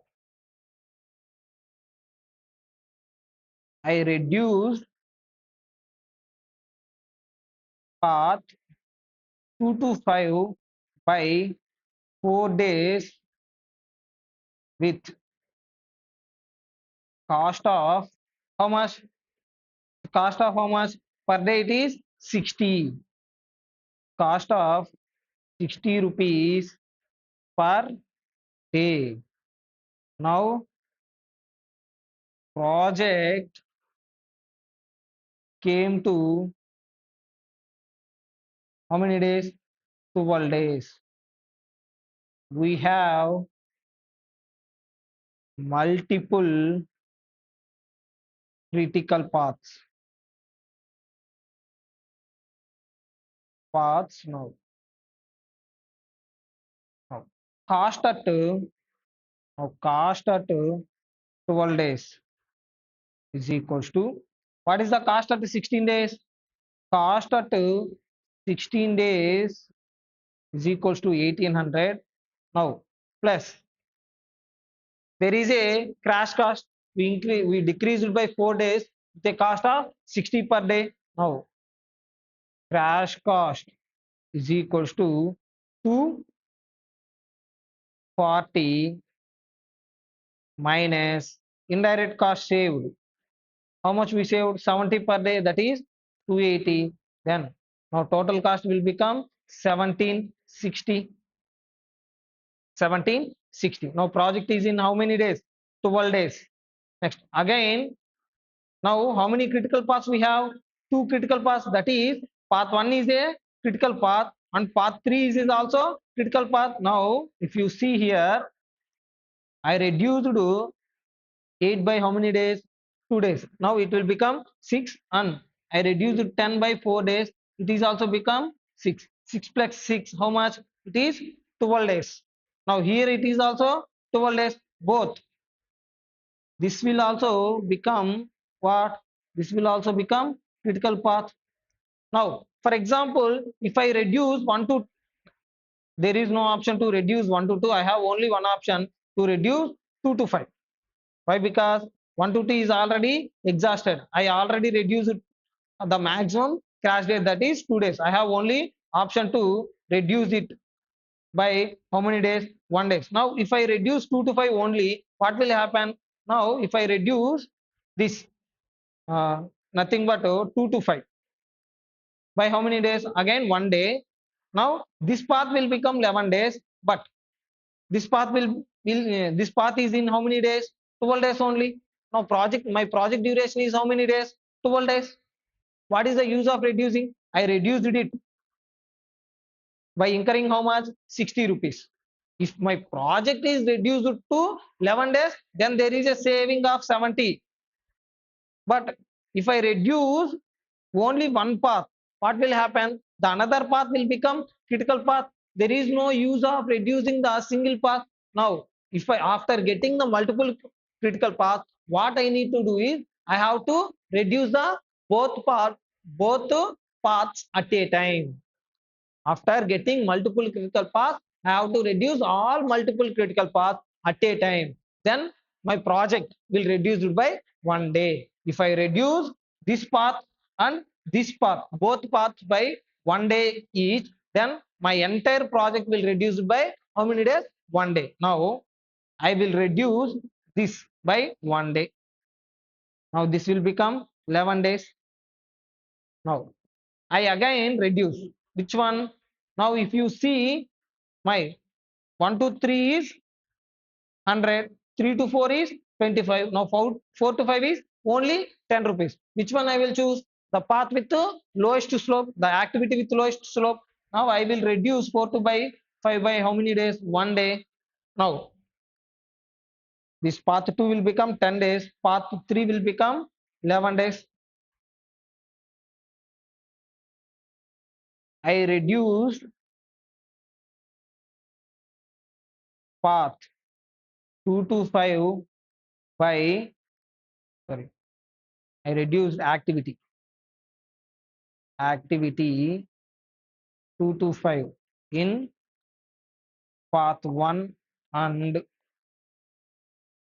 4 to 5 in path 3 by 1 day each. Now my project came to how many days? 11 days. Now I reduced here 1 day and here also 1 day. Now my project is in how many days? 11 days. Cost at 11 days. Cost at 11 days is equals to cost at 12 days is equals to how much? 1760 plus crash cost. How much? For reducing 2 to 5, you have to incur 60. For reducing 4 to 5, you have to incur how much? 10. Now, crash cost.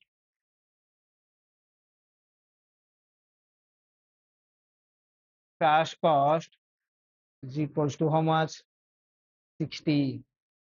Sorry, not 60, it is 70. Minus indirect cost saved. That is also 70. Again, it is 1760. Now, is it possible to reduce the project further? Yes. There is a chance of reducing the path 3 by how many days? 7 days. But and path 2 is also by how many days? 2 days. But there is no chance of reducing the path 1. Why? Because here total 7 days is exhausted. Now, if you reduce the path 3 alone, what will happen? This will reduce by 10 days, 1 day or 2 days or 3 days. This will become 10, 9, 8. Okay. But this path 1 will, there is no change in the path 1. It will stay constant at how many days? 11 days. Why? Because there is no option to reduce the path 1. Then your project duration will also stay at 11 days only. Then what is the need of reducing path 3 or path 2? If you are going to reduce path 3, it will cost you further by 10 rupees or 25 rupees or 100 rupees. You are incurring additional cost, but you are not getting any return in uh, anything benefit in return. Your project stays in how many days? 11 days only. Now, what I am saying is stop the project, stop the crashing when any one path is exhausted fully. Stop your crashing process if any path is exhausted fully. Now, what is here in crashing? We have two objectives now. One is optimum completion time. What is optimum completion time? Optimum completion time is nothing but where your total cost is minimum. If you see here at 18 days your cost is 1840, at 16 days your cost is 1800, at 12 days your cost is 1760, at 11 days your cost is 1760. Here we have two optimum days, that is 12 days and 11 days. Here we have to optimum completion time, that is 12 days and 11 days, both have same amount. Here it is the lowest cost. This is called as optimum completion time, where your total cost is minimum. Now another objective is what? Minimum completion time. Minimum completion time. Here minimum completion time